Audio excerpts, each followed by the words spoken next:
completely full alcohol for the end. All right. For chat time later. Hey Keisha, hey Mary Lou. Spray the area. Whew. Alrighty. How is everyone?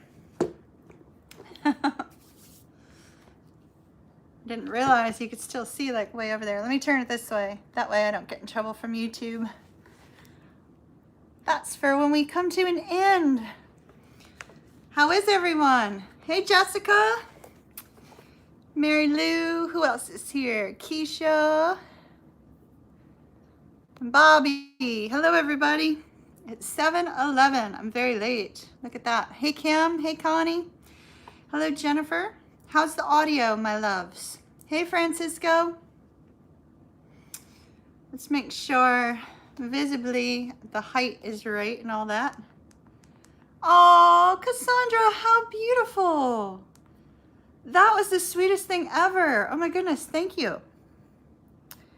Thank you. That was so sweet. All right, looks like our height is good. All right, we are good to go. Let me get everything open from Tank.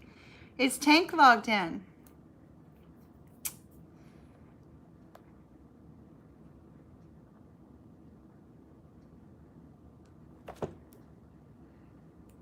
Hey Charles. Hello Philippa. Hello Tess. Jennifer. Marsha. All right everyone. So I'm excited about tonight's live stream. Having to work from my couch. My back has been not doing too great in my chair, but hopefully you guys got to see my new setup with the new shelving system and everything. I really love it. That was in today's, I believe it was in today's daily. Just a minor announcement. The pre-recorded readings that were ordered last week, I'm up to Tuesday.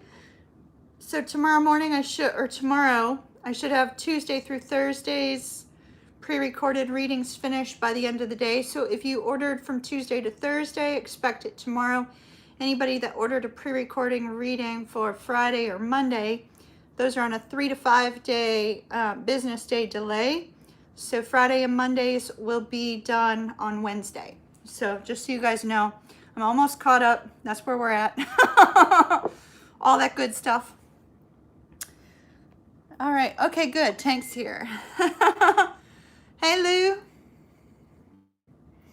All right, let me turn down. Let me put this device on Do Not Disturb. Oh, it is on Do Not Disturb. That was weird. It came through. Okay. V is up first. V is up. Hello, Derwin. Pisces. Awesome. Awesome. You accidentally bought 2 readings that should have the same question. Okay, let Tank know, Lou. Tank, refund 1 question for Lou and then add another ticket since Lou accidentally took 2. Got it, Tank? All right.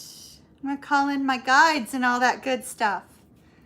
Y'all give me just a moment. Y'all take another deep breath or 2. Oh, you're leaving. Okay, bye, Keisha. Bye, Keisha. Thank you for your presence for a brief moment. I'll take a couple deep breaths as I call in spirits, and then we will get rolling. V's up first. Looks like V's looking for a general reading on love. All right. I call upon my spirit guide, Fred. Fred, please don't be a jokester tonight. Please, please keep the readings strong and show me intuitive guidance. I call upon my spirit guide, Cecil. Grant me wisdom. I call upon my spirit guide, Sylvia. Grant me wisdom of the ages. I call upon Archangel Metatron. Grant me wisdom that cannot be seen in the cards. Archangel Michael, please protect my energy field from any kind of negative energy or any kind of energy drain. And Archangel Michael, if you could also please provide me with accuracy and keep any inaccurate information out of the cards, please. I call upon Gabriel to provide hope where hope is needed, Raphael for healing where healing is needed, Ariel, Uriel, Shamuel. I call upon beings from the pure white light. I call upon any ancestors associated with those that will be receiving readings tonight. I call upon God, I call upon Spirit, I call upon Universal Source Energy. Grant me wisdom, grant me intuition. Please allow the readings to be a blessing not only to those that have purchased them, but to those that will be hearing them and watching them for others. Please allow any information to come through that's important for others as well. All right, my dears, we are ready. We are ready. Almost ready. My son is in need of some information. Hold on one second, my loves.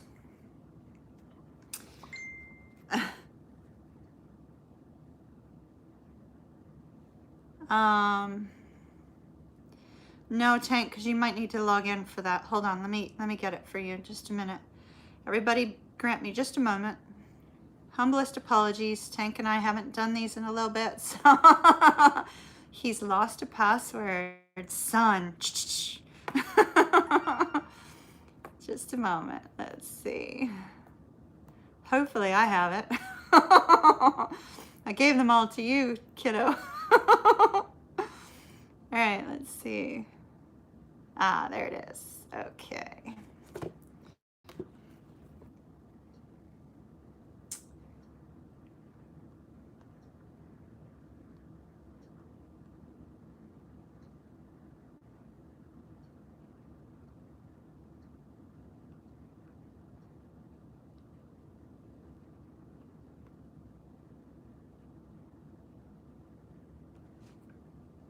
Okay, good to go.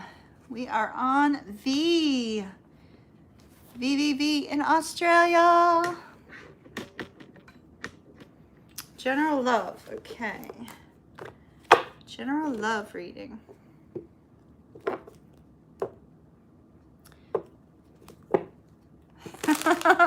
Tank is now in the grid. Fusion, did you get an email from Tank? He was supposed to send you an email for me. Hopefully you received it. All right. V. General love for V, please, Spirit. General love reading for V.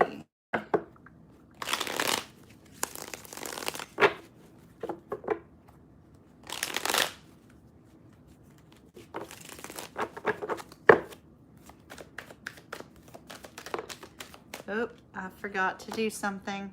Tank. I have to send times to Tank so we can make sure to get them out in email now that we're set back up again. So bear with me. Let's see. Wait a minute. 8:33 for V. Okay. So far we got the Two of Wands, Five of Cups, Three of Cups, Two of Cups. How beautiful.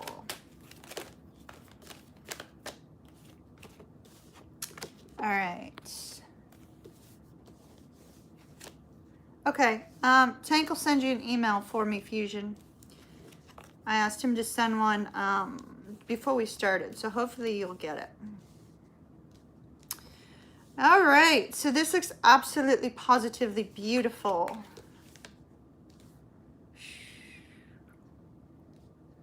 We start out with the Two of Wands and the Eight of Wands. Two of Wands and the Eight of Wands. So it looks like there's some sort of decision, V, regarding communication. And the decision regarding communication seems to be about how to take some sort of action. So that could be coming from you or from somebody else. But when we see that Two of Wands, there's a focus on whether or not the person is going to choose the safe route or whether they're going to choose an action that is a little bit more uncertain, but yet will also have a favorable outcome. There seems to be a level of emotions coming from you, V, and if not, it could be coming from somebody else. A level of emotions surrounding the fact that something may have happened in the past that felt upsetting. Could be a feeling that love doesn't exist. When is the love going to come into my life? It's taking too long. What happened in the past is in the past. You know, there's just this overall feeling of regret and sorrow. So it's either coming from you or coming from somebody that you're connected to, V. But with this Three of Coins, I do feel that you have some people that are in your environment that may have an interest in you. Could be a friend, somebody of that nature, somebody that you have a good working relationship with. So it could be somebody in the work environment, or it could be a friend or somebody of that nature. Interestingly, Spirit is giving you the advice to get out and socialize with this Three of Cups. Get out and socialize with others. Spend some time with friends and family. Because I believe you're going to be meeting somebody when you're out socializing, when you're out among your friends, out in the town in some way. You're going to meet somebody that you have this very strong connection with, this very strong emotional connection with. Now, I feel, however, that the energy that's surrounding you seems to be one of, why is this taking so long? Why is there so much stress and strain with regards to love, with regards to bringing love into your life, having love in your life, that sort of thing. That could get in the way, V, so be careful of connecting to an energy of loss, connecting to an energy of stress, connecting to an energy of a loss of time. Because we do have this beautiful movement in the future with this Ten of Coins and this King of Cups. Somebody's coming in that's stable, looking for a long-term relationship, looking for somebody to go the distance with, looking for something real. And with that King of Cups, they want to experience a very deep and raw emotional connection with their person. So don't be afraid to express your emotions or express how you're feeling about something. I don't believe that this person will respond in like kind, but there's something that they find admirable about this. Let me see about timing. Hello, Elizabeth. Timing. It looks like you're going to meet this person within the next 8 weeks. And they're also saying Virgo, 8 weeks to Virgo second decan. Virgo second decan is September 1st through the 10th. That's nearly 8 weeks, isn't it? 8 weeks, September 1st to the 10th. All right, V, that's what I have for you. Love and light. Love and light. Thank you for getting a reading tonight, V. That's awesome. It looks really good. Be careful of a negative kind of mindset due to time delays, things of that nature.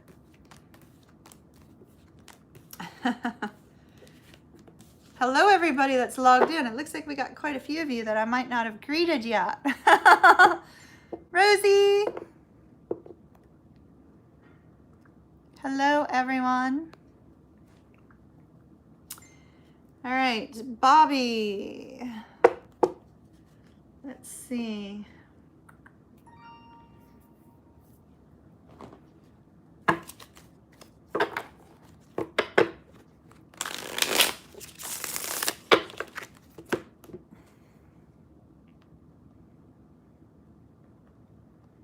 Hold on.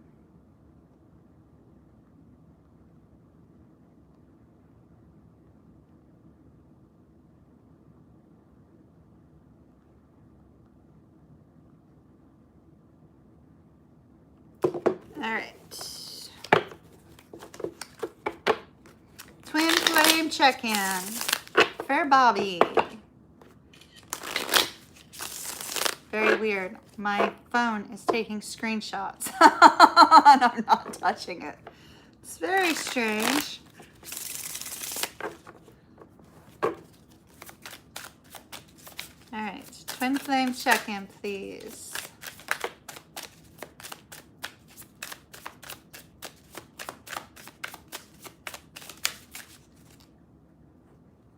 Tank 1456 for Bobby, please.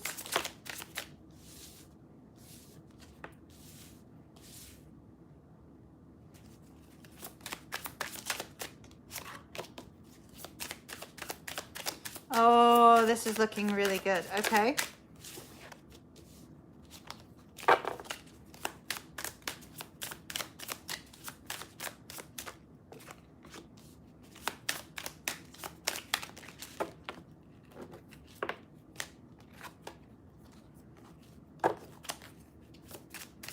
Something important about a cat, Bobby.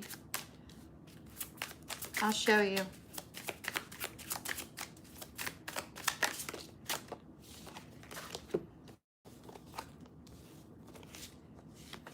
All right.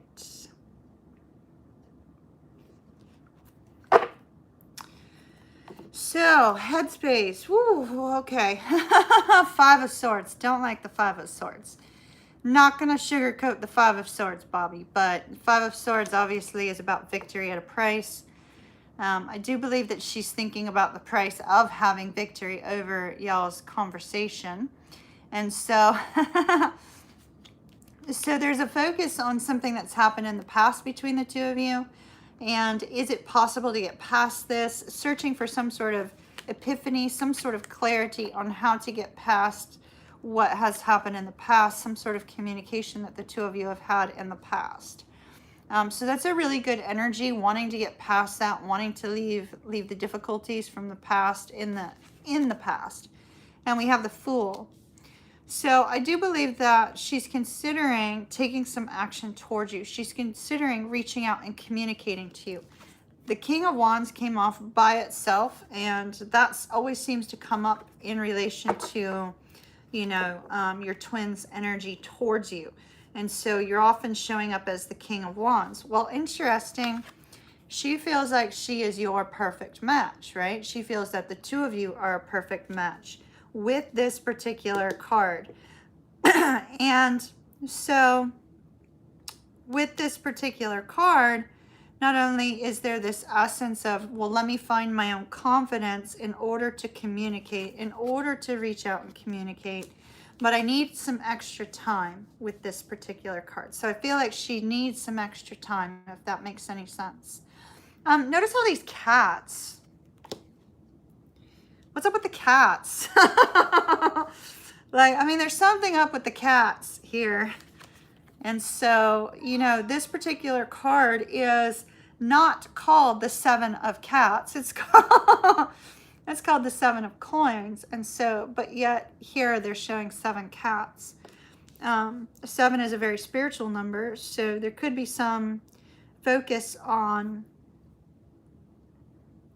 a connection between you and her that involves the cat.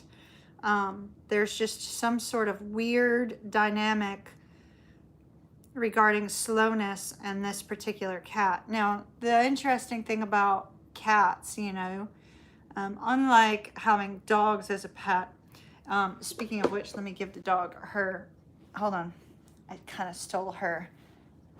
There. There's your pillow. I moved it. Go for it, Bailey. When a dog wants your attention, they come over and they're all excited. They want your attention, right? And then they kind of like, sometimes will go their own way later. But like when a cat wants your attention, it wants your attention for a short period of time, and then it kind of disappears, right? And then it kind of gets a little bit of attitude. You know, cats throw a little bit of attitude at you, and then they like walk off. And so it could be that this is sort of like the 7 faces of the twin during different times.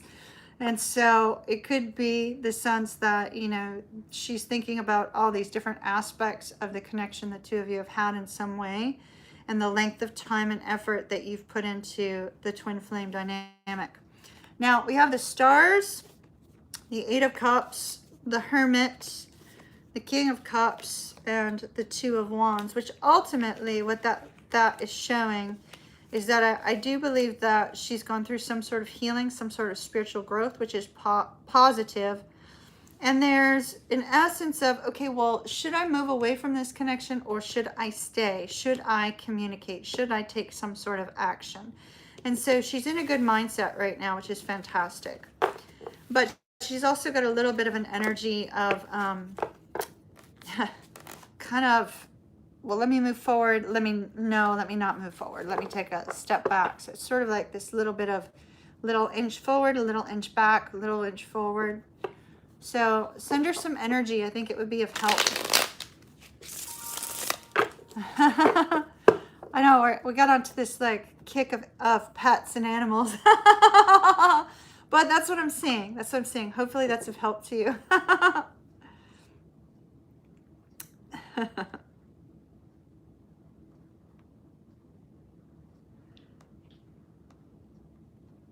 Love and light. Thank you. Thank you. Keep me posted, obviously. Looks like Celia's up next. All right, so we have 2 questions for Celia. Bailey, you are loud, little doggy. All right. First card. First question.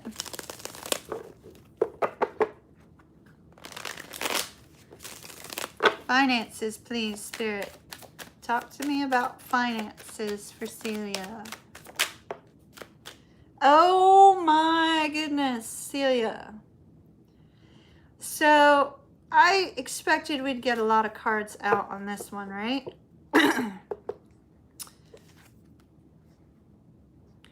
The 10 of Coins. This is the best card you could get with regards to financial abundance. So if you're looking for your finances to improve, it says it's on the way.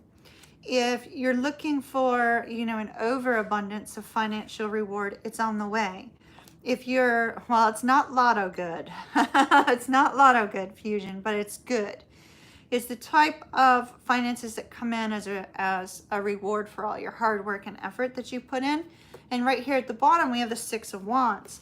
So this seems to be the change in your finances are going to come from some sort of new opportunity, it looks like, where you will stand out above the rest. So I don't know if you're currently in the market for a new job, if you put your resume, your CV out there, or if this is just you working so hard, saving, putting some money away, because it's just money that's like, in a little treasure chest here. Putting some money away. Now, in that particular box, it's surrounded by the sun on all sides. It's got an etching of the sun. And the sun is about enlightenment. So it may be necessary for you to take a little look-see into your financial structure and see if there's anything that needs to be changed or modified.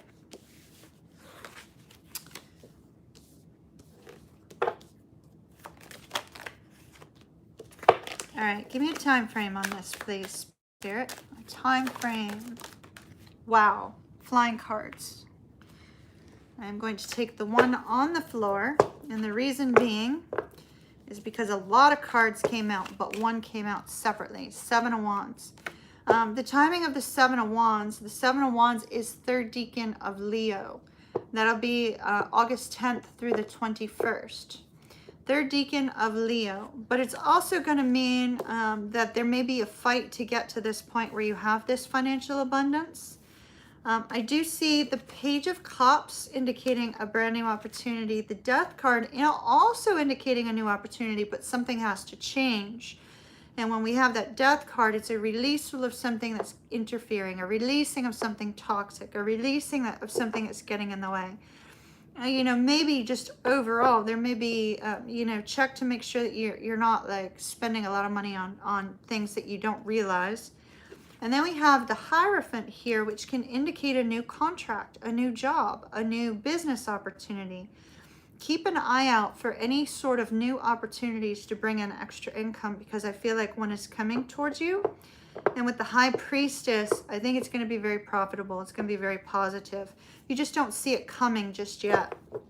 So it looks like August 10th through the 21st is when you're going to see an improvement, but you're headed towards this beautiful abundance, which is fabulous, utterly fabulous.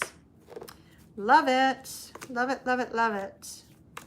All right, so next is when is there going to be some movement in the love front? Let's see. All right. Well, since you had a treasure chest for finances, we're going to go with our pirate deck. Sometimes a treasure chest shows up there too. Or a treasure map, you know? All right, Celia, let's see what we got.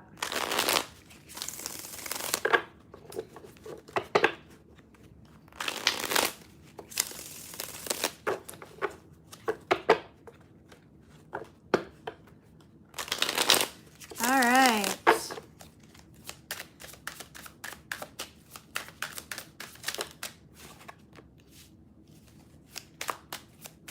So we have Judgment and the Knight of Swords. Somebody's coming in. So Celia, I was feeling, I was getting the words hello, hello. So I think you're going to meet somebody that's going to be like, ooh, hello, hello. My name's so-and-so. What is yours?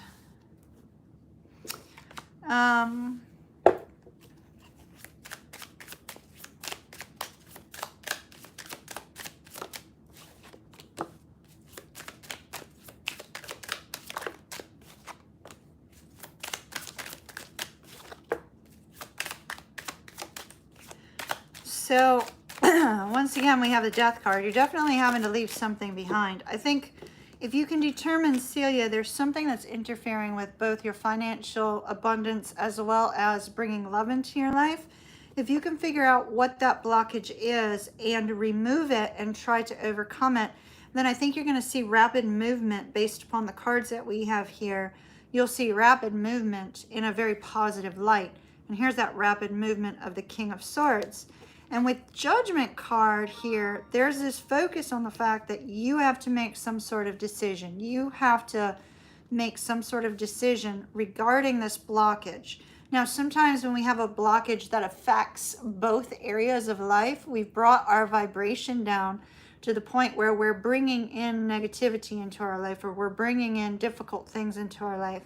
And we have to raise our vibration to a higher level in order to, you know, let out to the universe that we are wanting these positive, wonderful new things to come into our life. We're wanting to manifest growth. We're wanting to manifest happiness. And so if you can determine what this blockage appears to be that's making you feel a little bit low, making you feel a little bit down, then it looks like everything's going to change from that point. Because we have this beautiful Ace of Wands, which is fantastic. And we also have the Three of Coins, which is fantastic, and the Six of Coins, which would be a date card.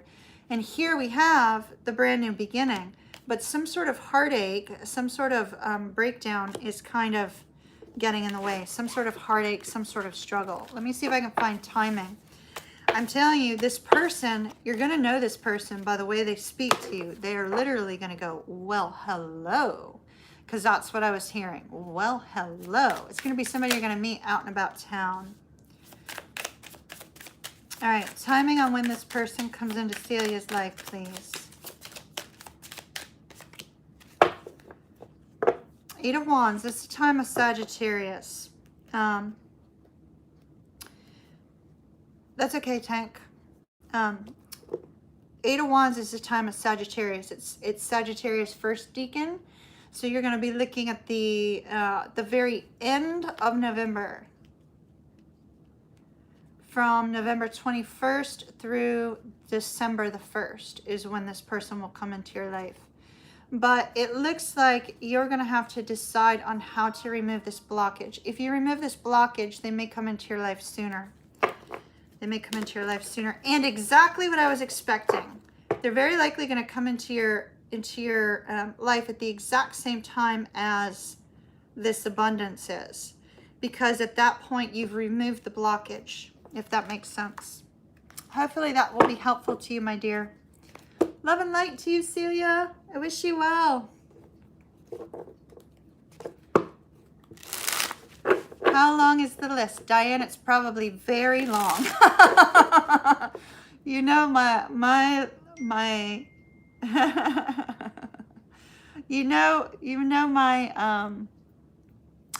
you know that, sorry, I got distracted. You know that my list is usually super long. So Diane, if you're just logging in now, you'll probably get your question answered in a couple hours. Ooh, Tank says we're almost full. Oh wow. Okay, cool. Stacy, what's your question, my love? Hello, Lioness.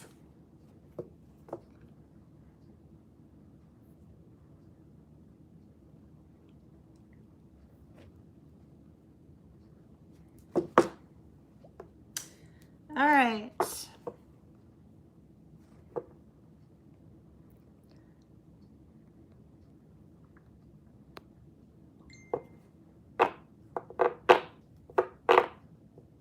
Okay, gotcha. All righty. Pisces and Aquarius. All right.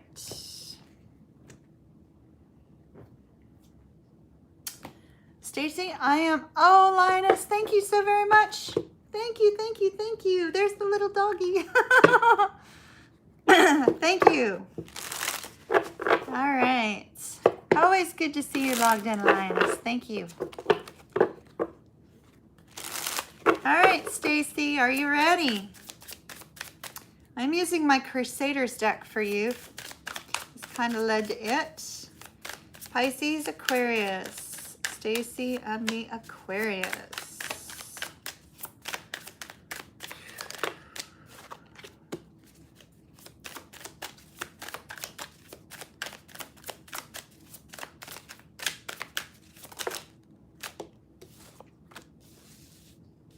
Oh boy. Stacy, somebody's got a big old wall up. Either you or this Aquarius does.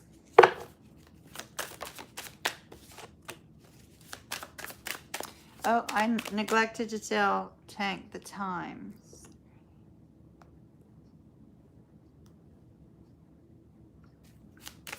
All right.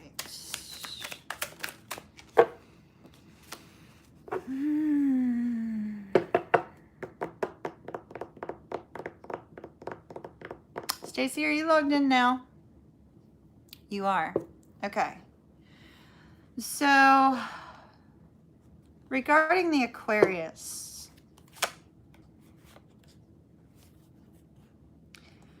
I'm not liking these cards. I'm not liking the energy that I'm feeling. All right. So I'm just going to note that. The cards that we end with, there's something you've been chatting. Okay. Gotcha. So there's the cards that we end with are not positive. So I'm just going to jump to that really quick. And then I'm going to blow these cards off and I'm going to grab some more from another deck real quick. So here's what I don't like. Judgment in the reverse, I love usually. Because judgment in the reverse means a decision has been made.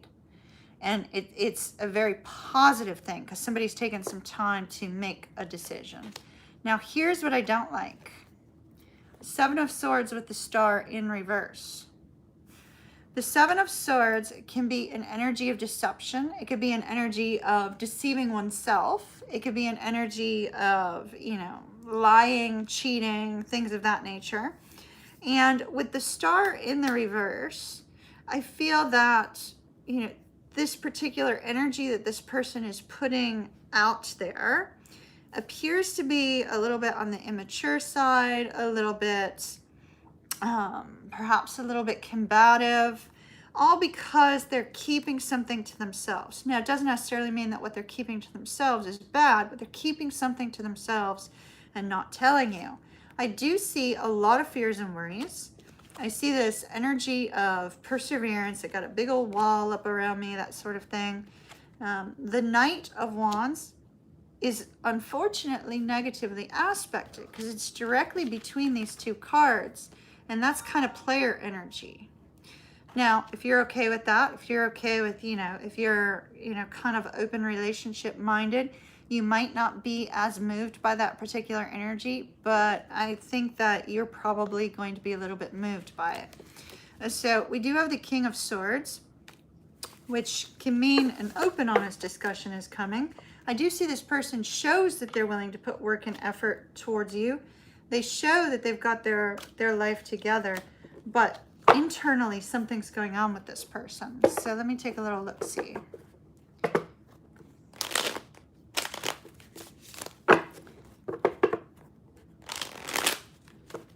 I threw that little doggy bed down. You know, you guys saw me do that earlier.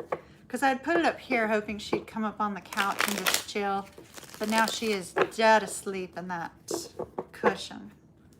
All right, talk to me about this Aquarius and that Seven of Swords for Stacy, please.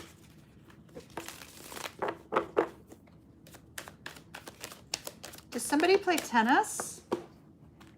That's logged in. Does somebody play tennis?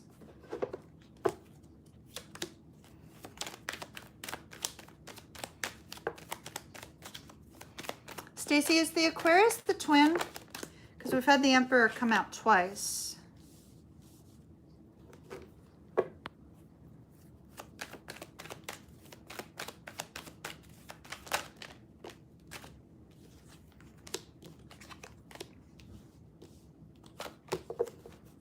Wow.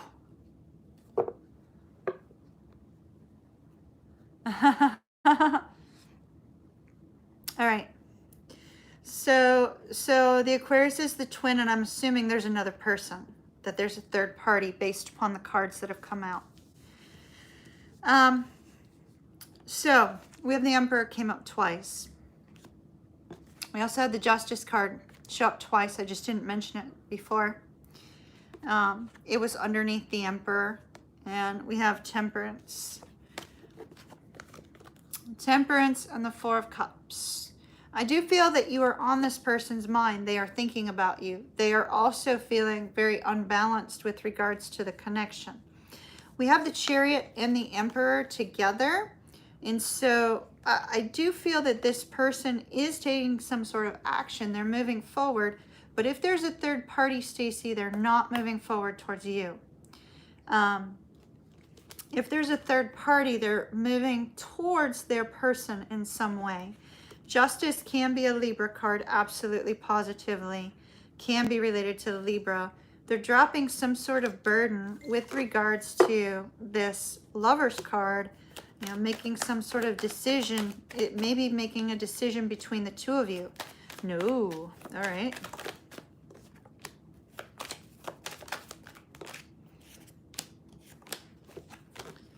Okay. Ace of Pentacles. If these two are not engaged, they may be getting engaged, my dear. So you need to prepare yourself for that. We do have the Tower card along with the Eight of Coins, the Six of Cups, the Three of Coins, and the Two of Wands. You know, the Tower is indicating change. There's about to be a change in the Aquarius's connection with their person. They were engaged. Okay, so the Tower could be that that's ended. That's come to an end, or is about to come to an end. There's a focus on the fact that there's change in this person's life, in the Aquarius's life. And it's like they're trying to get the gears rolling with regards to some aspect of their life. But the Six of Cups is like they're in this constant thought process about you. Although they're trying to work things out with their person, they're constantly drawn back to you. And they're having to figure out what to do from this point forward. I think that you need to just keep doing what you're doing. Focus very strongly on your life, because I don't think you're going to need to do a darn thing in this situation. You need to wait it out and see what he does about this. Because right now it's in the contemplation thought process, you know? And that Seven of Swords is just the fact that this person hasn't told you what they're thinking, what they're feeling, what they're doing. Don't be moved by this energy, my dear. Do not be moved. All right. They're not telling me anything else other than that. It's the same, similar energy that I was getting out of the other cards. The job is 4 hours away from her, okay? Keep your eye out. I think there's going to be a change, a shift there. It doesn't look pleasant. So stay strong, my dear. Stay strong. Email me if you need a pre-recorded for the Capricorn. Love and light to you, Stacy. Big hug from Kimmy. Sheree, you're welcome. I wish we had better news on that, Stacy. Stay strong. It could be good news if he's moving away from that person, though. Sheree, Pisces, Aries. Is this the same Aries?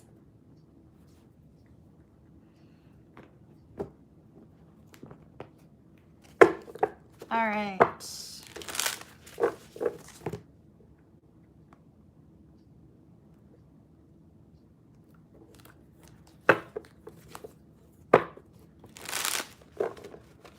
Oh, we're already sold out? Oh my goodness. That was fast. That was very, very fast. All right. Well, if we get towards the end and I have extra energy, we'll add some more tickets if people need them. So check back. Okay, Sheree and the Aries. Ooh, Wheel of Fortune moving in a good direction. Ace of Pentacles. Two of Pentacles.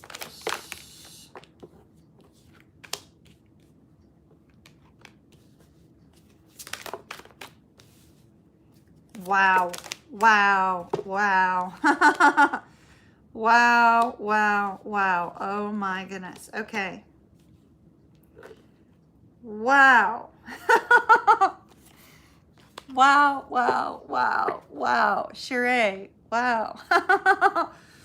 Holy smokes. Okay. We've got the moon on the bottom. The moon on the bottom is just, you know, an indication of moving forward. And yeah, do check back later. Check back in about 2 hours. See where I'm at in 2 hours. I'll check at 9. I'll check at 9 to see where I'm at if I add more tickets. Okay, 9 p.m. Eastern Standard Time. So the moon is an energy of sort of being confused, right? Not really knowing where things are going, not knowing what's coming up next, etc., etc.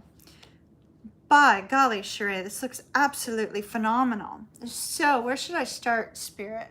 Because there's a lot going on here. Let's start at the decision, right? 2 of coins.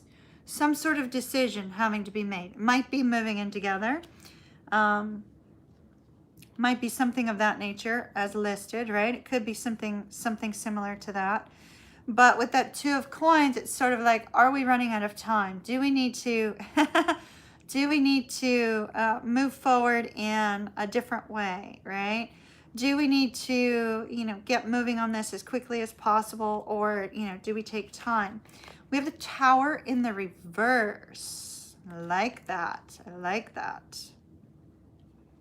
I like it when the Tower comes up in reverse, because for me, when I see the Tower in reverse, it's positive. It's you being unmoved by change. Change not making you go topsy-turvy, right? And so I feel like if the 2 of you choose to move in together, that the change is not going to be a bad thing for you. The change is going to be positive for you. And so that looks absolutely fantastic.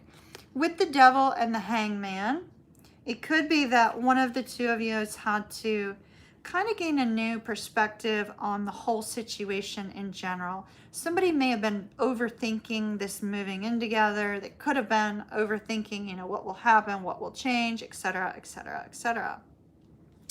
And with the 4 of Cups, there's been this focus. Perhaps there's been times where you have wondered, does the Aries really feel the same way as I do, or do they not? Does the Aries really want this, or do they not? They may not be showing you that that's the case all the time, but really this particular person is very deep in their emotions. They're very excited about this change. Wait till you see the cards. I'm super excited about this change, but yet the 4 of Cups, it's like they're trying to tone it down a little, trying not to show you how excited they are, how much they like this forward movement, right? We have the Ace of Pentacles and the Hierophant, which is fantastic. It's that beautiful new fresh start here, as well as a fresh start with regards to the relationship. Taking your relationship to a different level, and in this case, moving in together. And by golly, oh my goodness, we have the Wheel of Fortune in the reverse. You have the Wheel of Fortune and the Tower in the reverse. Both of those in the reverse are very positive cards. Unmoved by change and good luck coming your way. This is that lotto, as Fusion was saying earlier. This is like the lotto energy. It's like you win something fantastic. And what do you get? 10 of Cups. Deep love and affection. Absolutely amazing. Ultimate love, peace, harmony, and happiness. It looks good, but right now it's just confusing. So try not to be moved by change. The change is definitely coming for sure. And let's see if we can get timing on that. Okay, I see y'all asking for the sexy deck. Is that the one that the sexy deck that I used earlier today? Is that the one that you guys are wanting me to use? I can go grab it real quick. So the time frame that I have for the two of you actually moving in together, it looks like 8 of Wands is first decan Sagittarius, so that's the end of November through second decan Aquarius, so the end of November through the beginning of February. So it's a little ways off. It may take a little bit of time to get there, but it looks really fantastic, Sheree. I wish you well. Love and light to you. The Royal deck. You guys want the Royal deck? You guys like that one, huh? All right. Who was asking for it first for their reading? Was it Mary Lou? Hey, Stephanie.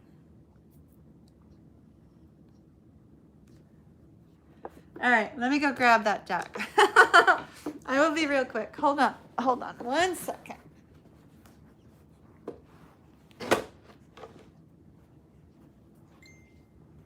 Y'all are lucky I'm organized now.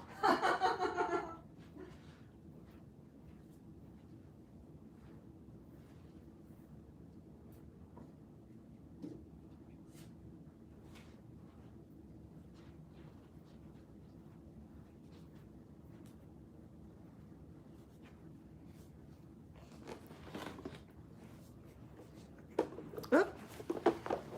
Okay. Whew. Y'all are lucky I'm way organized now. So we have the sexy deck. Who was wanting the sexy deck? Mary Lou was. Okay, twin flame check-in. Twin flame check-in for Mary Lou. I love this deck. It really is sexy. It's some cards I shouldn't be showing on YouTube, let me put it that way. The Casanova deck is as well. I didn't bring that one over.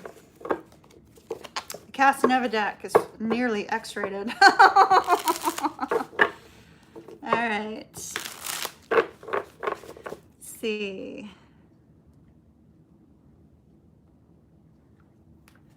Mary Lou, twin flame check-in, please, Spirit.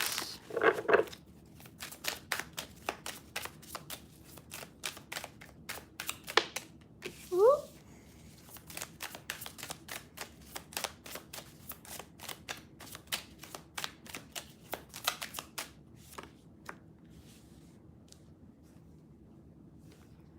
Wow.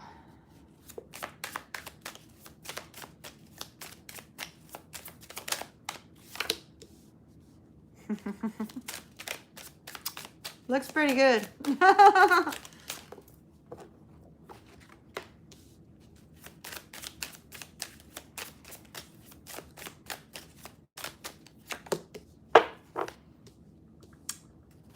Wow. Wow, wow, wow. All right.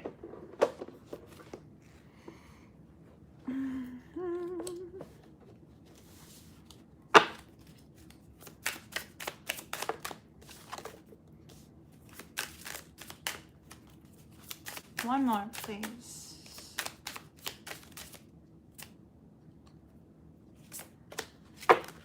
Okay. Wow. Bottom of the deck, 6 of Cups.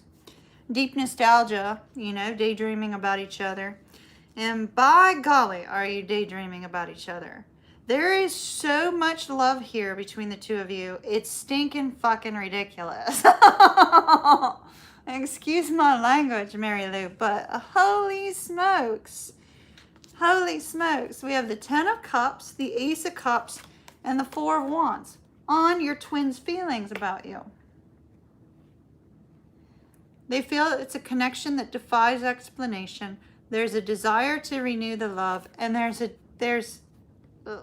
intense love between the two of you. 10 of Cups, Ace of Cups, 4 of Wands. Seriously. He was there Thursday and it was hot, hot, hot. That's the way twin flame sex is, right? Twin flames can't keep their hands off of each other or stop fantasizing about each other, that sort of thing.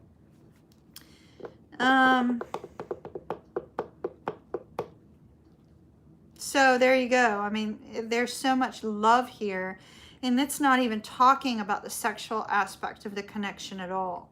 It's just entirely speaking of the emotional aspect of the connection. Now, this is what I find interesting. This card was the first one out. This is our 6 of Coins, but look at this. So with this particular card, it's almost like somebody is soothing the other's dark night of the soul. So I'm guessing that your twin has been through something difficult and your presence has brought about a sense of peace for them. With the Knight of Wands, there's your sexy, sexy energy. Somebody taking action with passion, in this case, literally. And then we have the Moon, which I feel is more an expression of the intuitive aspect of the connection, the spiritual aspect of the connection. Now, I do feel that this particular person feels on top of the world with this connection. They feel like they've won the lottery in a roundabout way. Here we go back with the lottery again. Fusion, that's your fault. So we're back to the lottery again. They feel like they've won the lottery. We have the King of Cups. So they're recognizing that they have deep feelings for you. And the King of Wands. King of Wands is a very passionate energy, right? It's a very intense energy. This is the Leo, right? Because that's a Leo Cancer card. It's intense passion between the two of you. Everything looks great. Not a darn negative thing I can say about this. It looks really good. Looks really, really good. I'm going to leave it there. Yeah, I thought it was the Leo because there's strong Leo energy in that spread. All right. Congrats. It's looking good, but somebody's dealing with the dark side or a dark night of the soul. So if that's you or if it's that's the other person, there may be a little delay. There might be a in again, out again. Yeah, that's the out again area energy. Yeah, exactly. Exactly. Chanel, I haven't gotten to you yet, my dear. Lioness is up. Lioness. Good luck to you, Mary Lou. Love and light. Everything looks good. Just go with whatever energy you're in right now. Scorpio. Lioness, are you logged in?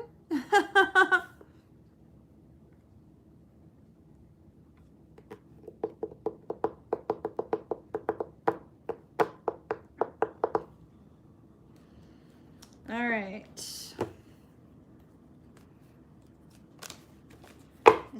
Yes. Is this the same Scorpio, the one that I saw the picture of? From a while back.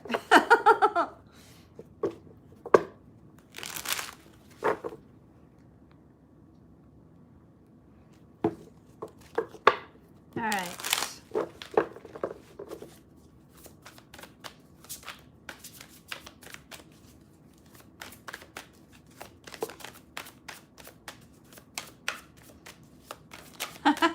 Okay, gotcha. So it is the same one. Got it, got it.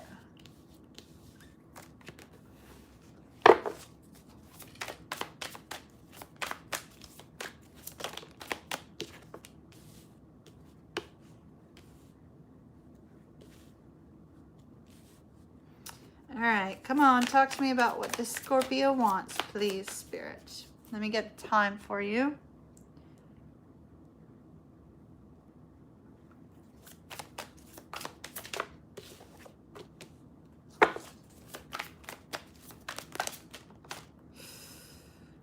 Okay.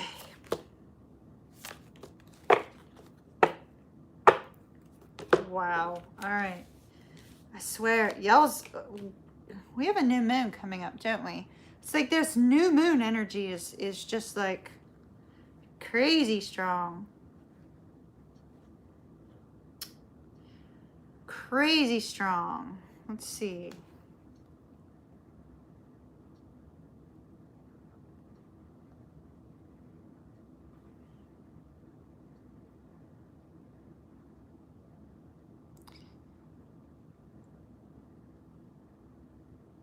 We just had a new moon. No wonder. So the energy is very, very strong of new. Everything new. It's not just you. It's like everybody seems to have this kind of like, it's brand new, a brand new fresh start. We have the Ace of Pentacles as the overall energy. The Ace of Pentacles meaning wanting a new start, wanting to start something new with you. Interesting. We have the High Priestess in the reverse, which could be a secret's come out, right? High Priestess in the reverse, a secret's come out. We have the Queen of Swords giving him clarity regarding you. Maybe there's this awareness of, okay, you're dating somebody else, and it's kind of pulling him in. Maybe there's something else that has come up. With the Nine of Cups, it's quite frankly, you're his desire. You're what he wishes for. You're what he's hoping for. With the Queen of Pentacles, there's something about you that he sees has long-term potential. Doesn't necessarily mean that that's what he's looking for, but he sees long-term potential in you. With the Magician and the Knight of Swords, I do believe that he's been wanting to talk to you for a while. It's not like something that he's ignoring. He's probably fighting communicating with you, if that makes any sense. Like he has a desire to communicate with you, but he hasn't done it. And so there's this focus on this pull to communicate with you. He's being very defensive about it though. And with the Devil, it's like he's churning it over in his mind over and over and over again. I see that there's this focus on the fact that he's got a little bit of a stubborn, egoic kind of energy going on here, kind of like, I shouldn't have to be the one to reach out to her. I shouldn't have to be the one to do X, Y, or Z. But yet he feels this call, this pull to you in some way. He feels a call and a pull towards a brand new beginning between the two of you because of the Wheel of Fortune. He may actually feel that it's fate and destiny that someday, at some point in time, the two of you might have an opportunity to be back together. Or it could just very simply be that change is occurring in his life and it's drawing him back to you. I'm assuming, based upon the cards that have come out, that you're very likely feeling his energy in some way. You may be feeling his energy pulling to you or calling to you in some fashion. Because there seems to be a big focus on energy with the Magician in the very center of everything. And so at this point, I don't think he fully knows what he wants other than he wants a fresh new start. But yet he's not taking action for it in the present moment.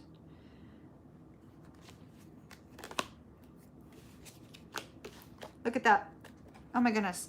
Top two cards. For some reason, I was guided to take the next two cards. And it's the Scorpio card here, King of Cups, along with the Ten of Cups. So this is literally Scorpio and Pisces. And this is literally this beautiful energy of deep love and affection between the two of you. It's a beautiful, beautiful energy.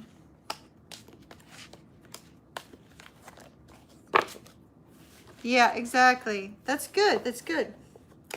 But apparently he's got some sort of energetic pull to you right now. So you may be hearing from him soon. Keep that in mind. Be prepared for what you may or may not say. Let's see.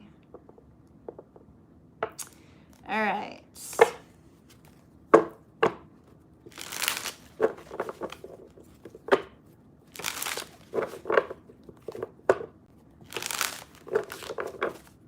That would explain. So your second question explains why the Seven of Wands was there.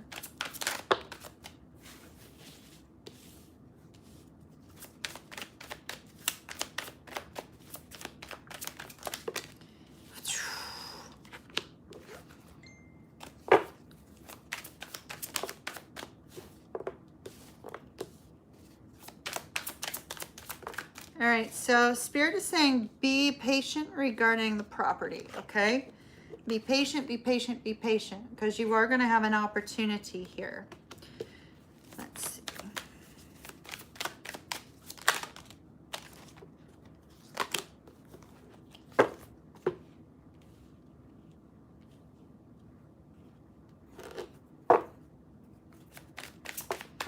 All right, what's he going to do, Spirit? Okay, we're back to the wheel again. Change, right? Back to the wheel for some reason. Regarding what he's going to do about this, unfortunately, we have the Three of Swords. So with the Three of Swords, I feel that you're not going to be happy with his decision regarding the property. You're not going to be happy about it. Although we do have the happiness card underneath here. I do feel that there is going to be some sort of enlightenment as to how to work with him regarding that. We do have the King of Pentacles in the reverse, which I like actually in this particular case, because he may actually come to a point of letting go and letting you deal with, oh, this is a different Scorpio, gotcha. He may come to the point of, letting go of the property with the King of Pentacles in the reverse, which is positive. We do have the Six of Swords, the Seven of Cups, and the Fool. I do feel that it's going to be a little bit of a struggle. It's going to be a little bit of a fight. But we have the Angel of the Night, which means that the dark times are almost over. So I do feel that you are going to have a breakthrough with this one regarding your property, but it's going to come with a lot of headache, a lot of heartache. With the Wheel of Fortune and the Two of Swords, you're not really going to know what to do. Spirit is saying be patient. Be patient, because he's almost to a point where he is going to want a new beginning himself and want to release the property. Does that make sense? Let me see if I can get a timeline on that.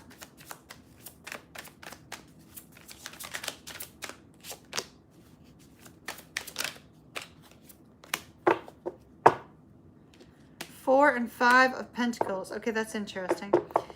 So Four of Pentacles would be the time of Capricorn. Capricorn, third decan. So you're looking between January 10th and May the 10th. So it's going to be the beginning of next year, in the first few months. So the first 3 to 4 months. So you're going to need to be patient. His resolve is wearing down. Be patient, my dear. Love and light to you. I wish you well. Keep me posted on that.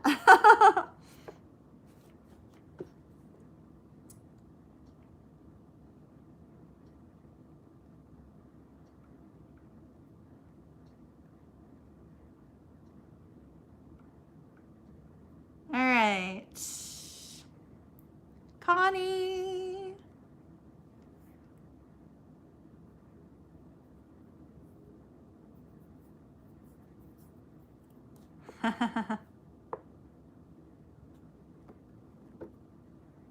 All right. Let's see what we've got, Connie. Hello, Connie. Let me write down your time for tank.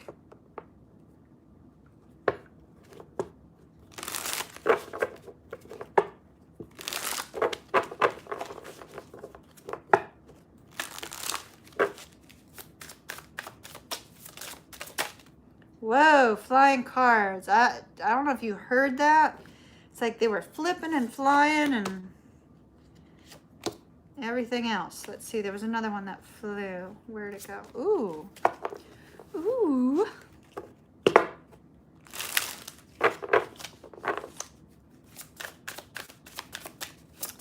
Connie and the Aries, please. Wow, your cards are just, the energy is like so excited.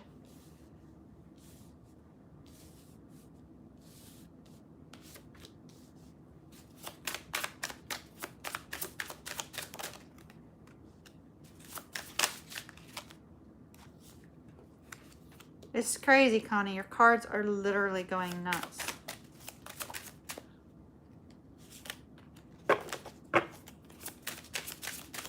You got a lot of page energy, which is kind of immature. Not too thrilled about that, to be honest.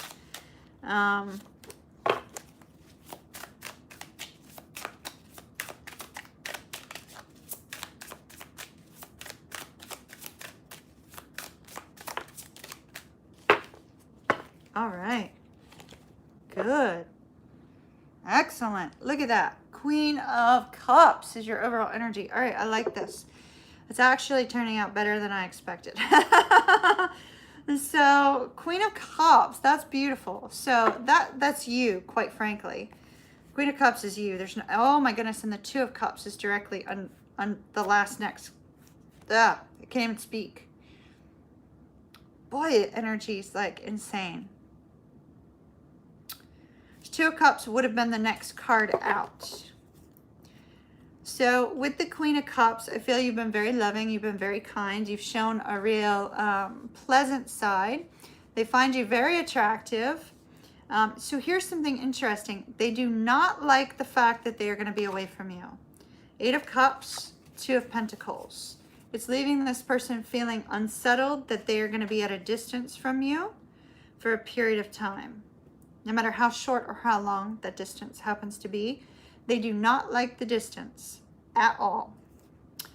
This particular person sees you with this Nine of Pentacles as being very strong, very independent. You don't really need them, but there's something about you being, because this is a female in this particular card, right? There's something about you being in that energy of strength and confidence and independence that this person is looking at, finding to be extremely attractive. The Emperor.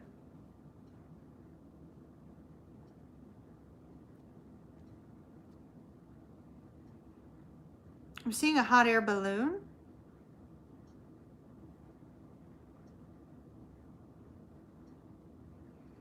I don't know what the purpose of that is. We have the Knight of Cups, which is fantastic, but we have the Four of Cups with it. Not so great. So the Knight of Cups is indicating, you know, a desire to ask you out, a desire to take you out on a date, a desire to express something romantic, to be charming, to kind of sweep you off of your feet. But with the Four of Cups, they're also in this energy of, okay, I'd like to sweep Connie off of her feet. I'd like to make this really beautiful, charismatic, romantic gesture towards her, but oh my goodness, that's scary.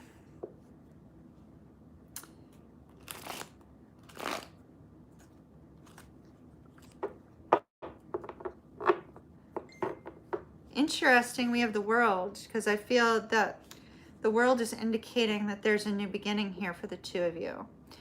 That's a future card, but it's going to come after a period of time of the two of you. You know, the Four of Swords can be taking a break. Could be the distance, the brief distance, something of that nature. This person, like I said, they are not going to like being away from you, period. Not going to like being away from you. I love this. We have two page energies, and it's fun, it's flirty, it's exciting to have the energy of the two pages, right? You know, it makes you feel youthful, makes you feel excited, makes you feel happy, which is beautiful.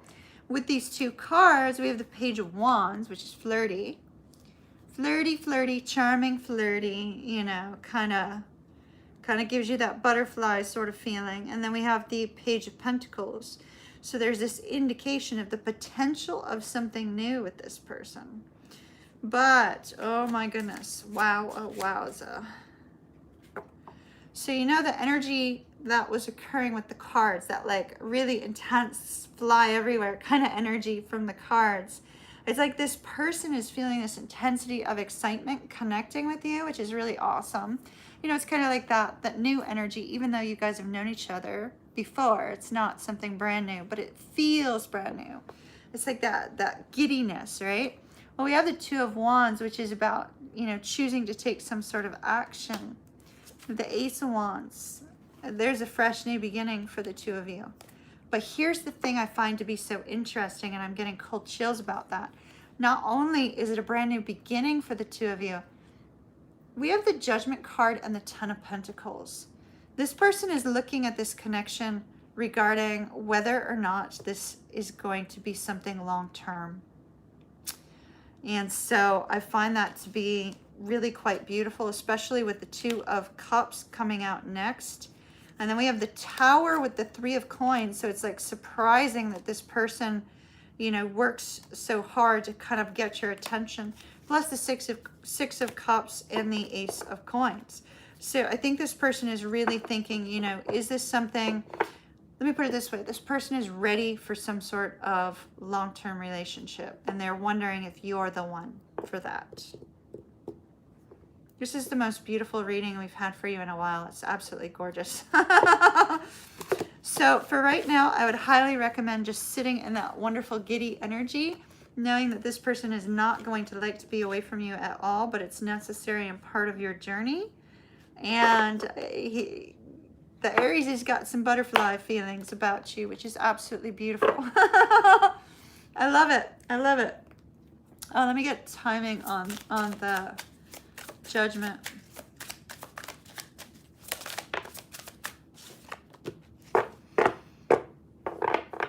Okay, so they give me the Hierophant, which is really exactly what we were looking at.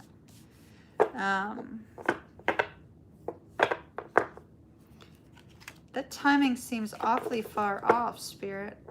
Is this timing or just indicating? So the two cards they gave me could indicate relationships and strong, sexy energy. Let me get a different deck on timing. I feel like this is not going to give us timing. Hold up. It's just going to keep talking about all that giddy energy.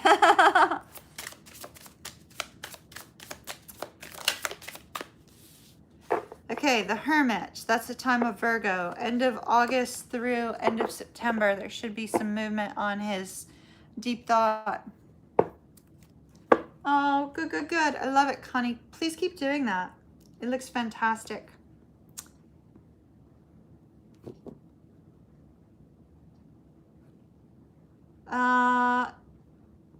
Tank? What are you talking about? Let's see. What does Spirit have for Connie? Let's see. Let's use the Angel Tarot. What message does Spirit have for Connie?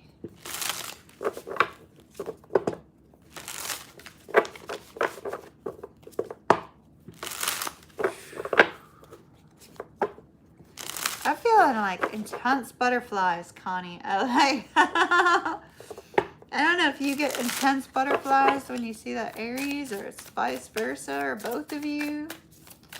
All right, Spirit message for Connie, please. Spirit message for Connie.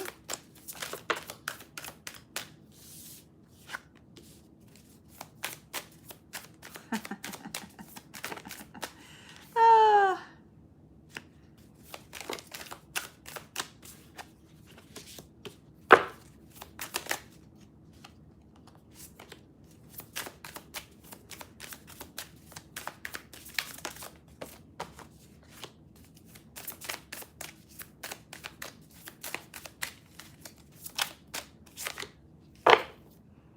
All right.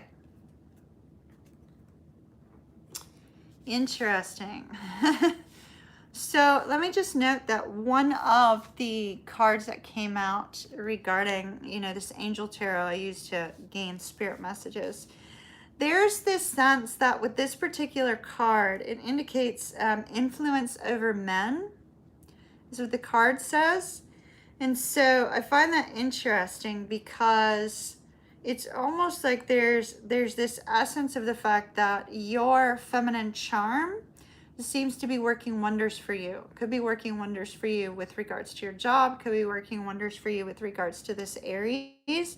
But there's a sense, it's almost like you're being kind of highlighted and illuminated to some of the men in your life because you're showing such grace and femininity, if that makes any sense.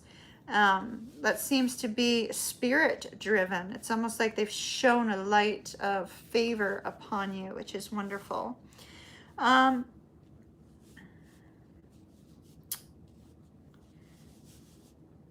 There's one of these cards has to do with change.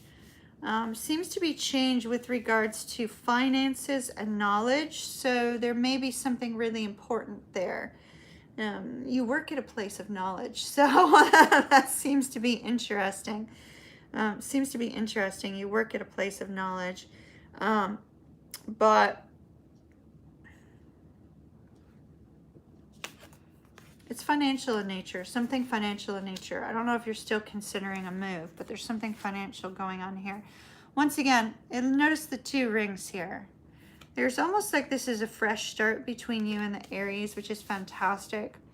We have some healing that's occurring as well. And you may be traveling in the very near future. If so, there will be safety in that travel. There seems to be a focus on somebody in your environment that may not have the best intentions.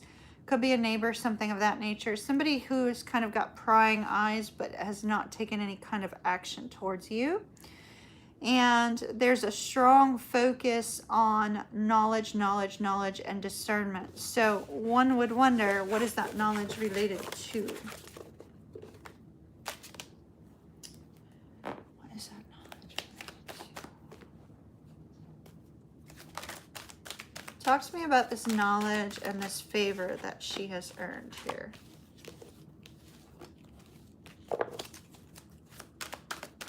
So what do they give us? But they give us the Faith card, which is actually looks like the Empress, which I find to be interesting, because that's that femininity, that strong femininity that's being expressed. We also have the Unexpected. Look at that. Look at that. So I feel like there's spirit movement with regards to this Aries, and they're telling you to release the fear. Release the fear of change because you have a new beginning up ahead. Surrender to the change also.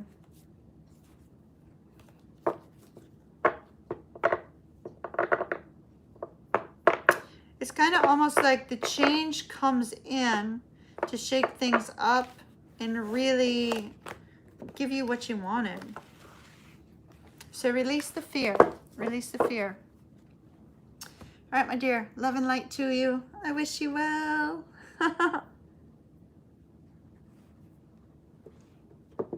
I wish you well. That's awesome. Keep me posted on the Aries. Tank, did you get caught up to where I'm at? I just did Connie's second question. Hopefully that gives you an idea of location. Lou has Jennifer up. You're very welcome. I'll have to catch up with you for more details on the Aries. That's awesome.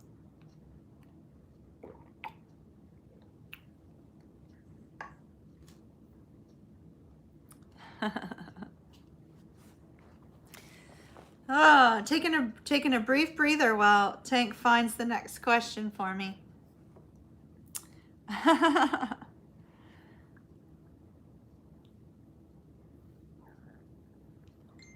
All right, Jennifer. The twin. Oh, did I do 2 or 3? I did 2. Was there a third question for Connie? If there was a third question for Connie, send it to me. You only sent me 2. Send me Connie's third question, please, son.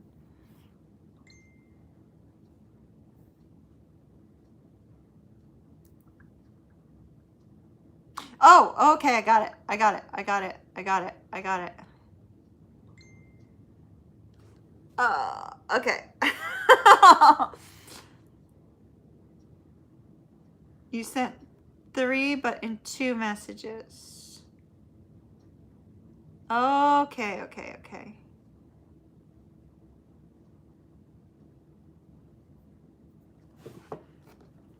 Got it, got it, got it, got it, got it, got it. Got it. I'm not sure if it came out in it. Did it come out in the first question? Because you know I drop them. So it did come out. Okay, good, good, good.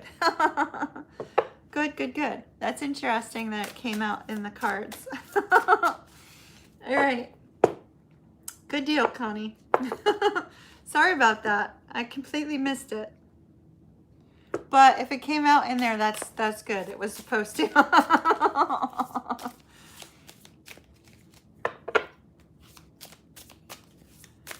right. Love and light to you, Connie.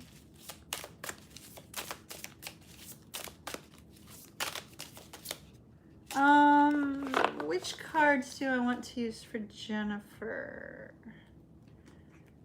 I'm thinking this one. All right, Jennifer. Jennifer Rausch.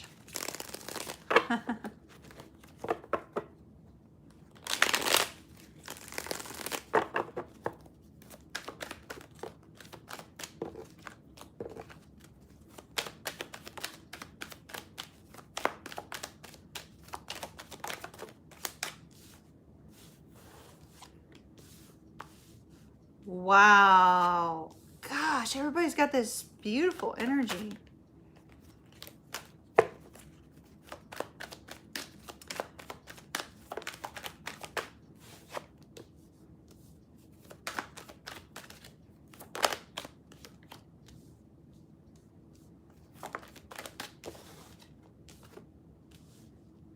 Oh, okay.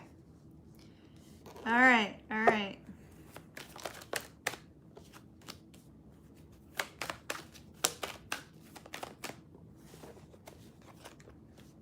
Wow, holy smokes.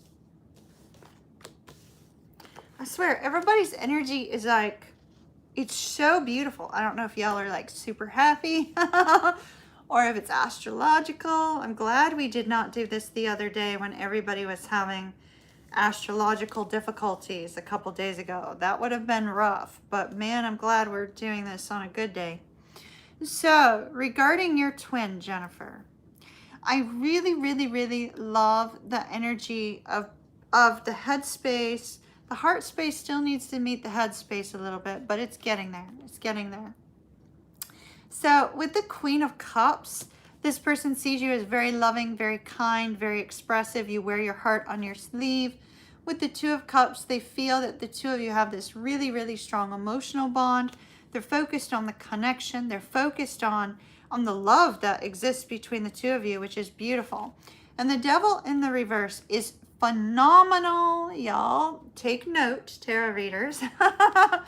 The Devil in the reverse is very positive, because the Devil in reverse is when we choose to release the things that we have had that have been blocking us from the future, right? Blocking us from the possibilities, blocking us from feeling a sense of excitement. We release all of those things that have gotten in the way. Could be relationships from the past that have gotten in the way, something that somebody else did that interfered with your connection, your relationship, some sort of trigger point from either your relationship together or, you know, something else that happened in the past. This person is releasing those. They're releasing those triggers. They're getting past those triggers. They are having this absolutely wonderful energy of leaving that behind in order to have a fresh new beginning. Now, with regards to how she's feeling, we have some great energy and some not so great energy. First of all, let's talk about the not so great energy. With the Five of Cups and the Knight of Swords, there's a whole lot of regret. This person regrets the way they treated you. They regret some of the things that they said to you. They regret the loss of love between the two of you. The Knight of Coins in the reverse is beautiful, because I feel that although in the past they have possibly come to a point of saying, you know, I'm not going to pursue this any further, things have changed. Things have changed completely. We have this Three of Wands and the Justice card. They are waiting for something specific in order to take action towards you.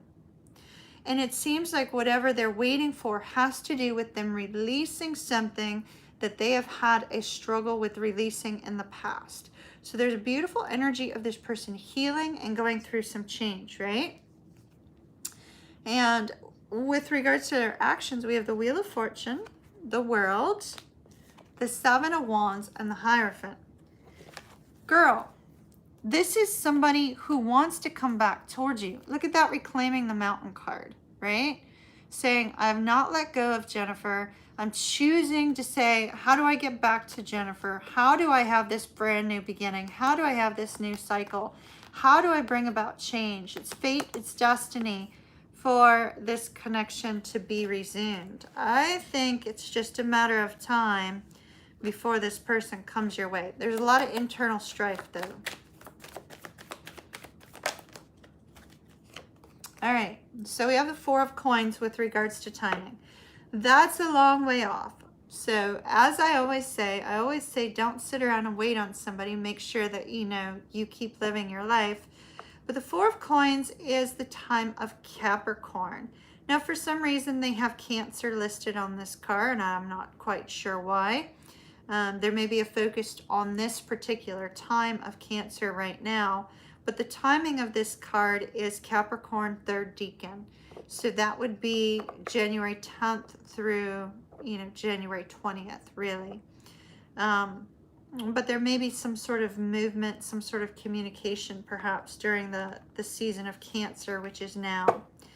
So, my dear, it looks absolutely wonderful. Please send your person some very positive energy to help them through with this healing. All right, looks good. Love and light to you.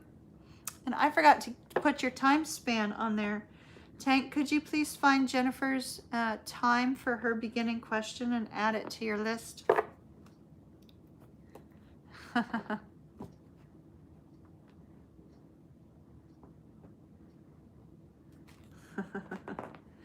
Are you singing a song, Fusion? Francisco!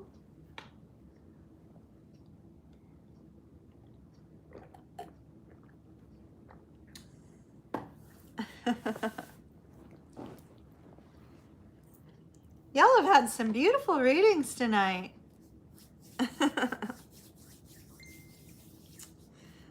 All right.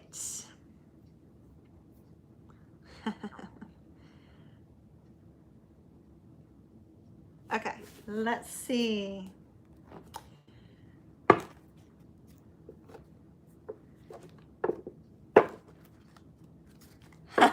Look at Bobby, who bought the last question with a, with a red face.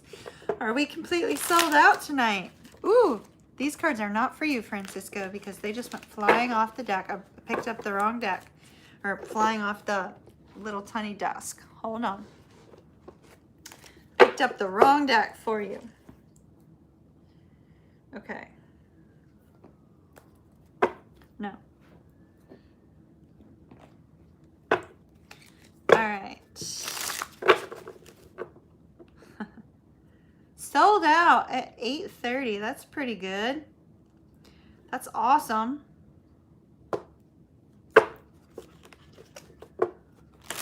I'll let you know where we're at about 9 to 9:15 as to whether or not I'm going to add more tickets. All right, y'all?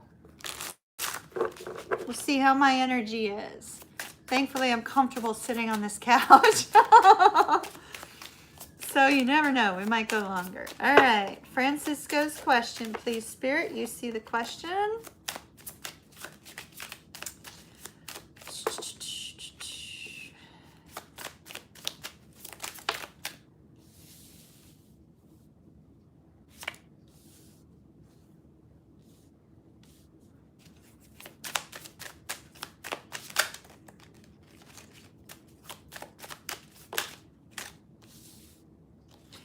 All right. Well, it's looking a little bit interesting. Do you want me to sugarcoat or do you want me to be straight up, Francisco?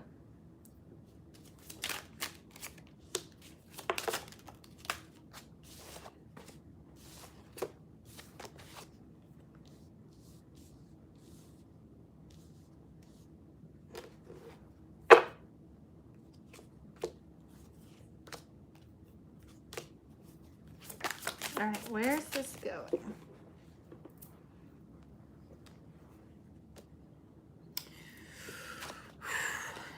righty.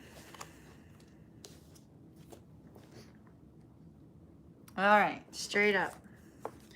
Straight up is it looks like the other party is a little bit confused. So let me note that. Our overall energy we have, let me give the time to Tank.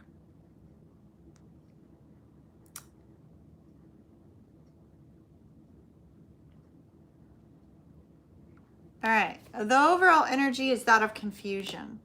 And what I'm seeing, I wanted to know where is this going. So before I show you the cards that we've got, we have the Page of Wands in the reverse. The Page of Wands in the reverse is a little bit, you know, they're fun, they're flirty. That's, you know, delightful and really fantastic.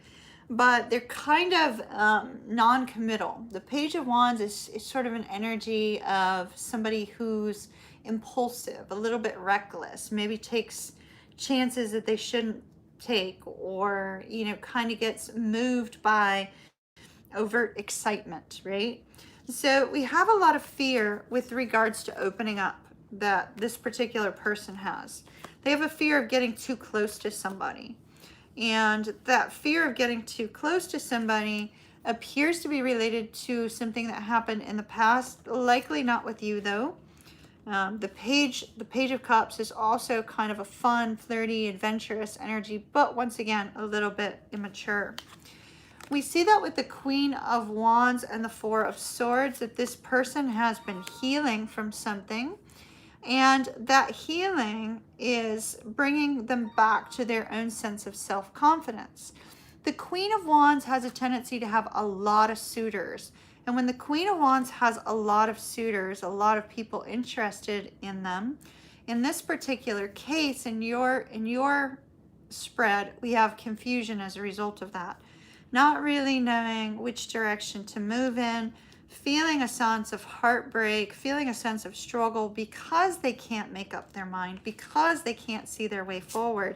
It's actually hurting them not to know what it is that they want. It's bothering them. It's making them feel unsettled.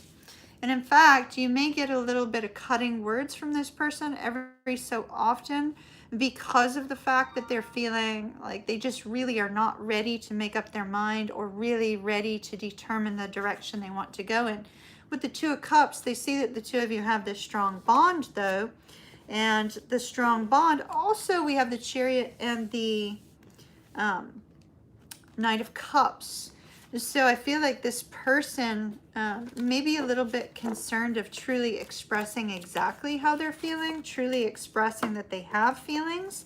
But here's the interesting part. If they can overcome this immature energy and overcome this sort of like carefree, sort of flighty energy, if they can overcome it and if they can change that, energy, then we have something to celebrate with the Three of Cups and the Ten of Coins. Because then I see them actually wanting something more stable, wanting something more long-term. But with the Seven of Coins, it may be a long wait on that. This person has, they seem to enjoy being in that carefree energy, and it may take them a while to get out of it.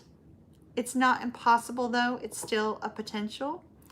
It's just not a potential in the current energy, if that makes sense. A little bit of a wait for you. I wish that one was a better one, Francisco, but that's what I'm seeing. I'm seeing if you can appeal to this person's sort of carefree energy, the two of you might be able to connect emotionally very strongly. That might help. And by appealing to their carefree energy, I mean like, you know, kind of finding something exciting and fun for the two of you to do to kind of connect on an emotional level, if that makes sense. Like figure out what her interests are and see if there's something the two of you can do that will allow you to explore that interest or that, you know, thing, that creative aspect of things in order for the two of you to build something fresh. If that makes sense. Be strong, Francisco. Love and light to you.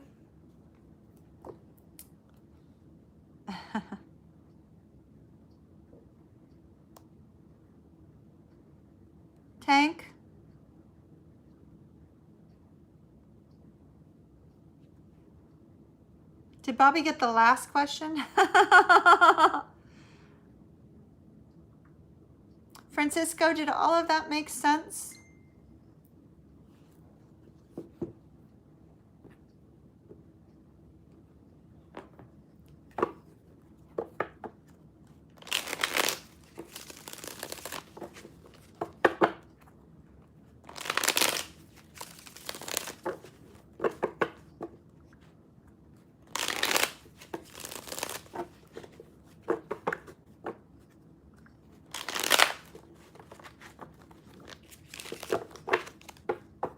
Hello, High Priestess.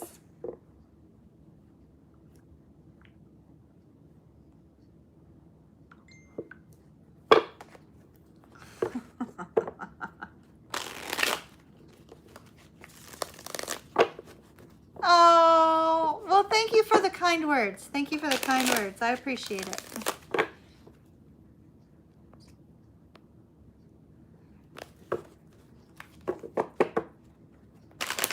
All right, Allie, general reading.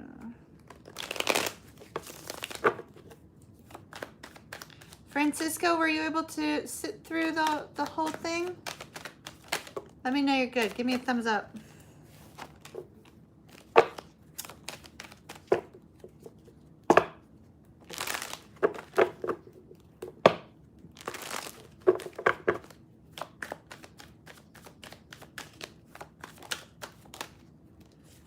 All right, Allie. We have the Magician and the Hangman. The Magician and the Hangman would indicate that you're in the process of looking at some aspect of your life, trying to make a change, trying to bring about some sort of new development.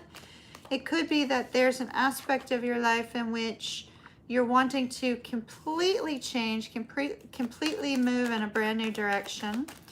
And you may be trying to manifest movement there.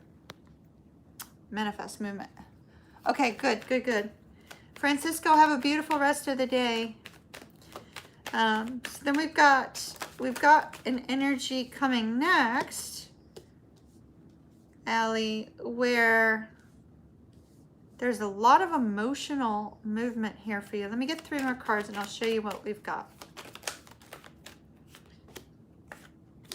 Oh my goodness, Spirit wanted you to have 5 more cards. Okay. Wow.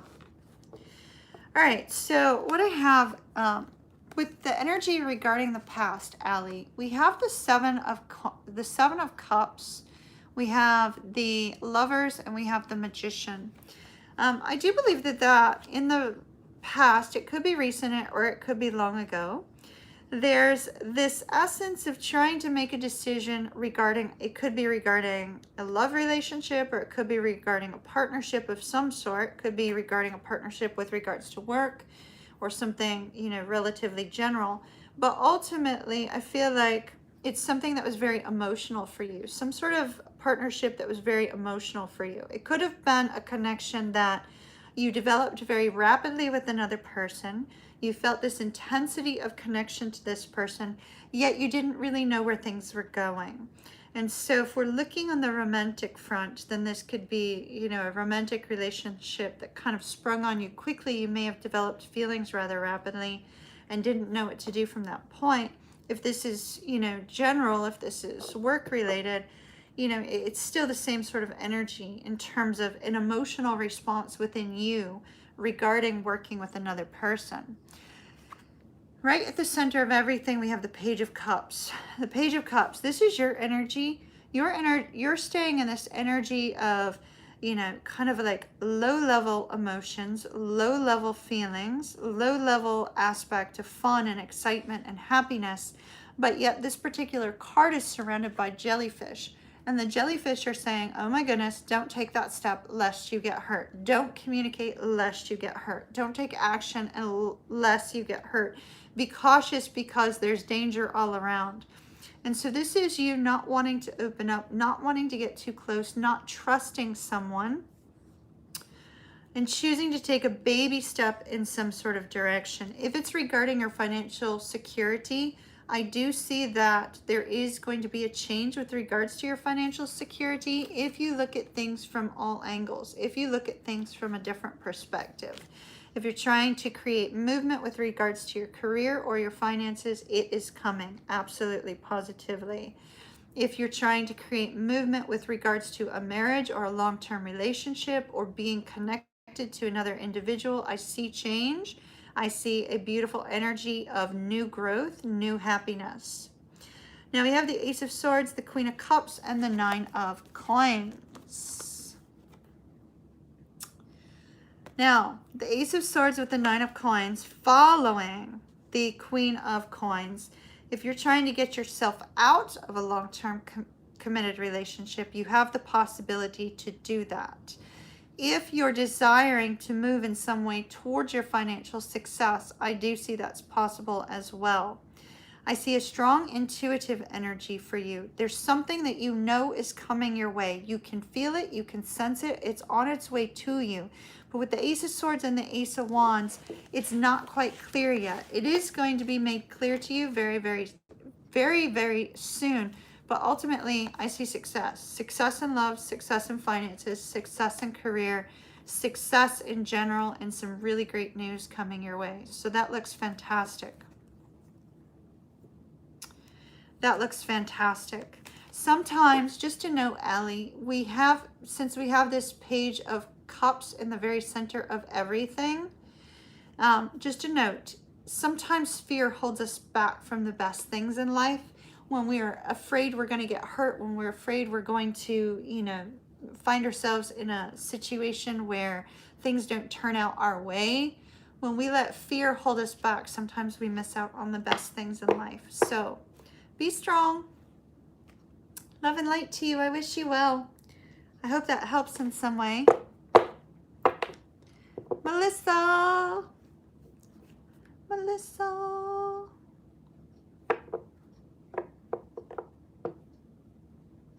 All right. Sagittarius, Melissa.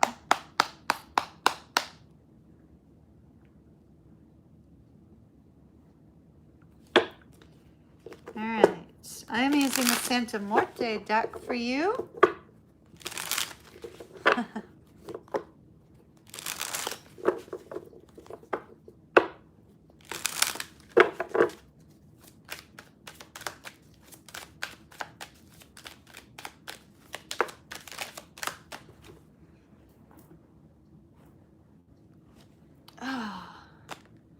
Interesting. The Sagittarius card of Temperance came out. So here you are. Don't you hate it when Spirit does that? I cannot stand it when they give me the Hangman card. Now, if they want to give me, another Pisces card, I'm happy about it. But all right. Ooh.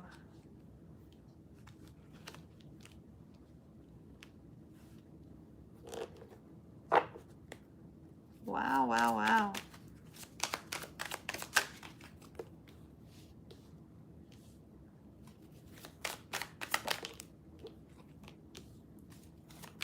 Oh my goodness. Flying cards again. I love it when the cards are flying. All right. Wow, wow, wow. How beautiful. All right, Melissa, things are looking good. They're looking up. Let's see. So you have the Temperance card and the Queen of Swords. The Temperance card and the Queen of Swords indicates that, number one, be patient with whatever this happens to be. If you are losing your patience with anything, Melissa, take a step back and, try to work through whatever impatience falls in your way. The Queen of Swords is an energy of gaining a sense of clarity, gaining a sense of clear thinking with regards to your future. Now, we have the Seven of Cups, so there seems to be a little bit of kind of a confusing energy about what happens next. Where are you moving forward? What is coming your way? This particular Seven of Cups has a heart in the top etched in the wood, which is very unusual. So it could be that you're trying to figure out what's going to happen with regards to love in your life, or what's going to happen with regards to something that makes you feel happy. something that is exciting. With the Wheel of Fortune on the bottom, that is Spirit saying, guess what? Fortune's wheel is about to turn in your favor. Whenever it's in the reverse, it's very positive, positive Wheel of Fortune, positive change. Things are about to move in your favor. And by golly, then they give us the movement card of the Chariot. Like, how awesome is that? The movement card of the Chariot, moving towards victory, moving towards, this is beautiful. So 7 of Wands in the reverse. I feel like you're done fighting. You're done fighting for somebody's attention. You're done fighting to hold your position. You're done fighting in some way, whatever way that extends for you. And by not fighting change, not fighting what's coming towards you, not fighting any delays, not fighting any sense of confusion, by releasing a need to know what's going to happen in every step here, that's where the victory comes. So I love that. It looks absolutely beautiful.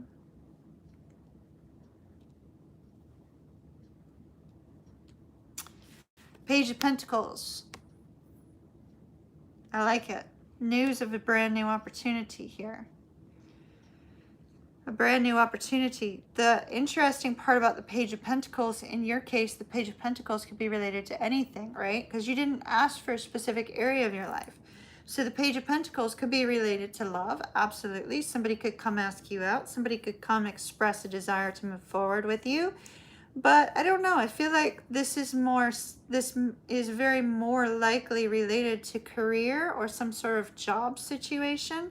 If not job, if you're in school, you know, whatever your current situation is with regards to occupation or direction in life or some sort of creative project. I feel like the Page of Pentacles is bringing something wonderful that's going to make you feel a sense of happiness, feel a sense that your heart is full, feel a sense that things are going your way, feel a sense that everything is, the order is restored in the universe. Does that make sense? Order will be restored. That things move in a positive direction. Maybe you're looking for a new job. It could be an interview coming up. I also see a reduction of stress. No more stress. Stress is gone. Stress is leaving. Letting go of the stress and strain. Do not hold on to any sort of stress and strain. Let it go. Release it. And look at this. The star. The star is a wish come true. The star is a miracle. The star is happy movement forward. And then here's the new beginning. The Ace of Wands. It looks fantastic. Utterly fantastic.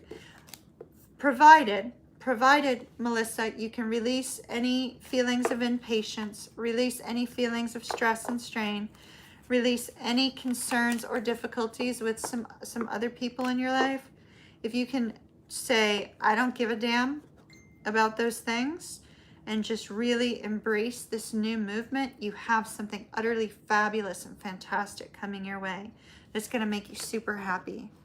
It feels like it's career, though. It does not feel like love. It feels like career. All right, my dear. Love and light to you. That looks really fantastic. Remain positive. Remain positive. Rock you like a hurricane. Is that what you said? Rock you like a hurricane. Oh, my goodness. It reminds me of my building shaking from the hurricane.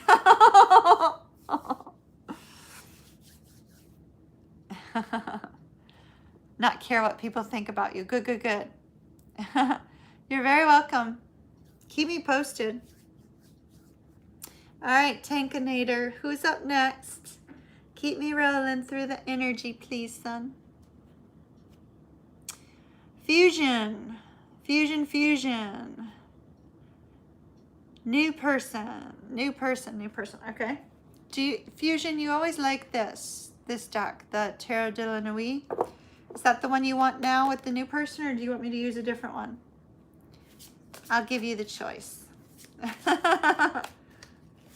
And Fusion, did you get the email?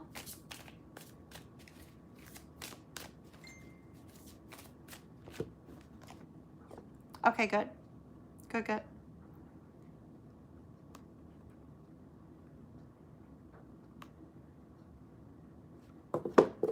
All right.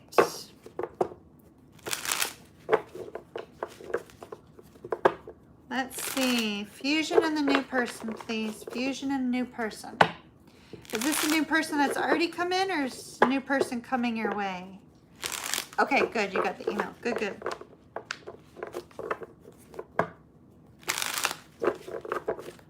Hurricane delay, Fusion. Sorry about that.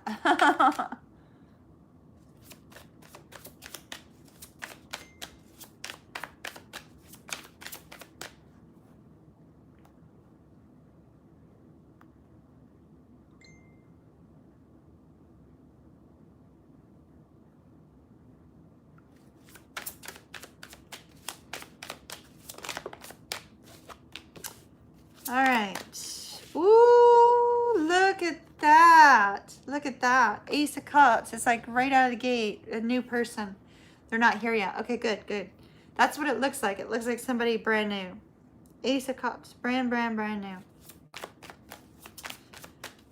Uh-oh. Uh-oh. I don't want to lose y'all. Give me a moment.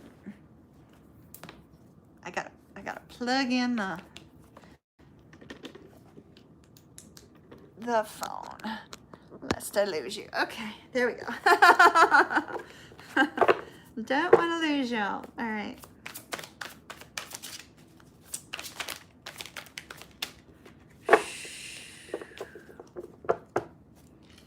Fusion, we gotta switch the cards up.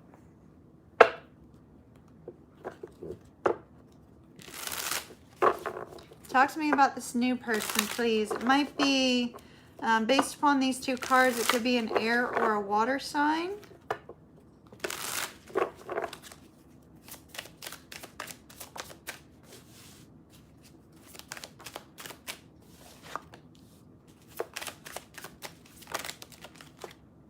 Oh my goodness. Wow.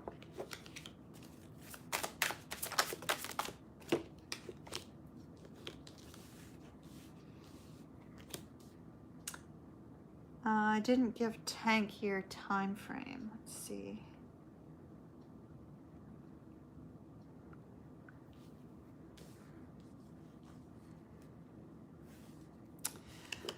So we have the Page of Swords. We have the Page of Swords and the Ace of Cups. It's so fascinating because we move to this energy, the overall energy, the ending energy is the Page of Swords. We start with the Page of Swords and we end with the Page of Swords. But notice we have a female Page of Swords and a male Page of Swords. This may be somebody that you already know. It may be somebody that you already know that's coming towards you with this Ace of Cups. The two of you could be connected via social media. These two cards could indicate that the two of you are connected via social media. You may be, watching each other's social media in some way. There seems to be a connection between the two of you already, especially with the fact that we have the Six of Cups here. So interesting, not only did we get the Page of Swords twice, but we got the Ace of Cups twice. So I do feel that this person coming towards you to communicate with you is going to be this new love. We have the Six of Swords, which is movement, kind of in a new direction. We have the Queen of Cups. So I do feel like this person kind of wears their heart on their sleeve. They're probably going to be the one to ask you out or to communicate with you in some way, rather than the other way around. I don't feel you're going to be the one that's chasing down this person. I feel they're going to be communicating with you. Now, we did receive these two cards here. This is not your twin. Those two cards are indicating this is not your twin. Not your twin that's reaching out.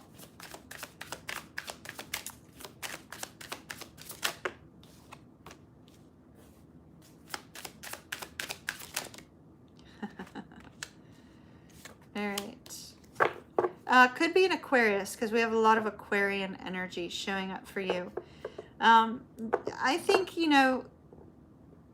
when this person approaches you, it's going to be somebody that you already know. It could be a friend, could be just somebody that you're connected with on social media.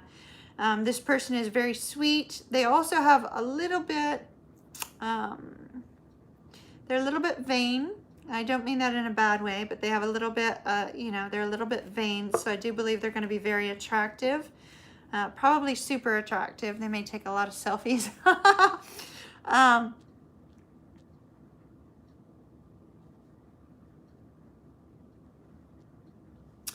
And this person has just recently gotten out of a relationship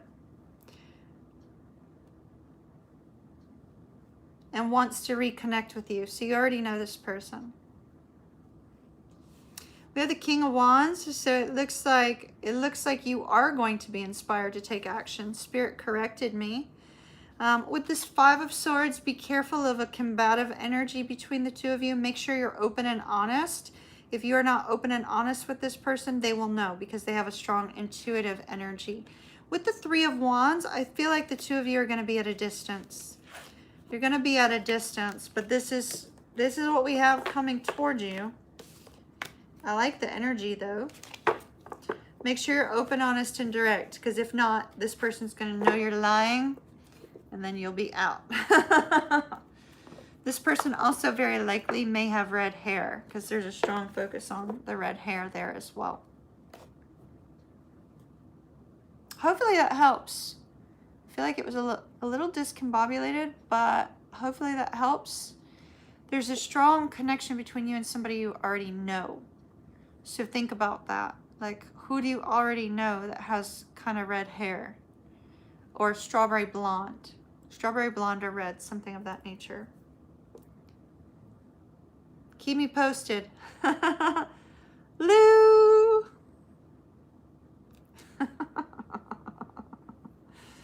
All right, let's see. Lou.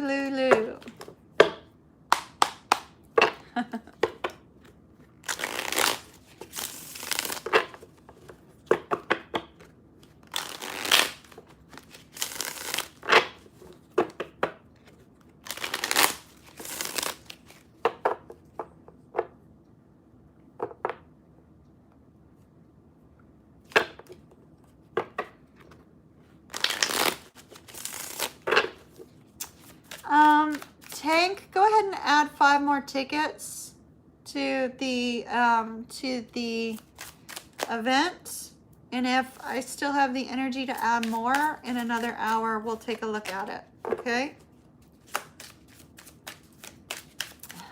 Loose reading is about Bobby. Oh, that's so funny. All right.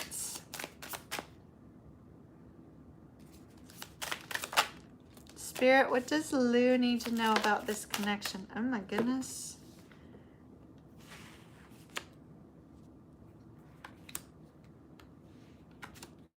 All right, Lou, straight up or sugarcoat? Let me know. I got a negative. Straight up or sugarcoat?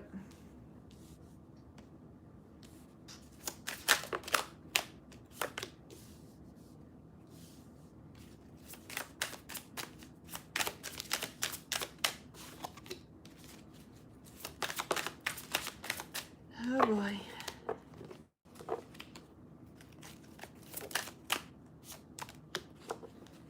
Straight up. Straight up like your whiskey. I haven't had whiskey in this apartment for a long time, but I need to get some. I like mine straight up too. All right. So where shall I start? Let's start with the bad. All right. First of all, I think we already know this. Ace of Wands, the devil. That's passionate energy, right? Or Ace of Pentacles and the devil. It's passionate energy and a brand new start. A brand new start of passion. Brand new start of passion. Interesting, we have the Strength in the reverse. We have the King of Pentacles in the reverse. And we have the Page of Wands in the reverse. I don't like this energy because these 3 cards together tell me that this person doesn't have the strength if they're in a relationship that's not with you. They don't have the strength to leave that relationship at the moment. If this particular person is not in a relationship with somebody else, then they don't seem to have the strength to move towards a long-term committed relationship in the moment. There is a strong, passionate energy between the two of you, but there's also a reckless and impulsive energy from this particular person. So you need to guard your heart for that, okay? Now, let's talk about what's going good and then bad good. We have good, then bad good. So we have the Emperor along with the Page of Cups. So I like this. Take an action to communicate with, a little bit of an emotional connection. May have even expressed deep feelings or light feelings, either or. Kind of an energy of being a little bit guarded with regards to their feelings, but yet taking control of that, getting really down to the nitty gritty of how they feel about you, which is fantastic. And then we see that clarity here as well. With the Judgment card and the Queen of Swords, it's getting really clear on what to do about Lou. What do we do about Lou? I see your person is feeling very overwhelmed by the situation, by their emotions, by the connection. With the Five of Pentacles, they do not like being apart from you, but they may end up having to take a little bit of a break-see from you in order to get really clear on what they're feeling, what they're thinking, and what they wish to have occur between the two of you. We do have the Chariot, which is fantastic. Chariot is movement towards victory. Chariot is movement towards an open, honest discussion. No lies, no deceit, nothing getting in the way, no argumentative energy, but an open, honest discussion about how they feel about you. So although they are in this energy of kind of feeling like a lack of bravery, a lack of strength, and being a little bit reckless and impulsive, I think that's really because of the fact that the two of you have such a strong, passionate bond between each other that, you get caught up in the passion. And when you get caught up in the passion, it's kind of hard to think clearly sometimes. And so this person just is going to need a little bit of ability to release this overwhelm so that they can come forward and tell you how they're really feeling. But they're trying to get a hold of that. They're trying to see exactly what they feel in the present moment, which is great. Knight of Pentacles, things may end up moving a little bit on the slow side. But I do see communication about this, though. If they've told you how they feel already, I don't think they've told you everything about how they feel already. Because we have the Page of Cups has already been expressed, but the Knight of Cups, which is the step up, has not. So it looks good. Some hiccups, though. So be strong, enjoy your passionate connection. Be safe as always. All right. 5 more, Sun.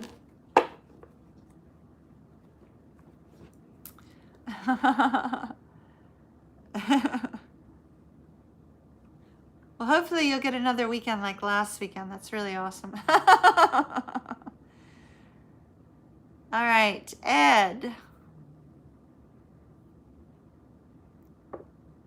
All right.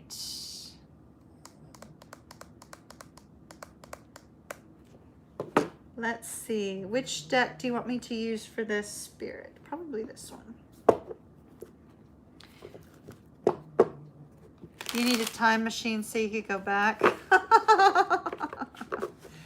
I don't know. It's like you kind of want to go back to like different points in time, but will it change who you are now? If you go back, will it change who you are now? You don't necessarily want to change who you are now, Hi, Ed. All right. I've often thought about that. If you could take a time machine, even if you go back 4 days, things have happened in 4 days, So the question would be is, do you really want the time machine to go back to a specific period in time or not?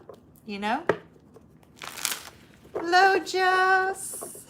All right, Spirit, talk to me about Ed and their person.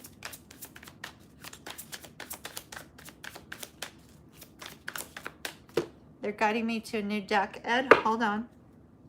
We'll come back to those cards here in a second. Let me send your time to Tank.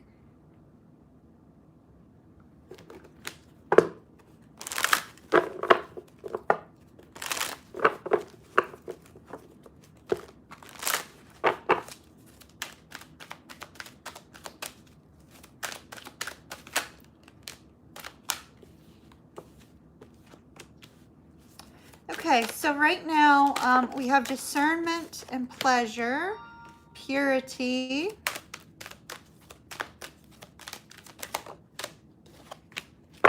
and attraction. Ooh, look at this, the unexpected.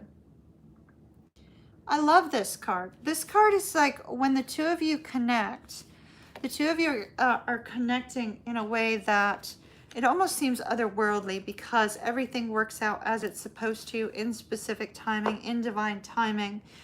And it's that once, it's literally, it's the blue moon. It says once in a blue moon, right? So we have the energy of discernment and pleasure, you trying to determine what's going to make you most happy, right? What's going to make you feel the sense of happiness, either in this connection or out of this connection, depending on, you know, what stage of your thought process you're at.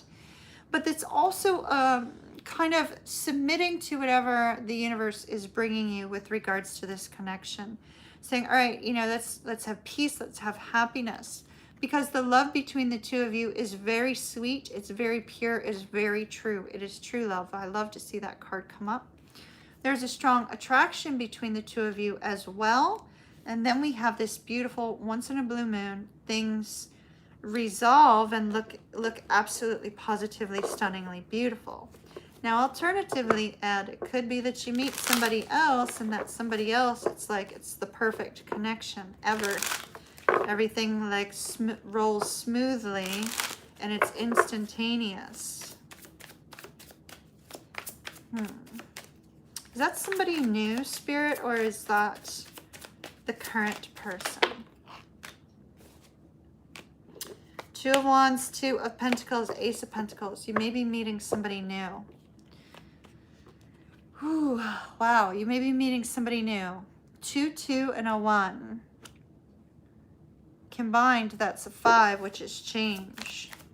It's also a decision has to be made.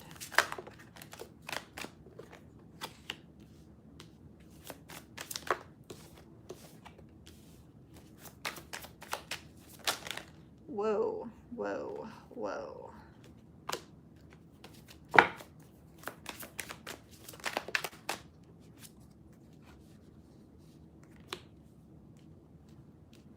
All right, one more.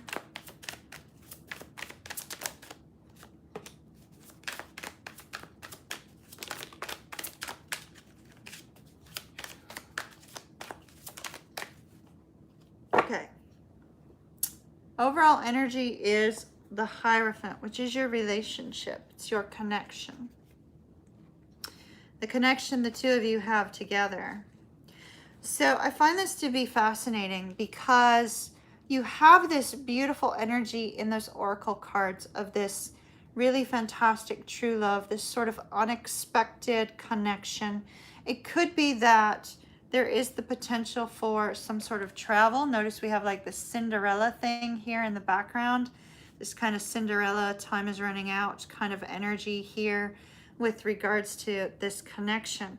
And then the next thing that came out was Death and the Lovers. It's almost like, should I let go of this connection or should I not? Should I continue to hold on or should I let go? Should I let go of a hurt or a wound or something that my person has done in the past? Because with the Eight of Wands, there's been some communication struggles. There's a need to heal from these communication struggles, but I see that the communication struggles also seem to appear to be related to time apart. Now, Spirit is saying, don't lose heart. The dark days are almost over. The difficulties between the two of you are almost over. Do not lose heart. Do not lose hope. Now, we have the Strength card. Spirit saying, be strong. Be strong, because the two of you actually have, at the very core of everything, you have a very strong relationship. You have a relationship that brings each other peace.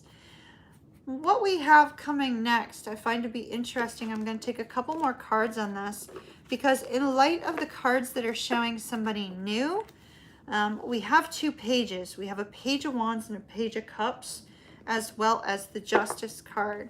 It could be that one of you is sitting in an energy of, you know, being a little bit combative with that Page of Wands, being a little bit combative, acting a little bit too reckless. And the other is trying to be sweet and compassionate and adoring, but yet it's being perceived wrong. Now we have 2 more pages, all 4 pages. All 4 pages are an indication of news related to this connection, and things are actually looking really good. Okay. Okay, good. So it's going to take some time, all right? We've got 4 pages. For me, this would indicate a little bit of an immature energy, but it's 4 pages indicating good news. When we have 4 of positive cards together, it's an indication of good news, something positive coming your way, something beautiful coming your way. With regards to this connection with the Justice card, things turning in your favor. There is a lack of patience, which could potentially cause you guys a little bit of a struggle. But look at this, the 10 of Cups. The 10 of Cups and the Purity card is showing the love here between the 2 of you. The strong emotional bond between the 2 of you that has grown to a depth of tremendous happiness. Then we have a little bit of a confusing energy because things, you know, are hard to see. It's hard to see forward. With the High Priestess, it's really you needing to tap into your intuition. But look at this. Ace of Cups and the Fool. You have an opportunity for a brand new beginning with your person. A brand new beginning. Especially with those 4 pages. So the 4 pages to me really are indicating a resolution with regards to communication. Coming to a point of understanding between the 2 of you. Keep it playful, keep it fun, and things will work out in a beautiful way. Those 4 pages can be a strong playful energy. So kind of harness that playful energy, give into the playful energy, and you'll see some movement here. So it looks good, actually. But I also see you meeting somebody new. So you're going to have to decide what you want to do about this new person. And it looks like they're going to kind of come in like a whirlwind. All right? I wish you well, Ed. Good luck to you. I seem to ramble, but hopefully you got everything out of that needed to come out of those cards. I wish you well. Keep me posted. D. My Australian D.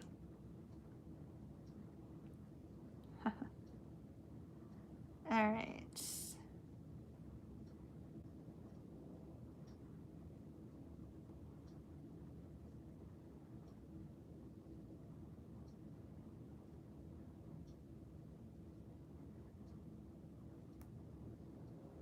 All right, we will take a look at both of those questions. All right, D, are you ready? Good luck to you, Ed. Let me know what happens with the new person, too. Send me an email or something. All right, so D, let's see. Which deck do I want to use for this? I think we're going, no.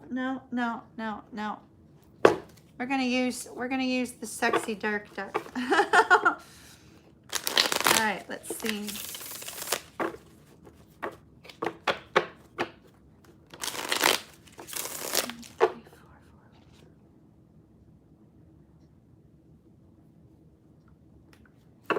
All right, D.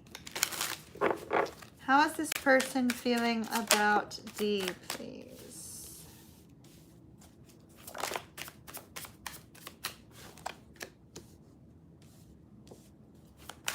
Oh, one of the cards I can't show on YouTube came up. All right. How is this person feeling about Deb, please?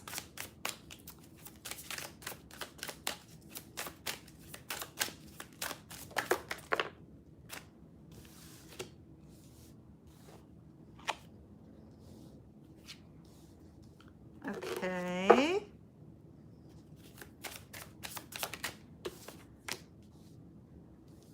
Well, this is confusing. All right, so based upon your question, D. Lee, it looks like you said that things are going very well. but yet I have a slightly different energy. I'm going to switch decks just in case it's the deck, but I do have a slightly different, oh, there we go. Okay. That makes sense. That makes more sense. Okay.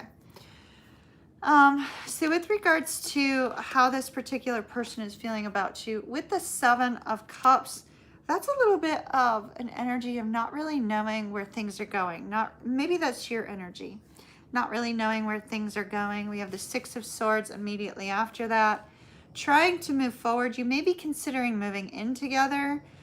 You didn't say that the two of you are at a distance. If you are at a distance, the Six of Swords could be, you know, travel, coming to see one another. We have the Two of Pentacles, which I have to cover, but the Two of Pentacles is indicative of, you know, a beautiful kind of energy that's happening between the two of you right now. That all looks fantastic. However, this is where things get a little bit interesting with regards to how he's feeling. So we have the Ace of Pentacles in the reverse. So he could be a little bit phobic of, you know, taking the relationship to a different level than it's at right now. There may be something about that that's sort of not settling too well with him. He has the Judgment card here, so there's a focus on trying to make a decision regarding this. Maybe in the past he was, you know, unwilling to move the relationship to a different level, or maybe there's just a focus on the fact that he's trying to slow things down a little bit. We have the Hangman soon thereafter. So he is really looking at the relationship from a different perspective, trying to see things in a different way. He's feeling a little bit overwhelmed.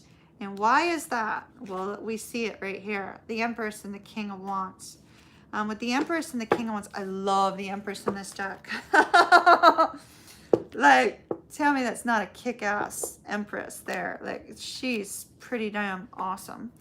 And so with the Empress and the King of Wands, I feel that, you know, there's this sense of wanting a new beginning. Maybe he feels that you're wanting something different out of the relationship. And the King of Wands is trying to take action towards bringing about some sort of new movement between the two of you, which is beautiful. Bringing about some sort of new movement between the two of you that's going to make you extra happy. I feel like this person sort of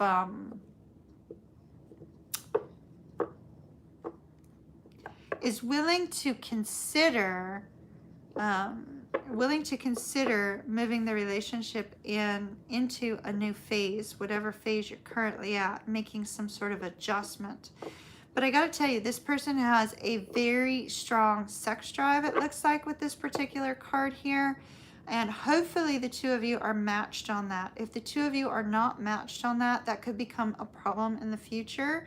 But if the two of you have the same drive in that area of your relationship, then it looks like everything will turn out fine. But it may be kind of a sticky point. The reason I say that is there's two women on the bottom of this card. Not something I normally see from the King of Wands. So something to note. Let's see what the next 12 months is going to bring for the two of you.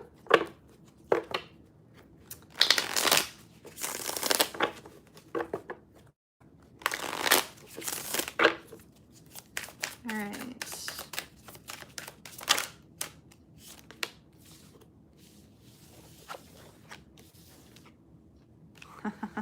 A lot of passionate energy between the two of you. A lot of passion, a lot of passion, a lot of passion.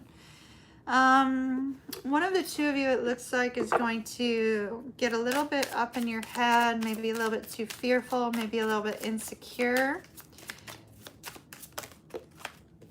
as a result of somebody's work, it looks like.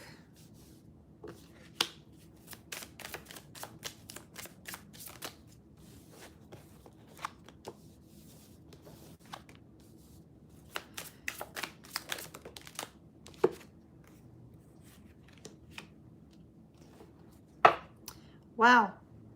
Wow, wow, wow. Okay. So we have the Nine of Cups on the bottom. Wishes, dreams coming true over the next year, right? So that looks really fantastic. I do see, however, with the Devil and the Eight of Pentacles, that there is a focus on somebody's Somebody working too much, really. I feel like somebody's going to be working too much. It may cause a little bit of a problem in your connection. Don't worry, it's going to be temporary. It's not going to be a long-term sort of thing. I do see the Lovers and the World, so there is going to be some sort of movement, which is fantastic, to a new cycle of your relationship, which is beautiful. We do have Nine of Pentacles is a very strong independent energy. I do feel that there is going to be success with this relationship in some way. It's going to be moving forward in a beautiful way. With the Justice card, I really don't feel, we have the Justice card, the King of Pentacles, and the Five of Wands. So with regards to like long-term marriage, I see that might be a fight. With regards to, you know, really kind of moving forward in that direction, I think it's going to be a little bit of a difficult, sticky point. You guys could have some bickering and fighting over somebody's insecurity, whether that's yours or his. But we see the sun, we see happiness, which is fantastic. I don't know, this connection looks really lovely. It just has some minor hiccups. But, you know, sometimes it looks like a soulmate connection. Wheel of Fortune. Things moving in your favor, which is good. Six of Wands, victory. Queen of Cups, you wearing your heart on your sleeves. Queen of Wands, you achieving great things. This looks really fantastic.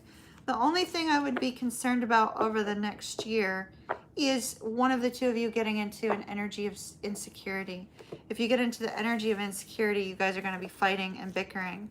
So if he's a little bit insecure, try to manage that by making sure that, you know, he knows what's going on, being open, honest, and direct. If you develop a little sense of insecurity, just know it may be because of the high sex drive of your person. That could be a little bit problematic for you. Otherwise, everything looks fantastic. Success, fantastic movement, things moving in a brand new direction. Everything looks great. Looks absolutely fantastic with the two of you.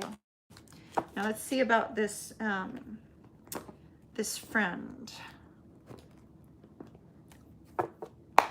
And then Kim, you're up next.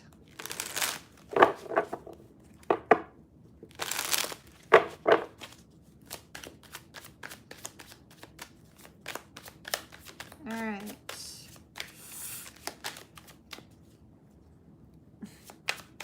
Hold on. Hold on, y'all. Just bear with me a second.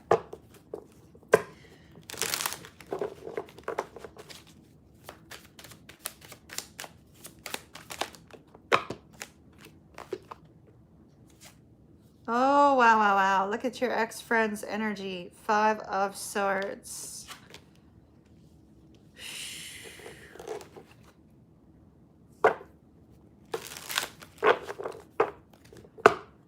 Five of Swords. No, you don't have anything to worry about with this ex-friend at all. No, no, no, no, no, no.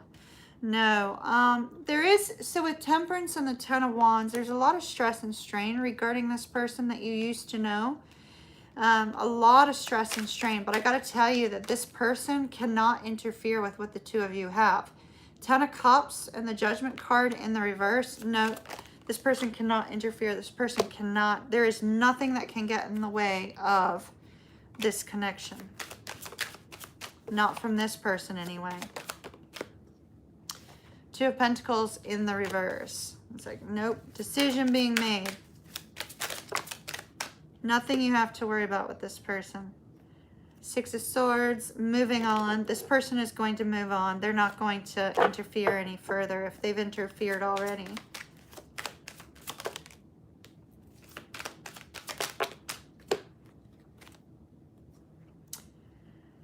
They may be a little bit problematic though. The Five of Wands. Look at that. Death, Strength, and the Nine of Wands. Yeah, you have nothing to worry about with this ex-friend. Not with these cards here. Ten of Cups, Ace of Cups, Judgment card in the reverse. Wheel of Fortune. No, nothing to worry about with this person. They may try some stuff, but they can't interfere. Don't you worry about that person at all. Shake them off. Shake them off. All right. Love and light to you, D. I wish you well. All right, Kim. Kim, do you have a card preference?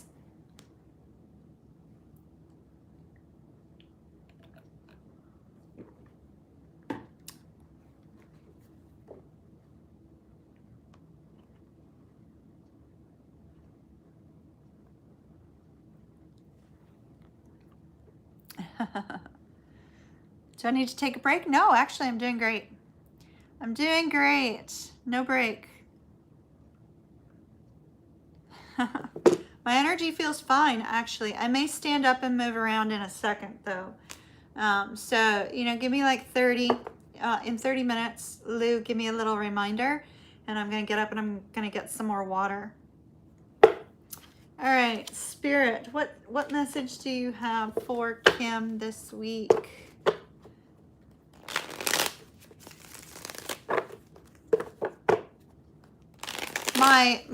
I was feeling telepathy a minute ago, Lou. That's why I stopped. All right. What message do you have for Kim, please? What message do you have for Kim for this week, please? Justice.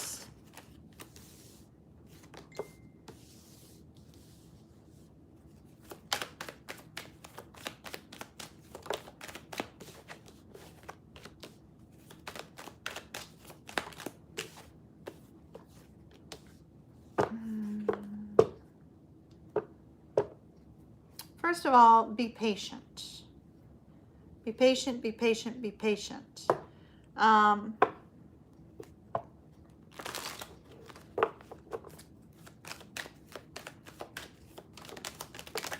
Holy smokes. Your cards just went crazy. All right. So, let's talk about the cards that just came out, flying out, energetically speaking. Because the other cards that we have are kind of boring. So let me just be honest. The first cards we got are really boring.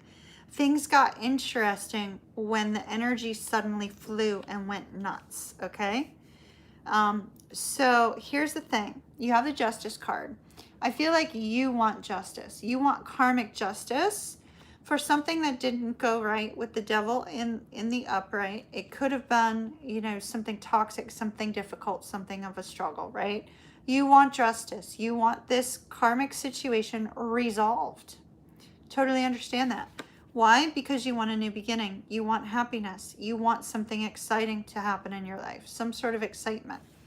Page of Swords, you may be waiting on a particular aspect of news, or you could kind of be in an energy of, listening to friends, listening to other people, because there's a lot of birds chirping in his ear, right?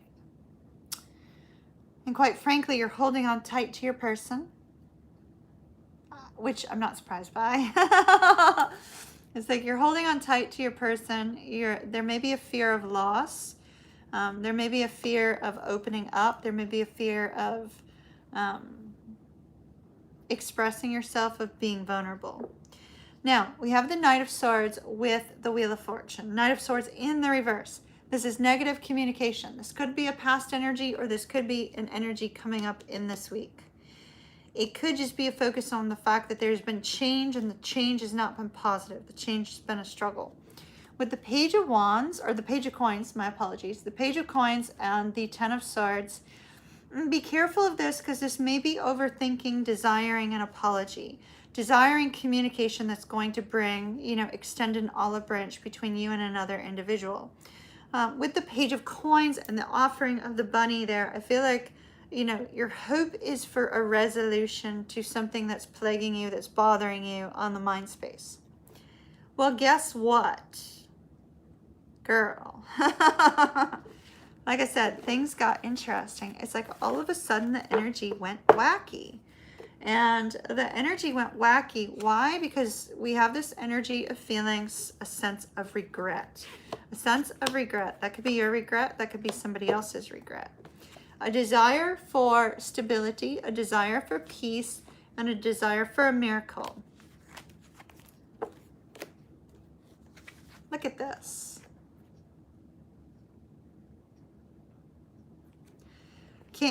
Tank, could you please write down Kim's time frame? Because I forgot to get a timestamp, please.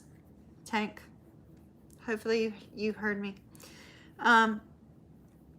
With the King and the Queen of Wands, the two of you are a perfect match. We see the perfect match right here. Interestingly, I feel that you being in this energy of the moon, you tapping into your intuitive side, you showing that you are unmoved by anything that's happened in the past, that you are unmoved by any circumstances surrounding you, you being social, you being vibrant and beautiful and being in this energy of strength. Being in that energy of strength and tapping into your intuitive side, it causes this person to be drawn towards you, like a moth to a flame, right? To be drawn to you with this energy of the Two of Cups, this compatible energy of the King of Wands.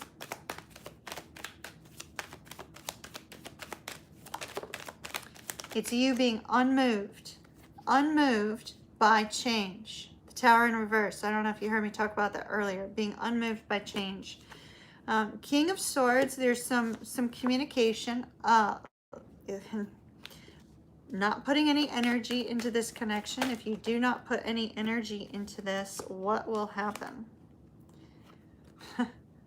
Queen of Coins, Queen of Swords.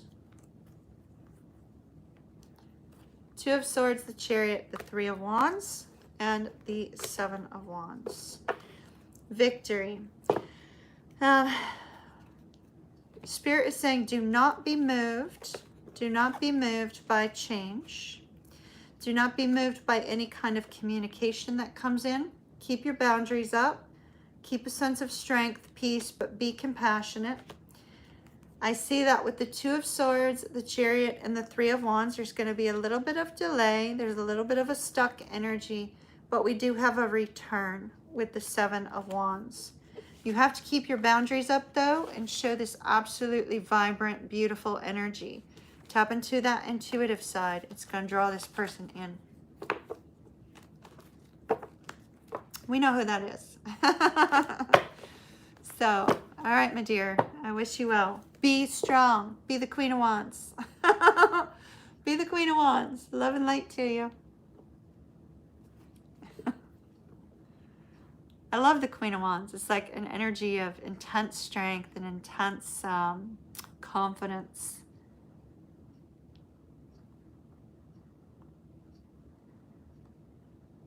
Tank, are you on video games? Are you there? Okay, he's there.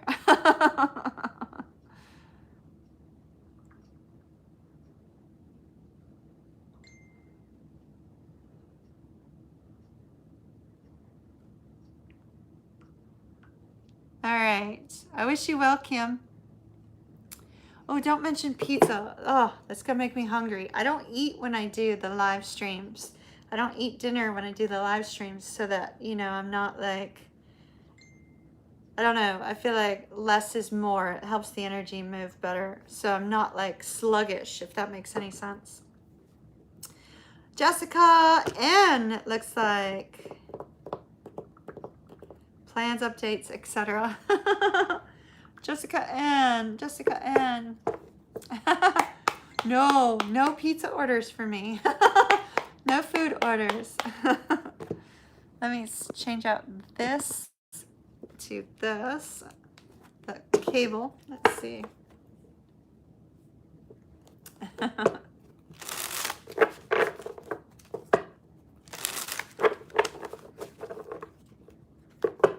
All right. 155.18. Jessica Ann. All right. Talk to me about this twin. Talk to me about Jessica's twin, please. Are you two having a problem? The Hermit, the Nine of Swords. That's a fearful energy. Contemplative and fearful.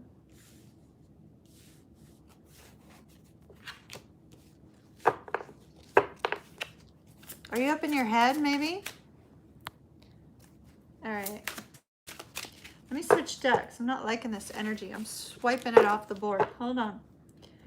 Hold on.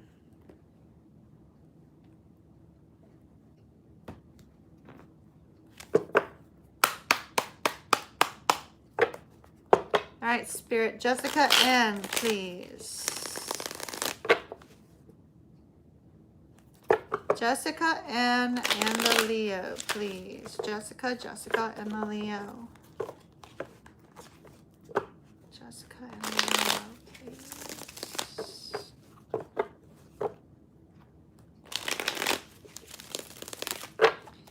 So Jessica, Spirit is focusing me to the color green. The color green is related to the heart chakra. And the color green being related to the heart chakra could indicate that maybe you need to do some heart chakra work, something of that nature. The heart chakra is associated with the color green, and emeralds are associated with twin flames and that heart chakra. So you may want to kind of focus on that color of emerald, color green.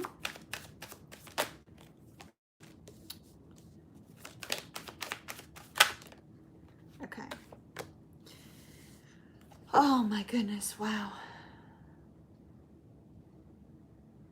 10 of Cups, 10 of Cups, 10 of Cups. Absolutely stunningly beautiful. All right, you're at a fork in the road with your twin, okay? You're at a fork in the road with your twin. There's an intense amount of love between the two of you, which is absolutely fantastic. We have a really good future energy for you and the twin, Jessica. So let me just note that. Where you are right now, not so great. Not so great. I don't know if you're logged in at the present moment, so I think you tend to like me to deliver the energy straight up. So that's what I'm going to do. So what we have is we have the Chariot and the Two of Swords. This is a Chariot that's not moving. This is a past energy of him not really knowing what he wants, not really knowing where this is going, not really knowing if he should take action. But this Chariot is kind of like, well, I'm not moving, but I want to get things moving. Not really too sure at the present moment. However, with the Queen of Wands, oh, there you are, Jessica. With the Queen of Wands and the Knight of Swords, I feel that the Knight of Swords looking over here at the Chariot is like, come on, let's get this moving already. That could be your energy saying, look, like, I'm not going to wait around on you forever. Figure it out. Or it could be an energy of him saying, okay, I need to get this. I need to figure out what I'm doing here. I need to decide if I'm going to move forward or if I'm not. There's an intense amount of chemistry. This person really has the hots for you, big time, Jessica. I mean, really strong energy of intense passion between the two of you. Now, here's the part that I said I'm not going to sugarcoat. One of the two of you is staying way too much in fear energy. The Nine of Swords. This is when we get something in our head and we can't release it. It stays there and we churn it over and over and over, right? So here's that Nine of Swords energy and the High Priestess. Possibly churning over in your head. Okay, what is he hiding? What is he hiding? What is she hiding? What are they hiding? What is it that I don't see here?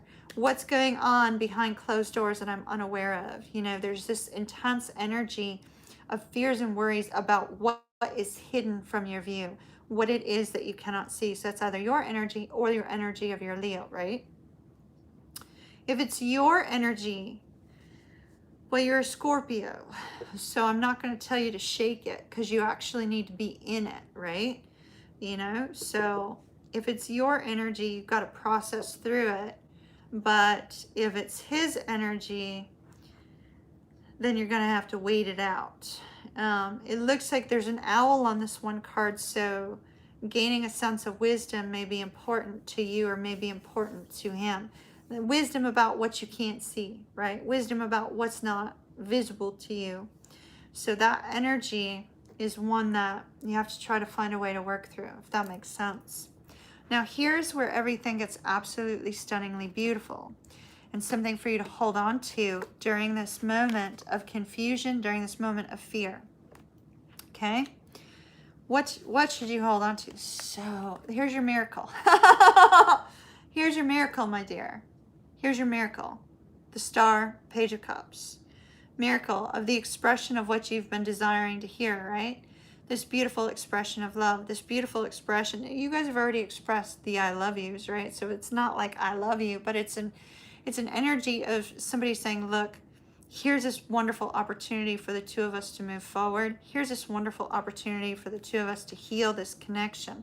Here's this wonderful opportunity because we're meant to be together. We're meant to be together in the end. We're meant to be together and we're meant to see happiness here. And so this particular person knows that they're meant to be with you. They know that you bring them happiness. They know that they want to move towards you. They're trying to figure out how to do so. They're at a fork in the road. They're at a fork in the road. But let me just say that love conquers all, right? Love conquers all. Be strong, my dear. That's what I've got for you regarding your twin. Love and light to you. I wish you will. All that good stuff.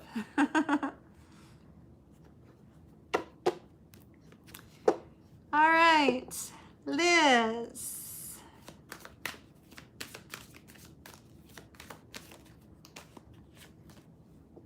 All right, let's see.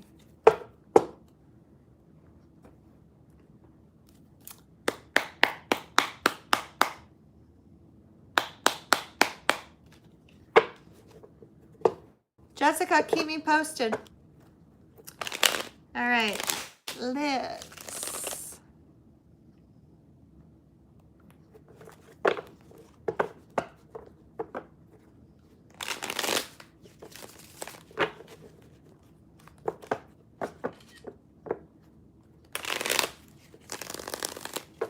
This deck is not responding to you. Let me get the next deck.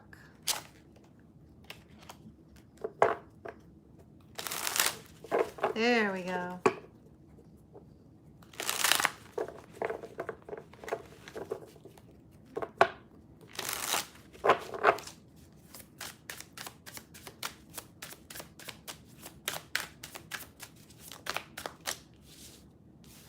Ooh, there we go. Look at that. Devil and the Fool. Talk about a passionate new start here. So this is positive. This is positive. New change. I like it. It's a longing for you. Okay. Ace of Swords.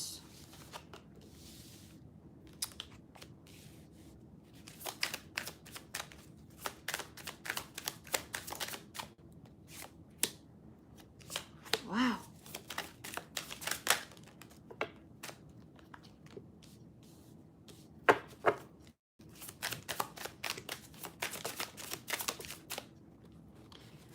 All right. Be careful of your words, Liz, with this person. The reason I say be careful of your words is we have the Five of Swords and the Three of Swords. Be careful of any accusatory communication, anything like that, or reacting to communication from him in any way, shape, or form. Because with this Five of Swords, Three of Swords, the two of you could end up ending things, and we don't want that to happen because we have a beaut, and that would also come from Nine of Swords energy, like we were just talking about with Jessica. You know, we don't want any fear to get in the way of this connection because we've got some really beautiful cards here. Okay, so we do have this particular person that you're dealing with is in a phase of wanting to take action towards you. It seems like perhaps things have been moving slow in the past with the Seven of Coins, or the two of you have put a lot of time and energy in getting to know each other. Oh, Erin, thank you so very much for the super chat. I appreciate it. I love those little stickers. That one's really cute. It looks like a boombox. Thank you so much. With the Eight of Cups, the Eight of Cups is movement. It's movement. It's, you know, spending time coming towards you, the two of you seeing one another. It's movement. In this particular case, it's movement, because in the mind space, I was saying, okay, Spirit, where's this Eight of Cups going to? Three of Wands, celebration, togetherness, spending time together, celebrating, spending that time together. So that looks really fantastic. Ace of Swords was the communication you received. I do see that he is holding back a little bit. So just so you know, he is holding back a little bit, but he's also holding on tight. He's not letting go of you. He's gaining a closer connection to you. We have this energy of taking action rather quickly, a little bit impulsively. So you could see a slight delay after sort of this impulsive movement. Don't be alarmed by that, because we have Temperance and the King of Wands. It's be patient on him taking action. We see two people in this Temperance card, not one. So I do feel that this person is trying to give you what you need and what you desire, right? They're trying to give you what you need and what you desire. So see how he's holding on to the, it looks like a medallion. It's really a cute energy. It's like he's holding on to you, but he's trying to give you what you desire, what you want. And so be careful of getting into any arguments or anything like that, because it looks like a really beautiful energy here. A beautiful energy of trying to give you what it is that you've been wishing for and hoping for. So be patient. It looks like it's coming your way.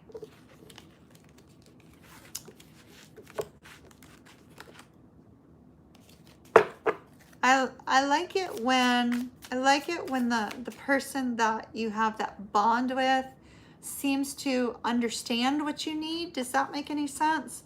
So I know you said it's been years, so it could have taken him years to figure out what exactly it is you need, but he seems to have figured that out, and it looks like he's trying to give that to you. So give him a little bit of leeway. He might mess up a little bit, but he's trying.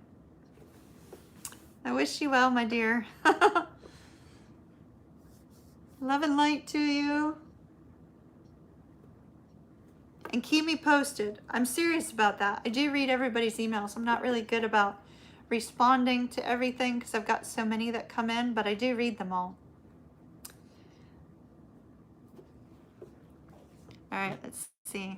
Hold on. Let me ask Tank a question, because I told y'all at 10 o'clock I'd decide if we add more tickets. So hold on. Because I think we started at 7:15.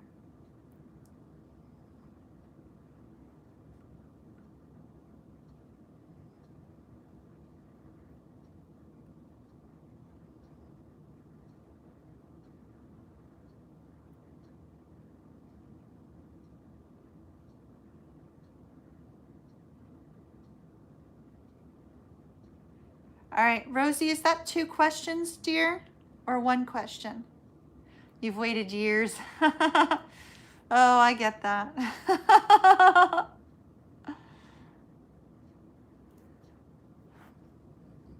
That's why you had that. The interesting part about the deck that I moved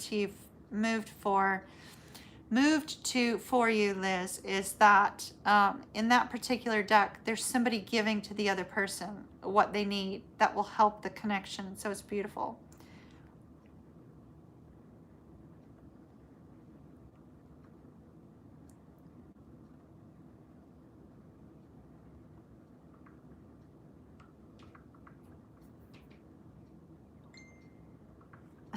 All right, I'm talking to Tank about timing, trying to decide if we should add any more tickets. Aaron, to get on the list, what I do is I do the tarot mini reads through my website. 1, it's for business accounting because this is a business, so I have to keep track of all of that. 2, YouTube takes a great big portion when I go through YouTube, so it helps me to keep on top of, how many questions we have, where we're going, how many are left, that sort of thing, so we can make sure that everybody gets their question answered and that we can stay on top of it. So we go through the website. There's a link in the description box. All right, let's see.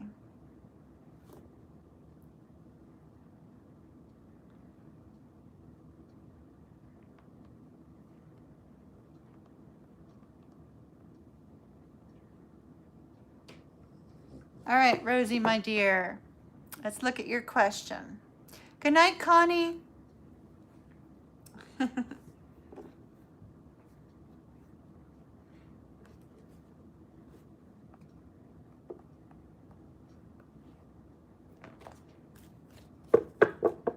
Okay.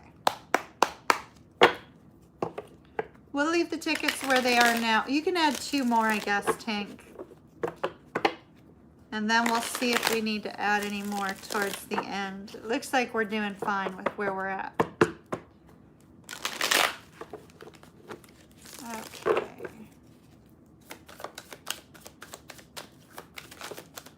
Oh my goodness, Rosie. The cards are going crazy. I don't know if Rosie's logged in right now, but the cards just suddenly went crazy. Wow, has there been quite a wait for this? Okay, so Tank, could you let me know, is that 1 question or 2 questions from Tank or from Rosie? Charles, thank you so very much for the super chat. I really appreciate it. Thank you, thank you. Is that 1 question or 2 from Rosie, Tank? Hopefully you can hear me. So we have the Ace of Swords. Oh, 2. Okay, thank you, Tank. So with the Ace of Swords and the Ton of Swords, there's this focus on a lot of mental headspaces being, a lot of mental energy is going towards your first question. And it's sort of like, when is this new beginning going to get here? When is what it is? Oh, wow. When is what I desire going to get here, right? And so in the area of your life that we're looking in, Rosie, I've just kept it private, but I love it. It's utterly amazing. So look at this happy, happy, wonderful movement forward. Happy movement with this Ace of Cups. Happy movement, gratitude, blessings. And so it looks like what it is that you're desiring. Surprise, here it comes. Let's get a time frame on this. The 9 of Wands. So the 9 of Wands is Sagittarius, 2nd decan. So that would be between December 1st through September 10th. And that's for what you're looking for to come in, right? For what you're looking for to come in. But we want to know what's coming in sooner. So let's take a look at that. Because this seems to have been a very long wait for you with the Hermit. Let's see if we can, before we do that, let's see if we can get what you're looking for to arrive sooner. Let's see if Spirit has any indication on that for us.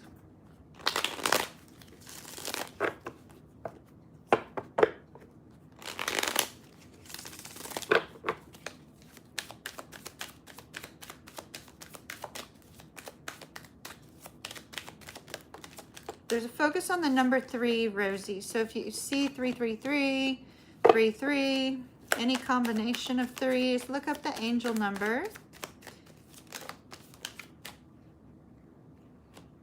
Okay, how to make this arrive to you sooner. Spirit message. Be careful of overthinking and fear. Release overthinking and fear, because that will set an energy into your life that will not be happy. Okay, so in order to get what you're looking for to come in sooner to you, it's very interesting. Because 1, you have this energy of strength, but you also have this energy of rest, and you have these two coins that are kind of bringing about this energy of, okay, there's this need to take a little bit of a break, find your sense of inner confidence, your sense of inner strength, perhaps work on something that makes you feel more confident, makes you feel more excited about the things that are happening in your life, to bring us about a point of balance. Interesting that we have the Lovers card after that. So I'm not sure if this is love that's coming in to bring about what you're desiring, or if this is some sort of partnership in some way, you working with another person to bring about a new cycle in your life. I feel that everything's about ready to change for you very soon. But you have to find your inner confidence, and there may be somebody that you have to work with in order to bring about what it is that you truly desire here. Now let's see. What about on the short term? On the short term. When is this supposed to be coming to Rosie on the short term?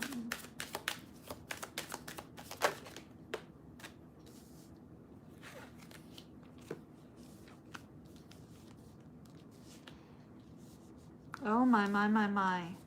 Wow. Okay, so you got a little bit of a struggle coming.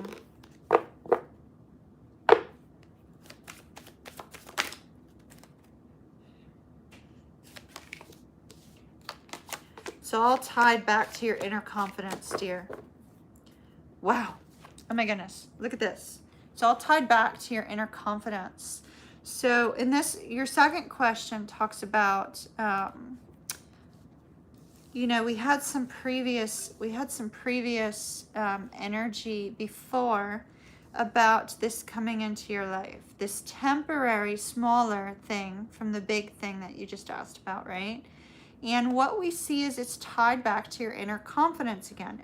It's tied back to you having this entrepreneurial energy, you having this energy of happiness, you having this energy of strength, you having this energy of confidence.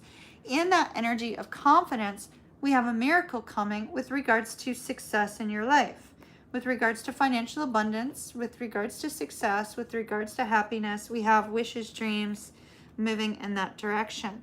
But you have a little bit of struggle to get there because we have this, you putting hard work and effort into your life, you putting all this hard work and effort, and having some people that are not, that don't have your best interests at heart around you, surrounding you, taking from you rather than giving to your life.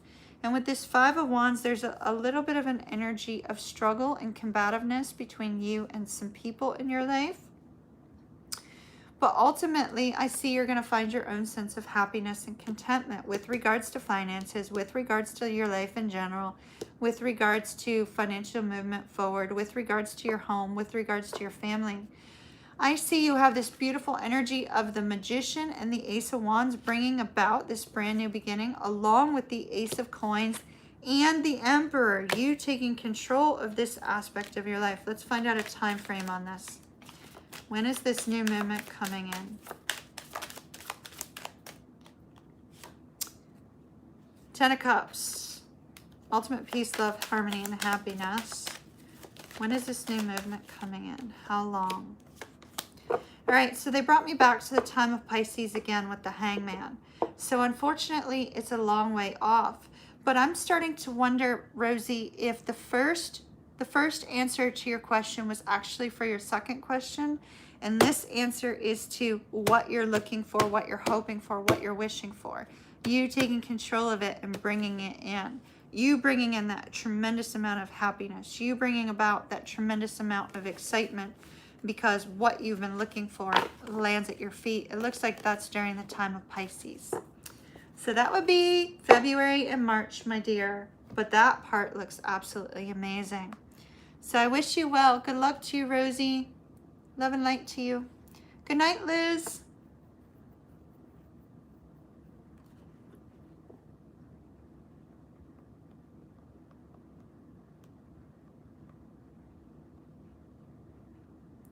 All right, Tank.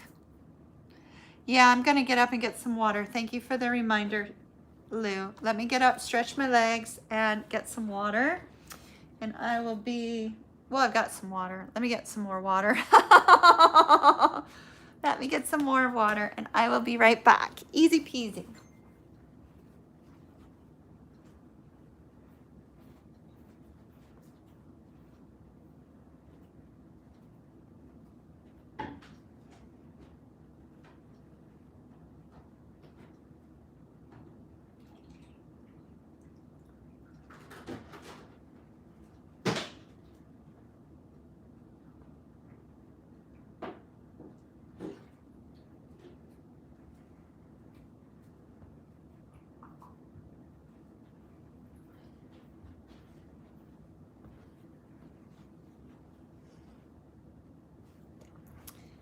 All right, my dears. Lou, thank you for watching out for me. I appreciate it. I appreciate it. Thank you so very much. Rosie, did that make sense? I was trying to keep your question private, but I think the second question was actually the answer to your first, and the first was actually the answer to your second. Did that make sense? Hopefully it made sense.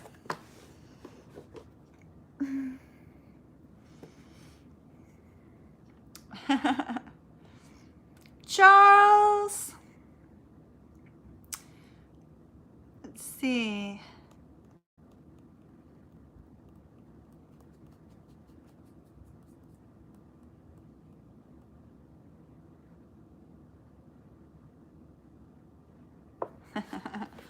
So, Charles, you have that the Clash playing. Should I stay or should I go now? All right. Let's see, which deck? Which deck? Which deck? Which deck? Which deck? Spirit? Which deck? No, this. All right. Charles. Should he stay or go?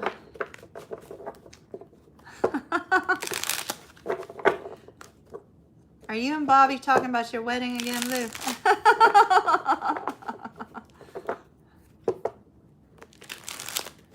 Right, Charles. Okay, Charles.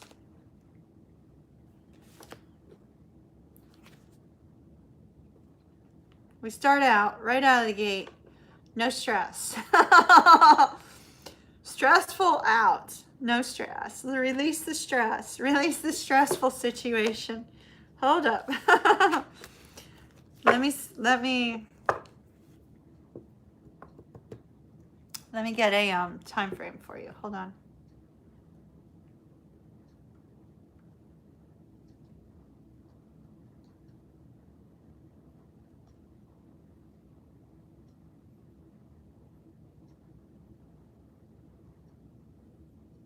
All right, I sent Tank your timestamp.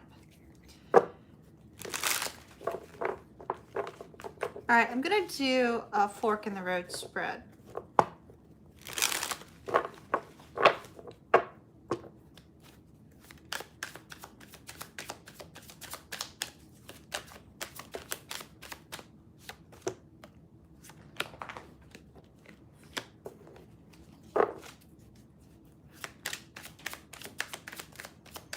All right, Spirit, this side stay, this side go.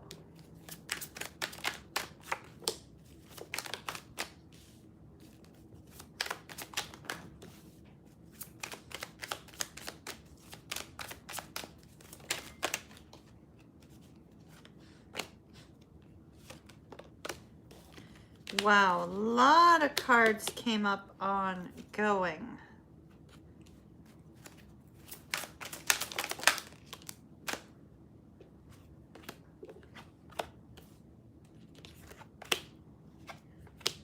Okay, I'm gonna read the two sides for you. Internal struggle, right? I mean, that's the overall energy of where we're at. And so, yeah, should you stay or should you go? Plain and simple, we got, okay, do you go on, do you move on, or do you stay where your heart feels happy and making a judgment call on that, right? So you have a focus on change. Something needs to change. Like something needs to change now or something needs to change moving forward. So I took some cards on a fork in the road. You know, what's going to happen on each side. First of all, moving forward towards the stressful situation. The Spirit was not too thrilled about that. First card that came out was, let go of the stress, let go of the strain. Interestingly, on one side, we have a whole lot of love, a whole lot of stability, a whole lot of contentment. On the opposing side, the stressful side, the moving away from the stability towards something else, we have an energy of the Knight of Wands, which in its best light, it's taking action really rapidly. In its worst light, it's a little bit of a player energy, somebody not willing to commit, somebody wanting to kind of keep the field of their options open. And with the High Priestess here, I feel that there's going to be a sense that something is being held back from you, that you're unaware of. There's something going on here. With this Seven of Cups, this is an energy of a little bit of confusion, and the Ten of Swords is showing intense mental burden. Intense mental burden if you go back to the stressful situation. Eight of Wands, there may be some communication that kind of brings balance to things.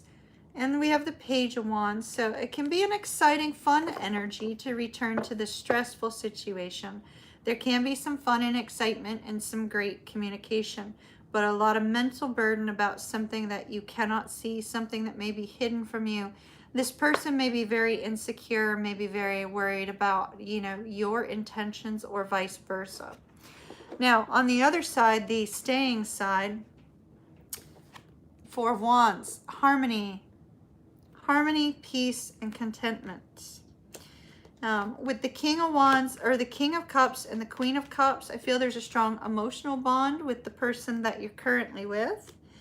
We have the King of Coins, so there's stability here. The Nine of Coins could be an independent energy. Perhaps in this connection, you're able to maintain your freedom, which is always good for Pisces, to feel that you still have freedom even in a relationship, that you have the freedom to be yourself, right? That you have the freedom to, let's see. Tang, could you give me Charles' other question, please? Could you send it to my phone as well? So we'll see if it get answered here. So with the Knight of Cups, there's an energy of wanting to express how you feel, or hoping that they'll express how they feel to you. A real romantic, charming energy here where you're currently at.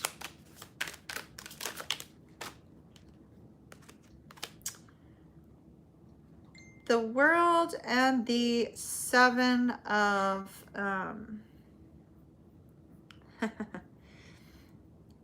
the World or the Seven of Cups. Okay, interesting. We have the Two of Cups here.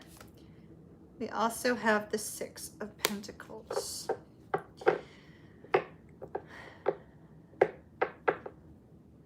So the World and the Seven of Cups shows the confusion over the two directions, right?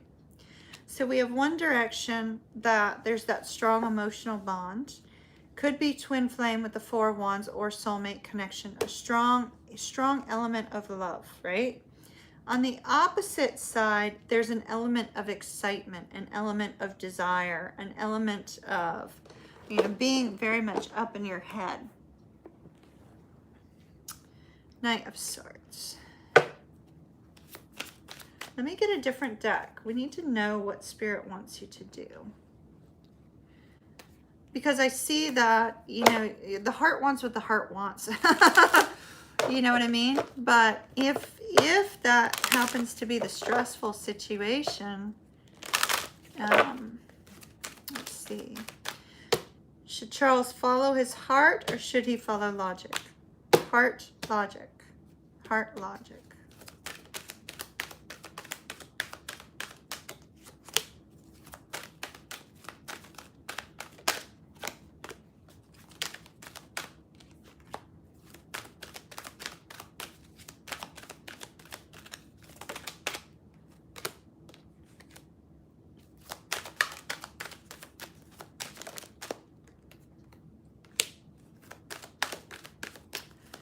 All right, if you follow logic, okay, if you follow the logical choice, all right, the logical choice,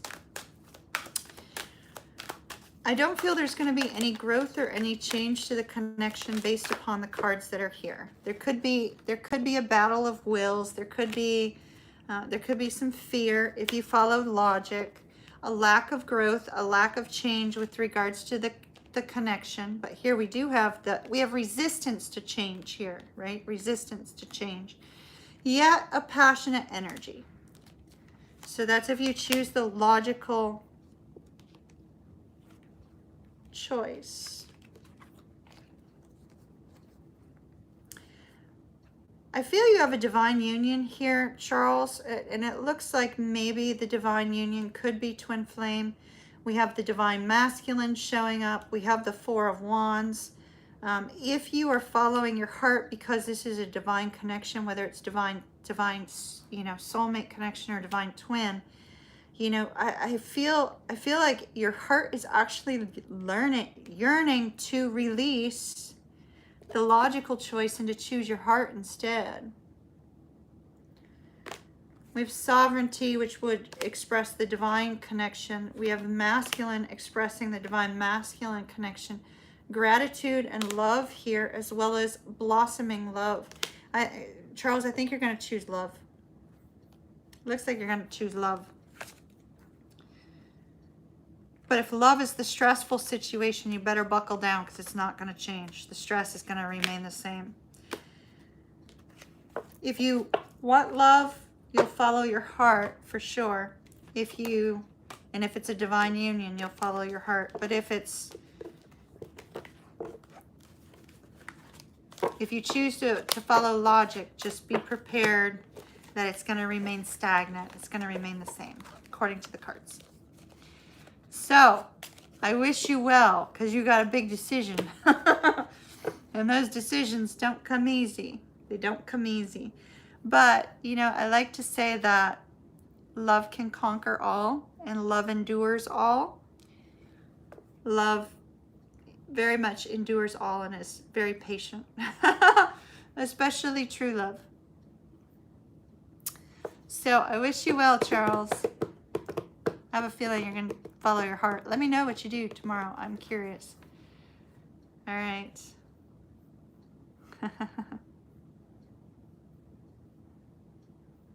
The interesting part about fate, let's talk about that for a minute, because we'll just sort of take a break here for just a second with Charles's second question, and then we're going to be moving on. The next person up is Lola. So, Charles, your card showed a divine connection of some sort, whatever it happens to be, right? Whatever you're feeling called to from a love perspective. And, when love is that strong that, it withstands the current situation, right? And it withstands all of that. It's not going away. The love is still there. And it's going to blossom. And I saw it like the King and the Queen of Cups. And so for those of you that, have to choose between logic and love, I've always chosen logic in all of my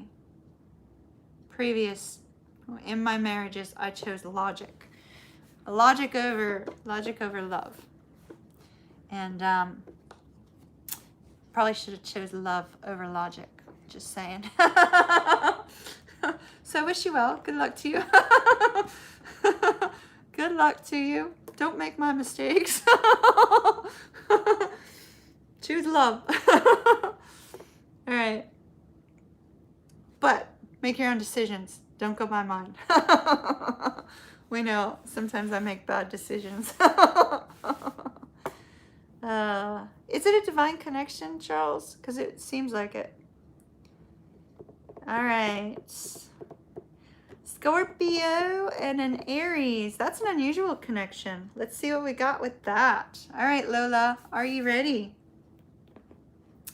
Let's see what we have for Lola.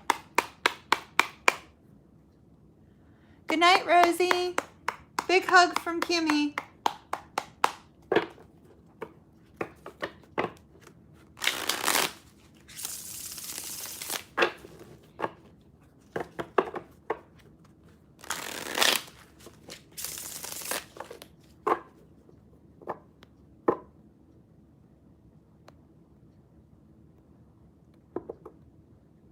Is Charles still logged in, or did he already? Yeah, he's there. Okay.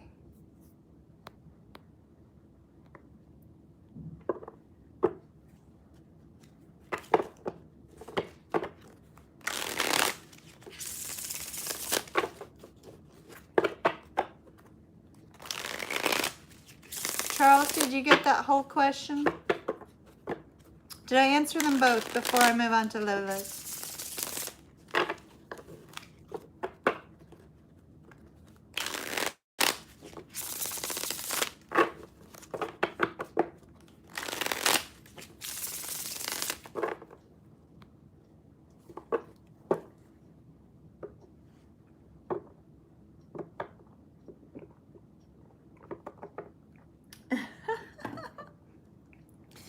Is Janie warning you about Lou now? All right, Lola. Lola. And the Aries. All right. How is this Aries feeling about Lola?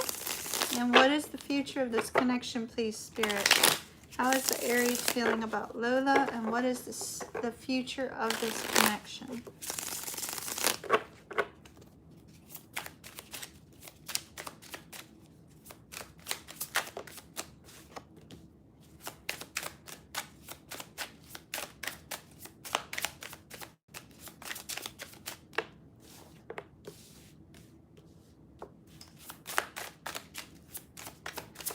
All right. This is not your deck. You want to stay, and that's is staying the logical choice, or is staying the heart choice?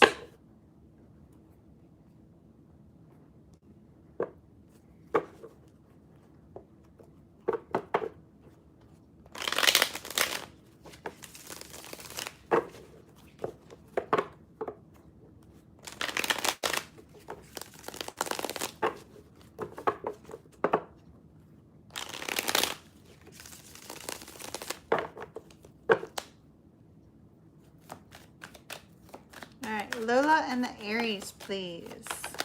How does the Aries feel about Lola? My goodness, these cards are moving, Lola. Now we got a deck that's working. These cards are moving. Let me write down your timestamp.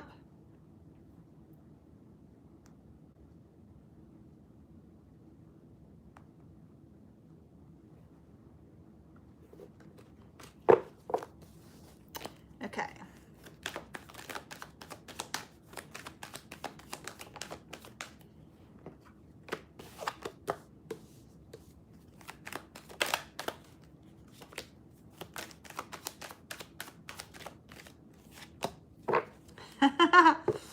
All right, so Lola, this particular person, so let me just note that right now I'm kind of getting the energy of what's going on with your person, and I will gain a little bit more insight into his feelings. But we have the Seven of Wands, or the Seven of Coins, and the Two of Wands. So I feel like there's been a lot of time, whether it's time in kind of determining the direction, or time in general. A lot of time and effort has been put into this connection in some way.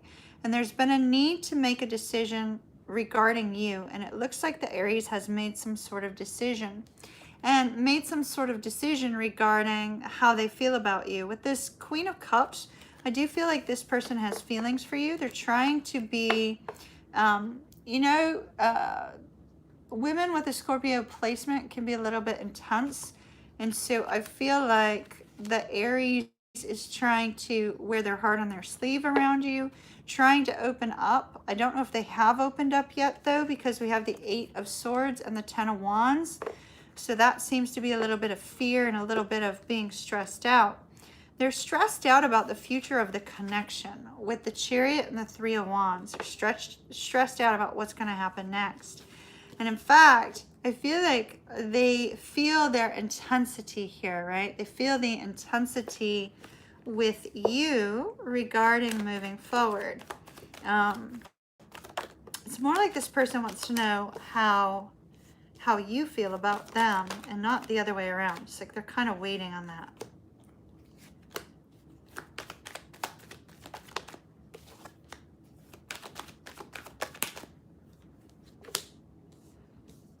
Oh, but they're very passionate about you, that's for sure.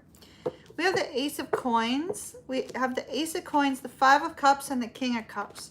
The Five of Cups and the King of Cups, I think that this is more like this person is confused. Sometimes they feel like they understand you. Sometimes they feel like they don't. Sometimes they feel, that you may have feelings for them. Sometimes they feel that maybe you don't. It's like you keep this person guessing. And as you're keeping this person guessing, it's like you're drawing them closer to you with this King of Cups energy. I do feel like this person is developing feelings and they seem to run pretty deep. With the Page of Swords in the reverse, you do need to be a little bit careful about this, Lola, because it's possible that with this Page of Swords in the reverse, there's this sense that this person may kind of be kind of keeping an eye on you, or vice versa, you know? But we have this King of Wands energy too, so I feel like there's a strong, passionate connection between the two of you also. Let's see where this connection is headed. Where is this connection headed, please? Uh-oh. Uh-oh. You're very welcome, Charles. Charles, just know that, you know, if you choose not to choose love, it's still going to plague you. So if you choose not to go in that direction, you're going to need to kind of figure out how to deal with your heart, if that makes sense. All right. Oh my goodness, my dear. All these cards are coming out in the reverse. And the card is upright, Lola. So where is this going? Somebody's vastly overthinking, Lola. It's either you or the Aries. Vastly overthinking. We have the Emperor in the reverse, the Hierophant in the reverse, the Page of Cups in the reverse, the World in the reverse, the Three of Swords in the reverse. So there's this overthinking about the connection with regards to its future, not with regards to feelings, but with regards to the future.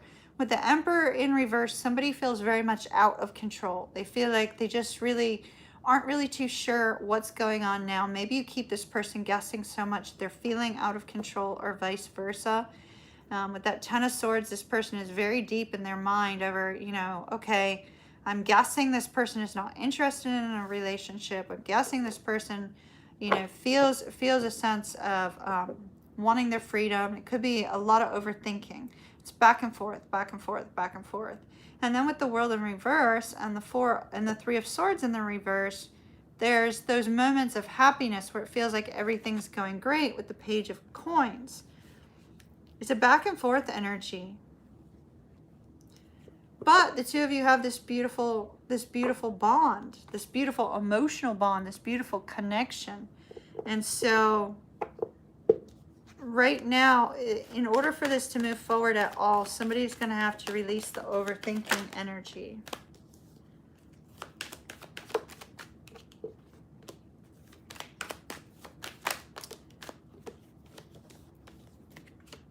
Okay.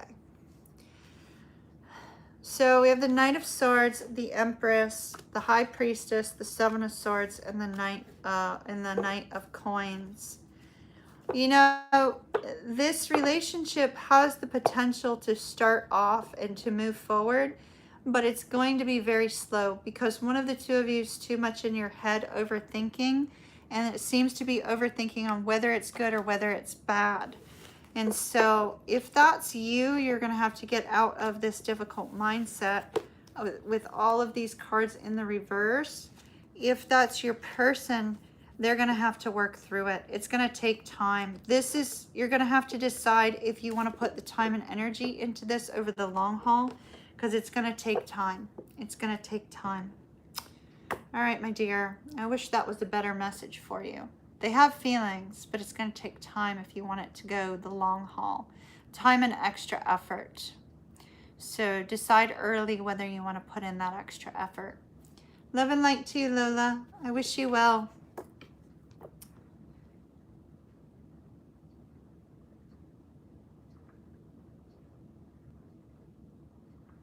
Let's see, who's up next?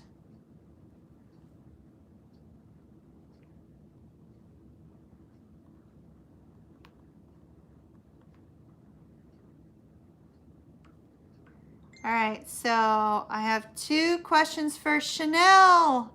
Chanel, you're finally up.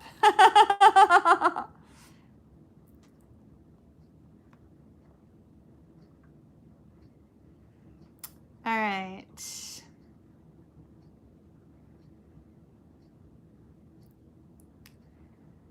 Let's see. First question about the new Aquarius.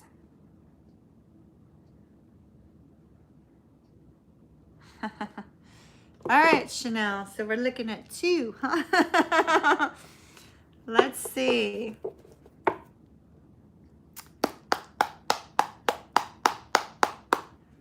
Taurus and Aquarius. That's like intense chemistry right out of the gate. But 2 fixed signs. That's kind of tough.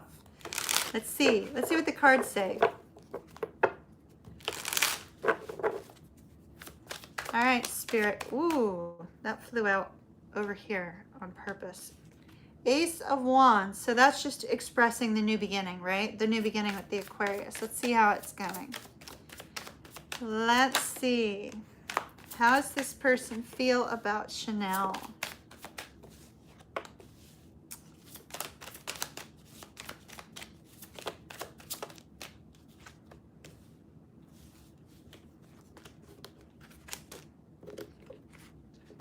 Oh my goodness. Wow. Wow. Wow, wow, wow, wow, wow.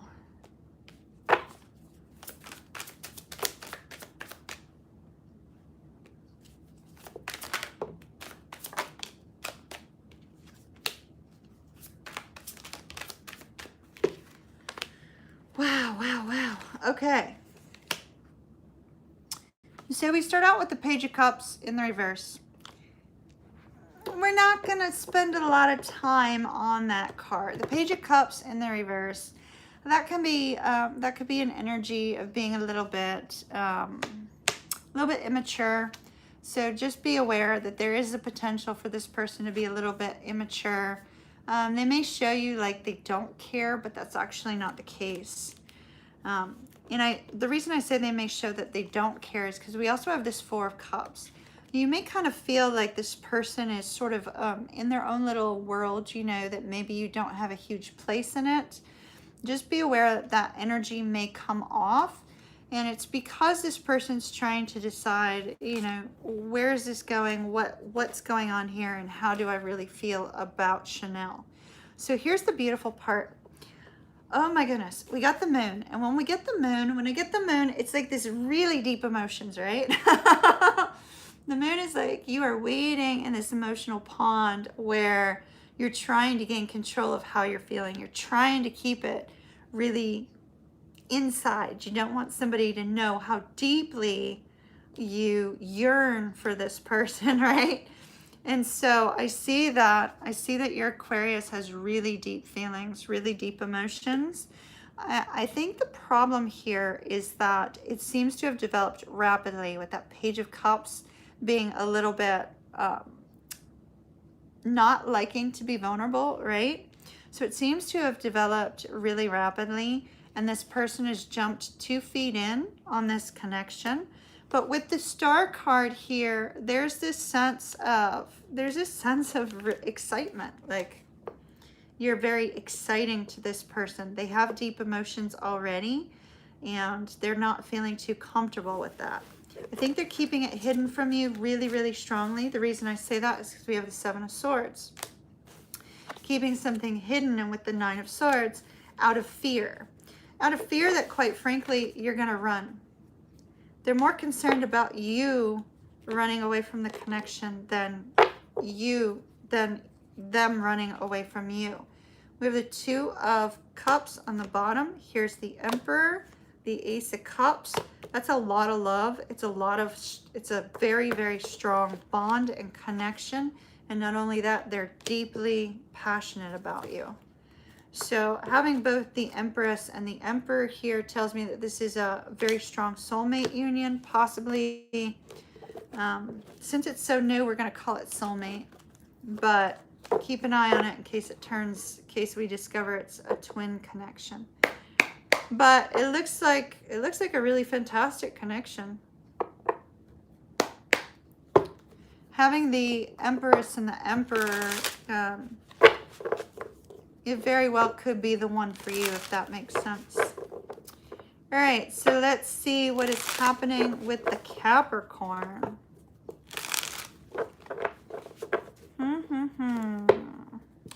Chanel and the Capricorn. Tank, I forgot to write down the time frame for Chanel, so let me give you the second question time frame, and you can go back, please, son. All right.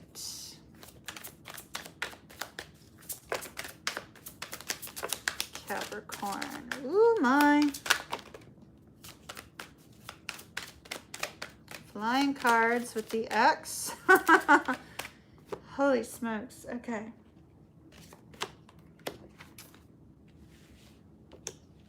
If the X was in a relationship, they've left it. Ace of Wands in the reverse, Hierophant in the reverse, Two of Wands.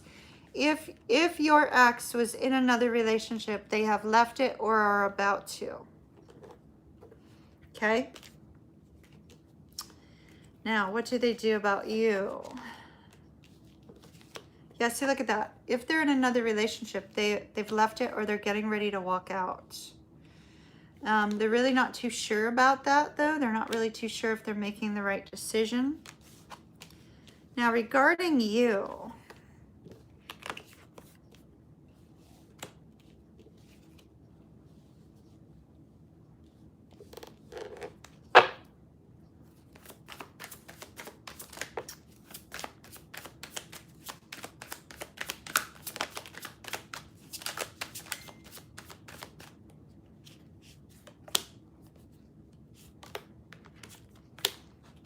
wow.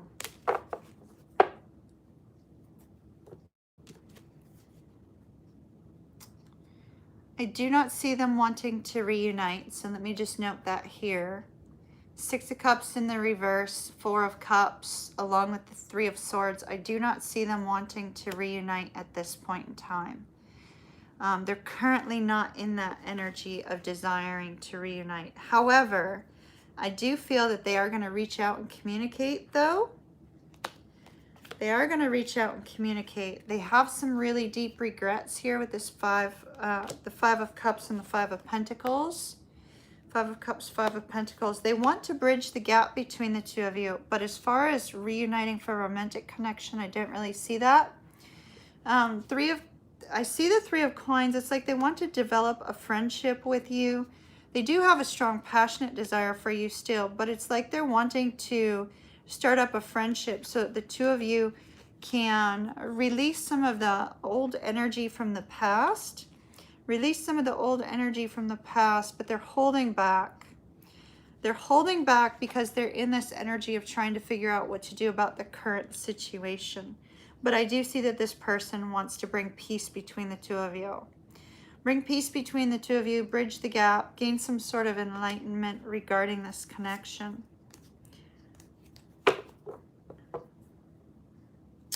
That's what I see is happening with the Capricorn at the present moment. That could change over time, so maybe we should look into it again and say after another month has passed. Kind of see where it's at that point, or unless something significant happens between now and then, if that makes sense. All right, Chanel, I wish you well. Love and light to you. Please keep me posted. I seriously do like to keep up with everybody and their situation. So send me email with updates. Marsha. Scorpio. Okay, let's... All right, since you're dealing with a Scorpio, I am going to use my Crusaders deck. We'll see what comes up.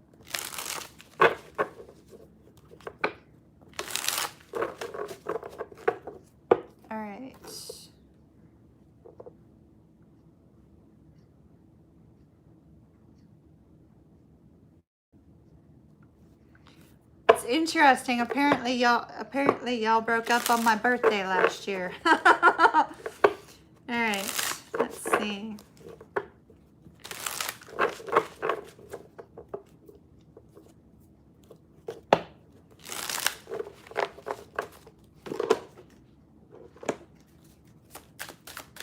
Okay, talk to me about Marsha's Scorpio, please. This Spirit, talk to me about Marsha's Scorpio. Is he going to contact Marsha, and how is he feeling about her?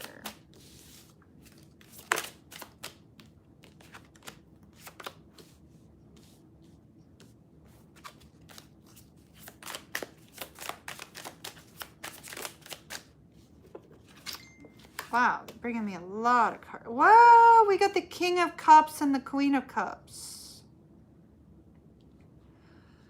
Okay, so I do see that at one point in time, the Scorpio loved you a lot. King and Queen of Cups, right? At one point in time, the Scorpio had a great deal of love for you. Now they're confused. Now there's this confusion. It's like, well, you know, how am I feeling now? How do I feel about Marsha now?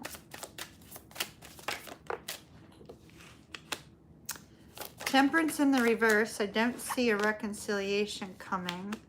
Wow.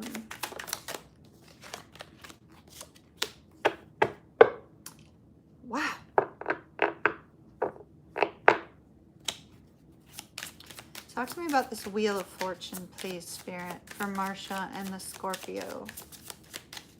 Talk to me about the Wheel of Fortune.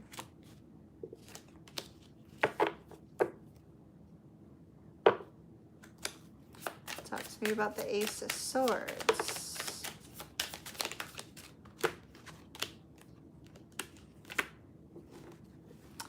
I just love it. You know, we're asking about a Scorpio and they give us the Tower, which is Scorpio card, right?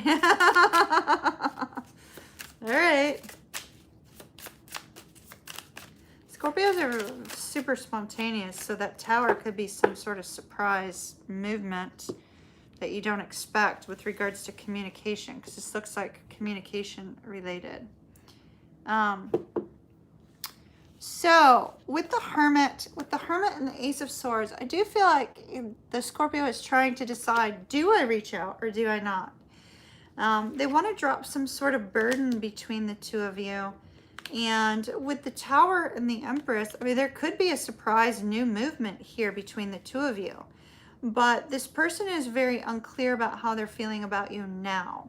They definitely were in love with you or had some sort of deep love for you in the past. But there seems to be kind of a, you know, a gauging of where they feel now. With the Wheel of Fortune, I do see change. Wheel of Fortune and the Tower, something is about to change between the two of you for certain. Nine of Pentacles, Nine of Wands, Eight of Cups. I don't really see them taking movement towards you. This is more of an energy of kind of, you know, basking in their independence a little bit, kind of keeping a wall up between the two of you. But there is movement. There is movement for sure.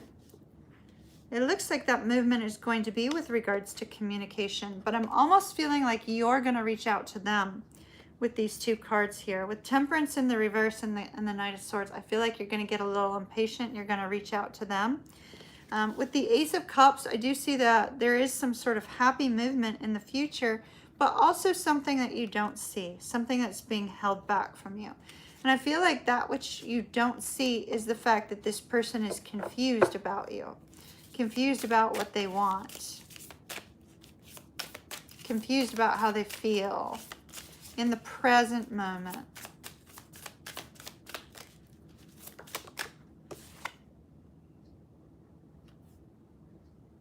Justice in the reverse. Six of Cups. I mean, they're thinking about you. They're thinking about you, but I don't see them doing anything. I don't see them reaching out. I see them thinking about it, but I do not see them actually contacting you. I see that you losing patience and contacting them. Sometimes that goes okay, sometimes not, you know? It'll kind of depend on the day, the circumstance. Sometimes, you know, Scorpios, I remember one of my Scorpio friends, and I'm not going to say which one because I have like 10 bazillion Scorpio friends and we're going to keep their privacy private. But I remember one of my Scorpio friends would get communication from their special person, right? But they'd have to think it through, right? They'd have to think it through before they decided how they were going to respond. And sometimes that thinking took a long time. And so I think you're going to lose patience and you're going to reach out. You say no, but you just wait. You just wait. Your youngest is a Scorpio. Okay, so yeah, so you're very familiar with them. Very familiar. But they're in a point of confusion right now, Marcia. So maybe send them some positive energy. Is Bobby logged in? Well, who are my moderators that are logged in? Somebody can direct Marcia on my little pink light exercise.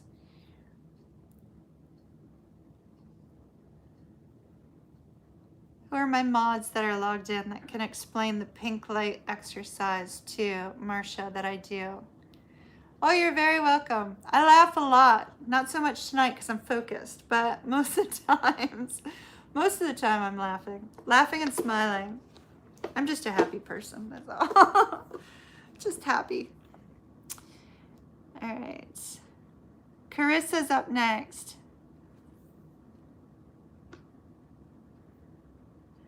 So, Tass, can you explain to Marcia about sending pink light to somebody in meditation?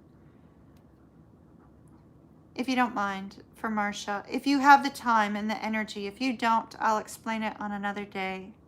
Or maybe Lou can. All right, Carissa. Carissa. Dealing with a Virgo. Pisces and Virgo. All right.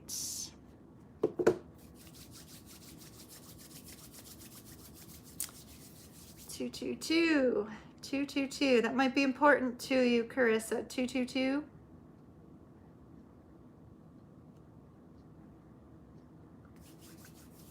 Will the Virgo reach out? All right. Let's do this. You're very welcome. Pink light helps a lot, Marcia. It helps a lot. Now, if you're dealing with a twin, then I'd have to tell you about 1,000 other different energetic things that are supposed to help. Not sure if they help yet, but they're supposed to. All right.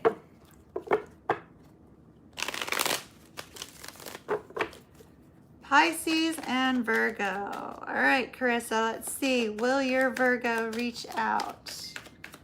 Will your Virgo reach out? Will Carissa's Virgo reach out? My eyes are going wacky. Hold on. You want me to stop right here? All right. So first of all, we have the Three of Swords and the Queen of Coins. Carissa, so I don't know how familiar you are with me and my channel, but when spirits are present, if they want me to stop shuffling right then and there, they make my eyes flutter, and they just made my eyes flutter. So I stopped right there and took the cards that they have. And I see with these two cards here, I see that you've been dealing with a lot of heartbreak over this situation. You really have felt a loss from your Virgo pretty heavily. And with the Queen of Coins, you've tried to be strong. You've tried not to let it be shown how deeply you're feeling or how deeply you are feeling this sense of loss. Now, here's a beautiful thing that I see for you. I do see a new beginning for the two of you. I do see that there is a strong potential for the two of you to renew the love that the two of you have. However, it's going to be a hard road to get there. It's going to be a difficult road to get there, but I do see it's possible. Now, I'd like to note, before I read these cards, I never, ever, ever tell somebody to wait around on another person, because life is too short and you miss out on, some of the wonderful things in life if you choose to sit and wait on another person. So I want to make that clear. I'm absolutely not telling you to wait on this person, but I am saying there is a possibility for it in the future, but please be sure to live your life right now in the beautiful present, if that makes any sense. So here's the hard road. Your Virgo's sitting in regrets, sitting in deep regrets here. Deep regrets while you're sitting in a feeling of loss. It's almost like you're mirroring each other. And in the state of regret, they don't really know what to do.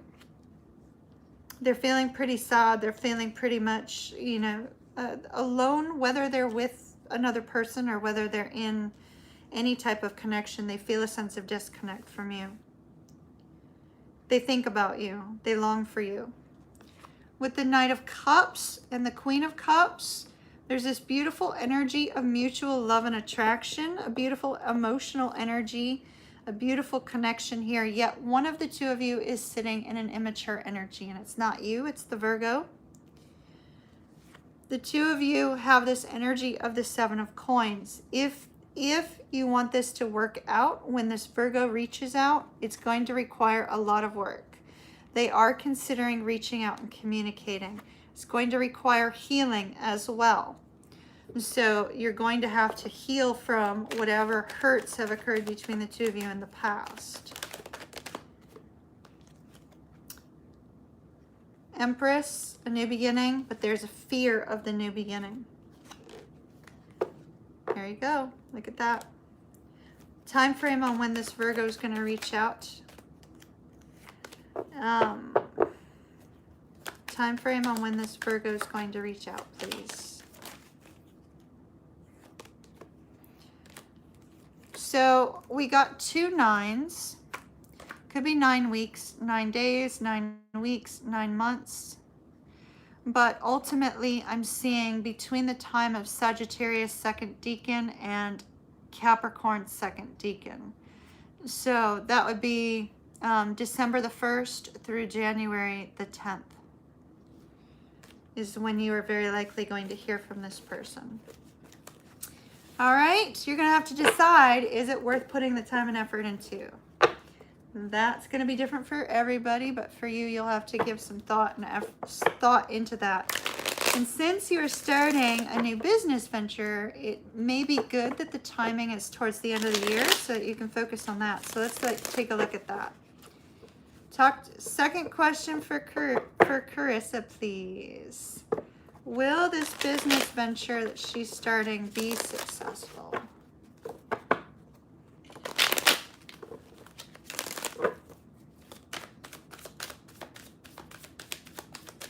Will this business venture be successful?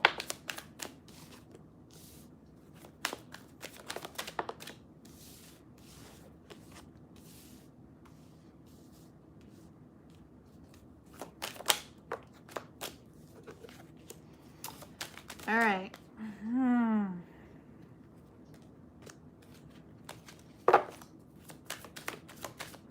What are you doing for your business venture? Because you have a energy of struggle, and so I'm a little bit concerned that you have an energy of struggle surrounding you with this business venture. Let me get some guidance on that for you, because we have this kind of wounded warrior energy with the Nine of Wands. The Nine of Wands is persistence. I mean, if you look at the entrepreneurial, life cycle, it sucks. Sometimes you're up, sometimes you're down, and when you're down, you could be very down. Or you could just it could be a little dip. It's a pain in the rump working for yourself, let me tell you. So, the entrepreneur's life cycle is kind of tough, and you have this energy of difficulty. You have an energy of difficulty here. And so if you're going to be working with other people, there could be some difficulties there. If you have to go out and seek new clients, there could be some difficulty there as well. And I see with this particular card in the reverse underneath that there may be some real strong, difficult times, right? You're struggling with your confidence. Okay. You're struggling with your confidence. That makes sense. So here's my concern. If you want it to be successful, let me give you a little piece of advice. Because of what I'm seeing in your situation, I'm seeing a lack of movement. I'm seeing a lack of movement and struggle here. And so if it's your confidence that's wavering, you're going to have trouble getting this moving, okay? So sometimes you have to find that inner confidence before you have the inner confidence. You're starting a YouTube channel. Okay, there you go. That explains it. So that explains everything that's in here. Okay, so here's the thing about starting a YouTube channel. One, you have to be okay with the camera. I have no trouble being behind camera. You have to be okay with the camera. You have to be okay with talking to yourself, because you're not going to be able to see everybody else. You can read their comments, things like that, but you have to be okay with talking to yourself. You also have to be okay with the fact that sometimes you're going to look like shit. Sometimes you're going to look like total complete bullshit when you're on camera. You may say something stupid. You may do something stupid. Realize that you have a little bit of regret about it, but it's out in front of the world as soon as you've put it out there. You have to be okay with that. And then people are going to say stuff. People are going to be difficult. People are going to tear you down. People are going to talk bad about you. It happens, unfortunately. You have to be okay with that. But there's equally a tremendous amount of people who are going to support you, who are going to be by your side, who are going to trumpet your movement forward and help to lift you up. So if your confidence is wavering now, practice doing some videos, not necessarily for YouTube. Practice doing some videos, show them to your friends and family, show them to whomever is going to be your target audience, right? Realize you're connecting with people around the world, thus the World card. And it can be very exciting. It could be very happy. It could be a really wonderful sense of accomplishment and achievement, right? And it can also be very exciting connecting with people around the world. But having a YouTube channel it's a crapshoot. Sometimes it'll move forward and sometimes it won't. So what I would recommend to you is not to put all your eggs into the basket of YouTube to start, right? Because you have to produce a certain number of hours that are watched and have a certain number of viewers in order for you to even monetize your channel. And advertising on YouTube does not earn you enough money to live off of. So even if you get your channel to the point of monetization, there's going to be a lack of movement monetarily. And that's why we have this, right? So this is what we have here. And so always kind of go into your YouTube channel with the feeling that it's going to be a hobby at first, and so that you can figure out your way forward. Now, you have to grow a thick skin, so your confidence will waver a little bit if you don't grow the thick skin. I see you're going to have some negative reviews. Everybody does on YouTube though, so that's nothing. It's nothing. You're also going to have some people who don't support you. That happens as well. It's nothing. One of the most difficult parts about starting your own YouTube channel, and I'm seeing it in your spread, which is why I'm harping on this and why I'm taking so much longer.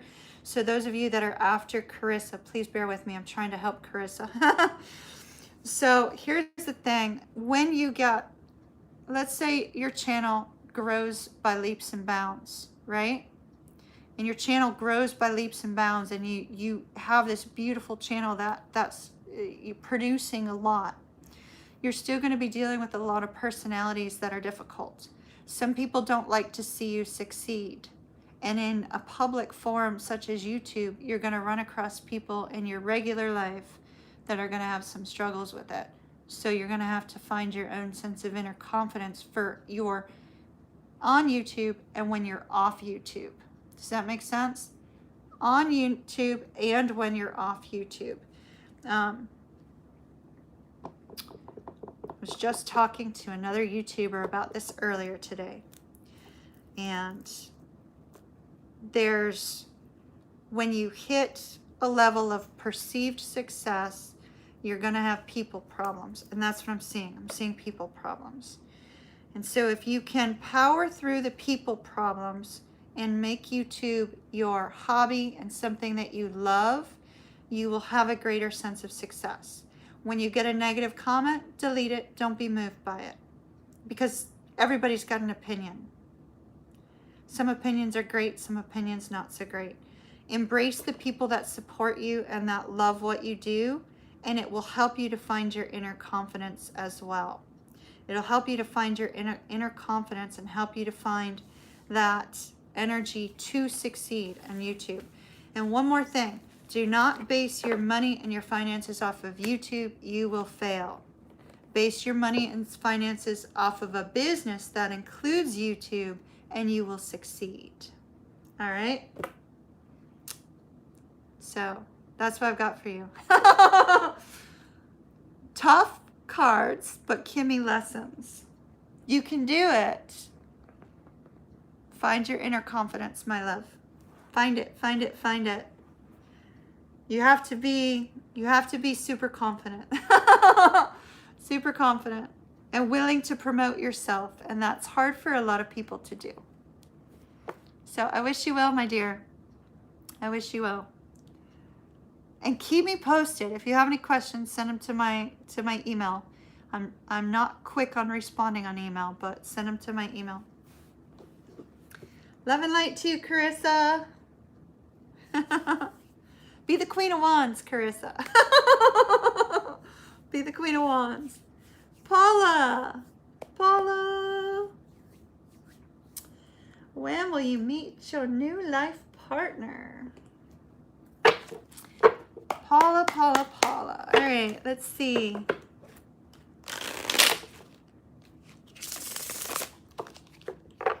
Thank you, everyone, for giving me a moment to talk with Carissa about YouTube.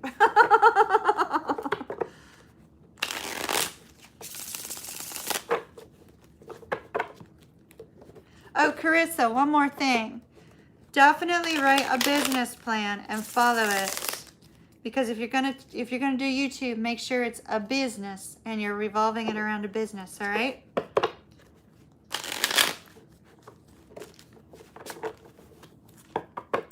All right. Good luck to you, my dear.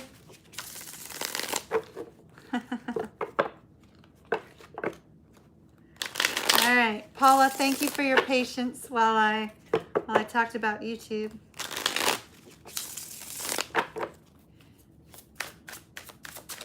All right, when is Paula gonna meet her new life partner? Give me some insight into this person, then we'll take timing. Look at that. Ace of Wands came up. So, all right, we're on the right track. Somebody new, somebody you have a strong chemistry with. Oh my goodness.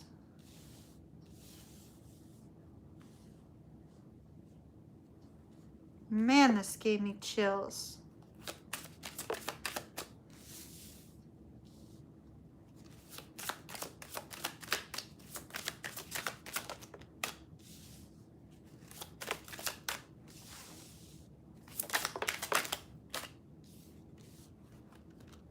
All right. Yowza. This is giving me massive chills, Paula. Massive chills. All right, so we have the Knight of Swords down here. That could be related to timing, but we're not going to take it as timing. Interesting. You have the Ace of Wands and the Death card. And the Ace of Wands and the Death card indicates, you know, a brand new cycle. You releasing any worries and concerns of the past in order for you to open yourself up to new love, right? Because that's what you're trying to do. Open yourself up to a new life partner. Releasing anything that might be getting in the way. And so that looks really fantastic. However, you've got a little bit of a fear you need to work through. And the fear is being taken for granted, somebody not treating you as they should. And so this may be a fear from a past relationship where somebody took you for granted, didn't see your value, didn't see your worth, and made you feel like they were take, and not giving enough to you, right? So it's very interesting because I do see that you're not going to let that hold you back. You're not going to let this experience from the past hold you back from experiencing something beautiful. And by golly, you got something beautiful coming. I absolutely love it. With the Nine of Wands, this is an overcomer attitude. I love that. The overcomer attitude of, you know what, okay, so I had somebody treat me badly in the past, but I still am willing to see if somebody new can bring about a real positive movement. You have a wish, you have a dream, you have a hope. What's that wish and dream? Wish and dream is a hope to find somebody who's going to show you the love that you deserve. Find somebody who's going to show you love, true love, valued love.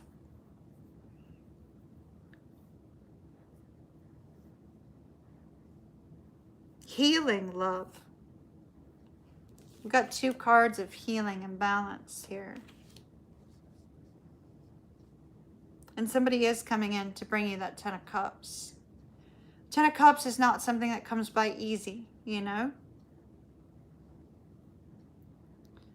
So we have the Page of Swords along with the King of Wands. So the new person that's coming in, that's to show a lot of love here, we have this energy of somebody taking action to communicate with you.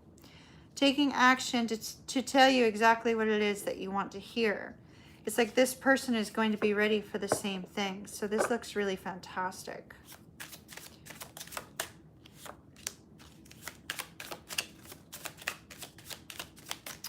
Talk to me about this person, please. Talk to me about this person a little bit more. 4 of Wands. They're going to bring harmony. They're going to bring a sense of happiness.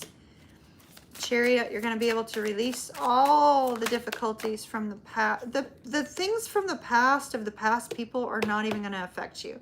Because here's this beautiful energy of, you know, seeing the love, feeling the love, experiencing the love. Here's communication coming in.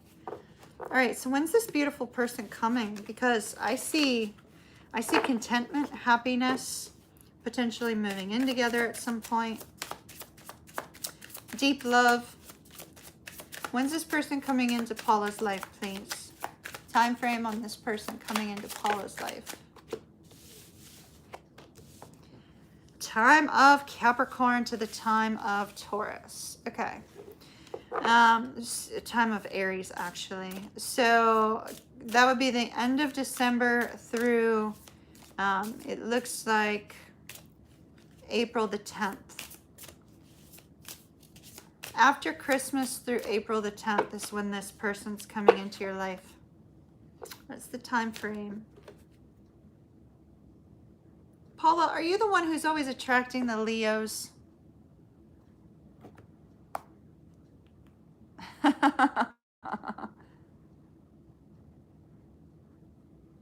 Did I say yowza?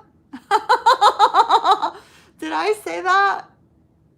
Oh my gosh, that so dates me, doesn't it?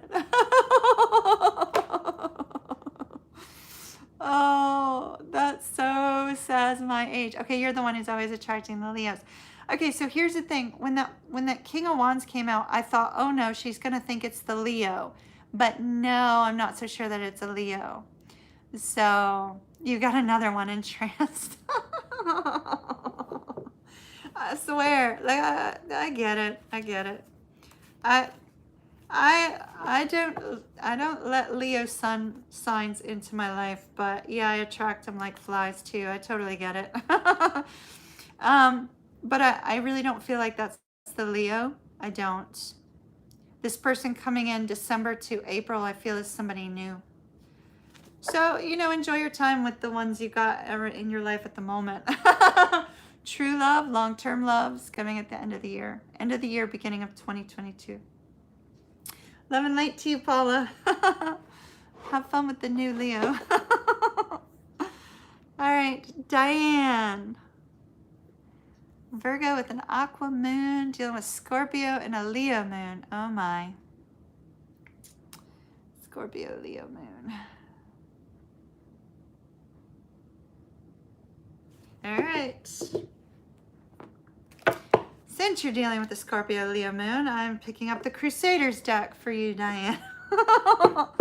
Just trust me, it's the one you would want. Okay. My twin is a Scorpio with a Leo moon. All right, Virgo and Aquarius moon, dealing with Scorpio and Leo moon. When will her divine masculine and her reconcile?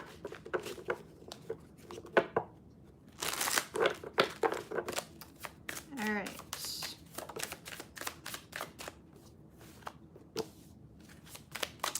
the World. That would indicate your current separation.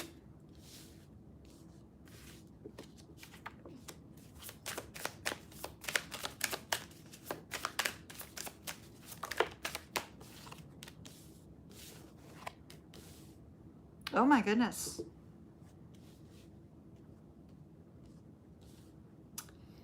Wow, wow, wow. Okay. Oh, that card's out of my reach. Give me a moment, Diane. Let me get it back. All right. Okay, so interesting. It's 1117 and card number 17 was what fell.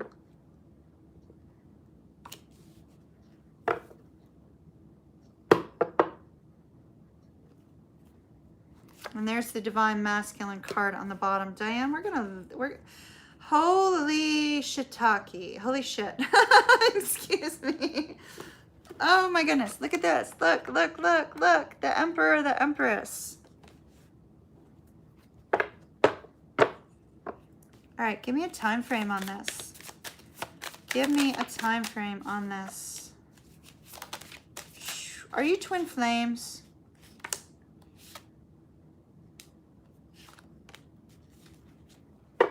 Are you twin flames, Diane? Because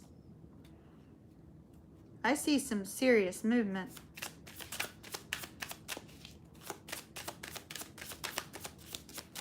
And it looks like during the time of Virgo.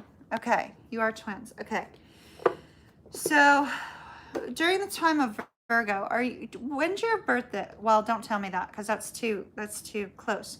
So the time frame on this I got was the time frame of Virgo, and this is Virgo first decan. Virgo first decan is an August Virgo, okay?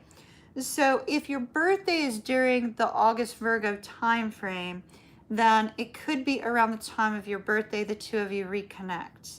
If, however, you're a later Virgo, then I'm still seeing end of August. So I mean, we have the Divine Masculine, Divine Feminine cards right here. Boom. Super accurate on that. And we also have the Four of Wands indicating twin flame, right? So here we have this twin flame connection between you and your person. We have the World card, which is indicating the two of you being at a distance, there being some sort of end to that. With the Two of Cups in the reverse, though, I'm a little bit concerned about the Two of Cups in the reverse. The Two of Cups in the reverse, I'd be a little bit worried about whether or not your connection is still holding a really deep connection at the present moment. The Two of Cups in reverse could indicate that there is an emotional breakdown between the two of you. With the Nine of Pentacles, that's a strong energy of success, but it's also a single energy. So if you're waiting for them to leave somebody, those two cards would indicate that they're getting single, if that's what you're waiting on. If you're waiting on that, then I see somebody kind of moving forward, bringing an end to an existing connection in order for them to move forward in some way. So with regards to you, we have a brand new beginning. We have a brand new beginning. It's almost like a miracle kind of occurs here. Like fate steps in and brings about healing between the two of you and brings about this new beginning. Why? Because there's this incredibly strong connection here between the two of you. Ten of Coins, it has the potential for longevity, long-term movement. But we have the Three of Wands. So if you're at a physical distance from each other, that could be a problem, that a gap that needs to be bridged. If the two of you are at an emotional distance, there's something that this person is waiting on before they can communicate with you. Looks like trying to overcome heartbreak.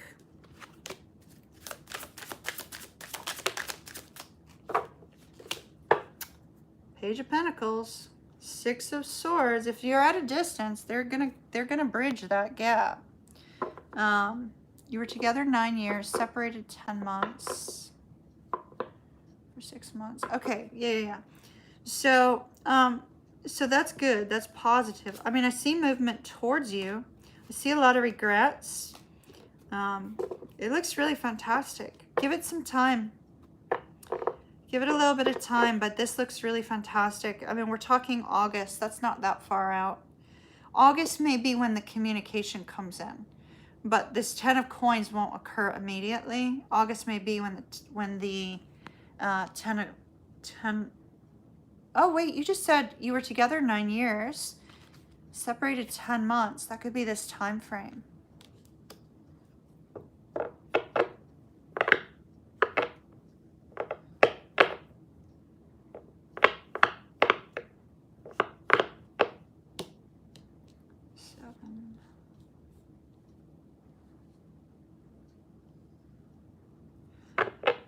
So there was a focus on the pathway that the two of you are on. Keep following the same pathway. Keep doing the things that you're doing. There's going to be a shift. There's going to be a change, and there's going to be some sort of communication in August, late August. All right. I wish you well. Love and light to you, Diane. Be strong. Be strong. I wish you well. Tank, you want to give me the next question, please?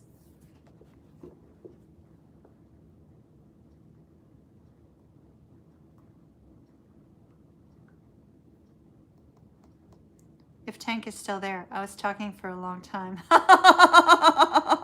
You're very welcome. You're very welcome. Tess is next. Okay, gotcha. Ooh, how am I supposed to answer that one?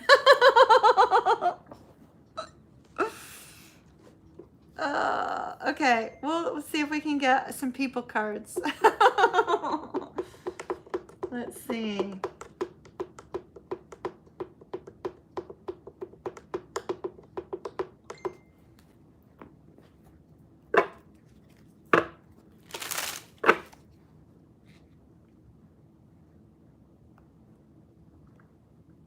All right.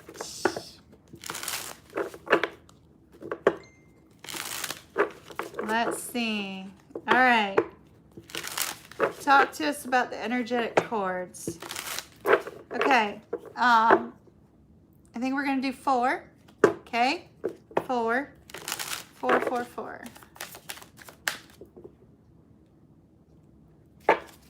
Talk to me about the energetic cords, please. 4 different people.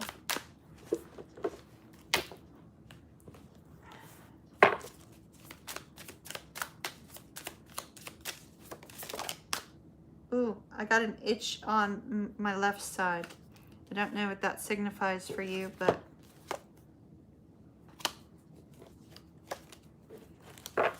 okay. Person B, please.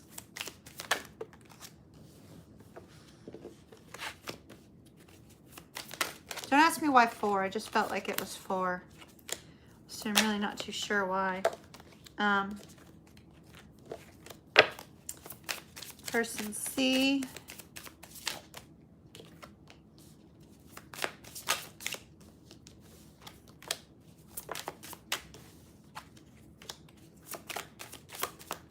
Ooh, now that's a sexy card. Check that out. That is one heck of a sexy card. Just saying. All right, let's see. 254, 52.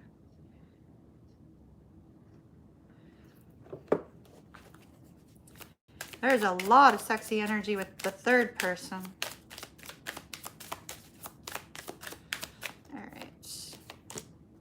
And the fourth person, please.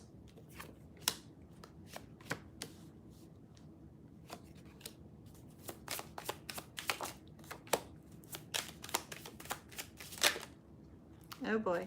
Okay. All right. All right. All right. So I'm giving you 4 people because you waited so long and you've been moderating. Okay. So person A could be a Leo. We have the Sun. Sagittarius, Scorpio with the Knight of Wands. Okay, so we have 5 of Wands in the reverse, 7 of Swords in the reverse, 2 of Pentacles, the Sun, and the Knight of Wands. Okay, so this particular individual, you may have been, kind of verbally combative with. That 5 of Wands is kind of a fighting and bickering energy. 7 of Swords, this could be somebody that stabbed you in the back. Somebody who didn't have your best interests at heart. Somebody who talked bad about you, spreaded rumors, gossiped. The Page of Wands. This particular person, very immature, very reckless, very spontaneous. But with the Sun, there was a point in time where you were very happy with this person. A strong sense, like this was some sort of new beginning that came to an abrupt end. Does that make sense? A new beginning that came to an abrupt end, quick end. Didn't last very long, that person. Person B, 2 of Wands, 8 of Wands, Ace of Wands, King of Wands. Do we need to say what that is? Tess. That's a lot of wand energy. That's a lot of passion energy. King of Wands, it could be a Leo, Cancer. Queen of Swords, Libra, Virgo. So Leo, Cancer, Libra, or Virgo. Somebody that you had intense passion with. Somebody that, also looks like somebody that might have brought about a dark night of the soul in your life, or brought up some sort of darkness out of your life.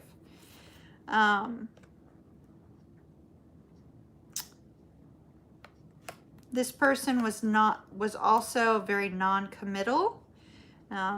Strong energy of entertaining multiple people. With the Queen of Swords energy, I also feel that this person was very cutting with their words. Hopefully that indicates who that was. Person 3 of the Tower could have been a Scorpio. 9 of Cups. The Page of Pentacles, obviously that's Capricorn, Taurus, Virgo. 2 of Cups, the Stars, Aquarius, and 7 of Wands. Okay, this person I feel was very significant in your life. This is very likely somebody that you may have seen a long-term future with, had a lot of love for. Definitely had a big breakup here. And I feel that this person owes you an apology. It seems to be somebody that you still have a strong romantic, energetic connection to. Somebody that you may have been fated or destined to have in your life. This could be twin flame, actually. Could be twin flame. 7 of Wands. Somebody who, very defensive, didn't open up well. Person 4 could be Sag with the Temperance card. Knight of Pentacles could be Virgo or Leo. We also have the 7 of Pentacles, the 4 of Swords, the 4 of Pentacles, and the 6 of Cups. Okay, this is somebody that crosses your mind quite a bit. Somebody who helped you along your healing journey. Somebody who also kind of helped you find an inner balance between the yin and yang energy within you. This particular person was not super stable, though. You probably had to take a lot of time to overcome this person being a part of your life. They were not very good about opening up. They remained extremely closed off. But there's a strong energy of nostalgia with this person. Did that help? Those are the 4 people I'm showing, but I'd be willing to bet there's probably more. There's probably more. Hopefully that helped. I went a long time on that. Sorry about that.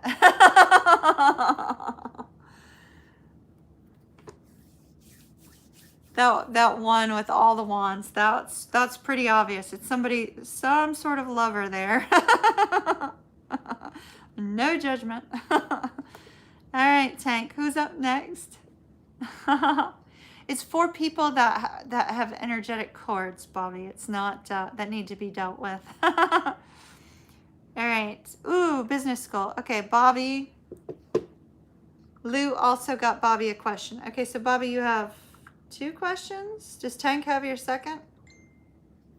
Unless Lou wants her own and Bobby doesn't want the second. Okay, Lou and Bobby fight over the question. And let's see about business goal. All right. Let's see.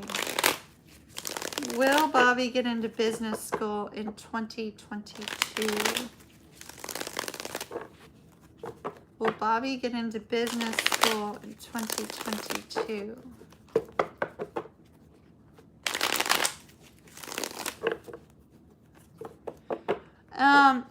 Bobby, I'm being drawn to the color orange. Color orange is about the sacral chakra, right? And the sacral chakra is very much associated with our drive and ambition as well. And so it's possible you may need to balance that chakra. All right. Will Bobby get into business school in 2022? Let's see, 262, 13.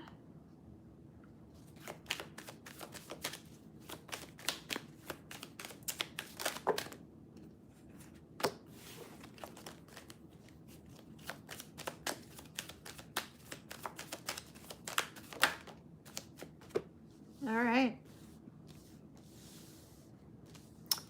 Guess what? Yes. Yes, yes, yes. But you have to stop telling yourself lies first. You have to stop telling yourself lies here. Lies in this case could be, oh, I'm not going to be able to do this. I'm not going to be able to move forward. I'm not going to have success, right? Negative self-talk, releasing any kind of negative self-talk. With this 8 of Pentacles, it's going to take hard work and effort, big time. Head down in the books, hard work and effort. But by golly, we have success. That's a yes. Success, yes. We also have happy news here with the Page of Cups. A brand new beginning with the World. Happy movement forward with the Knight of Cups. And the opportunity coming your way. Knowledge of the opportunity coming your way. It looks fantastic. What's getting in your way is negative self-talk. Negative self-talk with these 2 cards. We also, immediately after that, we have the Page of Wands, the 3 of Coins. I don't know if it's possible to, you know, kind of work, you know, have somebody help you in some way with the 3 of Coins. 3 of Coins, 6 of Coins, definitely. It may involve another person in some way, and I'm not sure how that is. It could be that, because I know all of your stuff is computerized right now, right? So if it involves another person, it could just very simply be, you know, practicing some different techniques or practicing, you know, some different questions and whatnot for the tests that you're dealing with. But it all involves you releasing some negative self-talk. Once you do that, everything opens up and everything works out fine. So it looks fantastic. 6 of Wands is victory. That's an ultimate yes, right? Ultimate yes. And then, of course, here's the wonderful news, the exciting news. Super, super happy here. Everything looks great. Just a lot of hard work. That part stinks, you know? That part stinks. Hard work and effort. All right, hold on. Let me take a couple more cards on this. Just a second. Time frame on this for Bobby, please.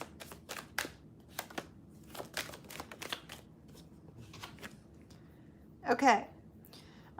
So it looks like during the time of Capricorn, you need to take some sort of action towards this. So the time of Capricorn in the 2nd decan. So that's the 1st week of January. Maybe in the 1st week of January. No, not December. Not December. Not December. January. Okay. 1st week of January. Not December.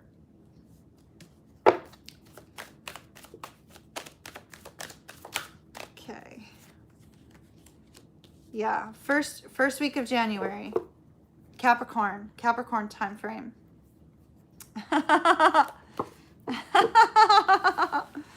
What? No, you said, well, no, because you said December. January is just a month, an extra month. January, first week of January, in the time of Capricorn. At the very least, if you're going to do it in December, make sure it's the last week of December. Just so that, you know, you've got the Capricorn aspect there, all right? Good luck to you, Bobby. Okay, so Lou, is this question yours or is it Bobby's? That's actually not that long of time, Bobby. 7 months will go by quicker than you realize. I mean, my goodness, it's already July. What happened to 2021? It's like almost over.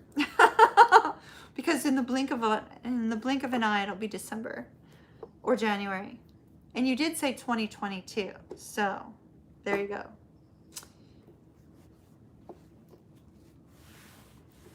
So what did Lou and Bobby decide? Okay, what does Spirit want Lou to know? All right.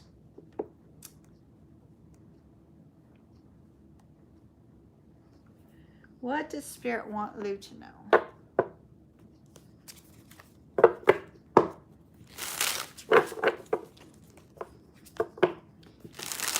What does Spirit want Lou to know? Lucy Lou.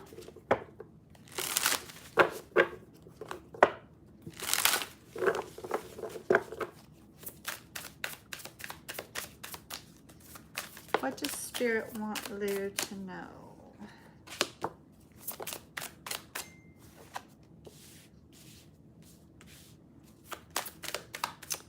Lou, music is going to be very important to you.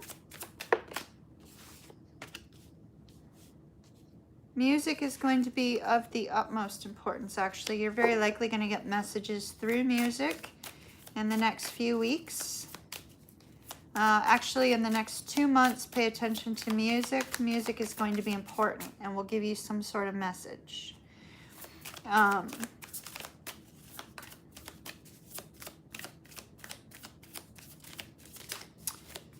You're going to be up for a job in the very near future, and Spirit is saying that you are going to beat out the competition if you're up against somebody else.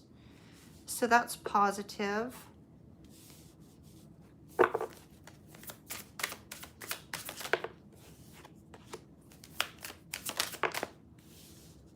And some sort of increase in compensation is very likely going to come from that job as well. Here we go. Increase in compensation again for, you know, positive, fruitful energy. Potential healing as well. Physical healing.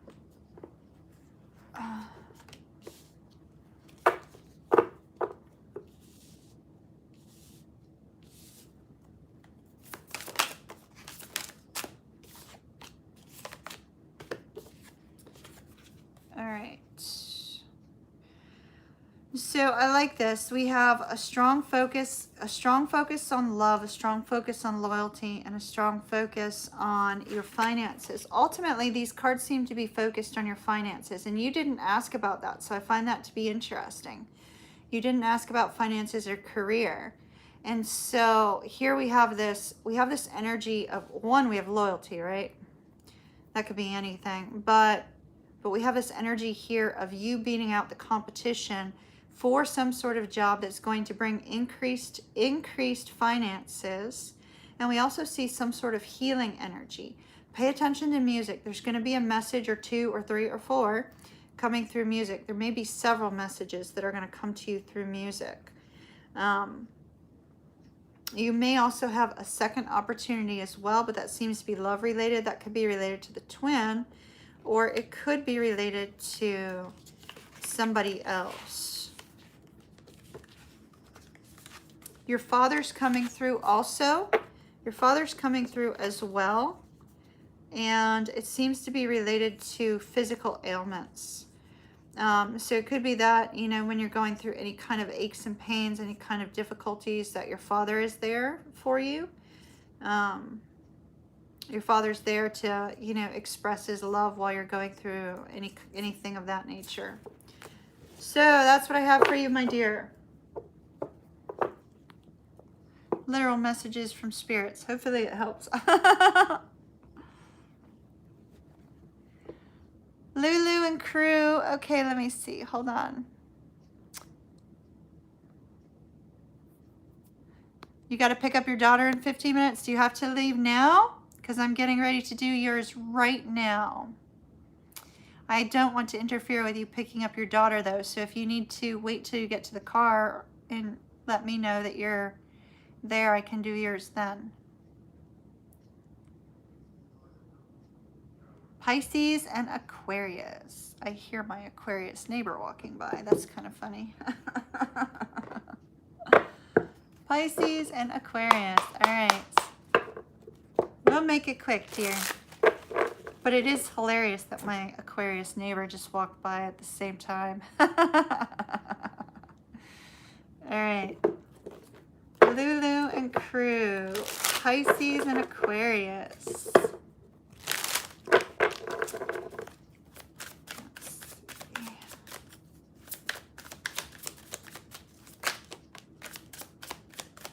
Ooh.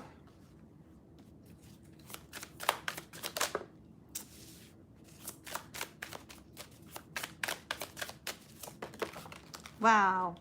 Suddenly the energy went crazy. All right.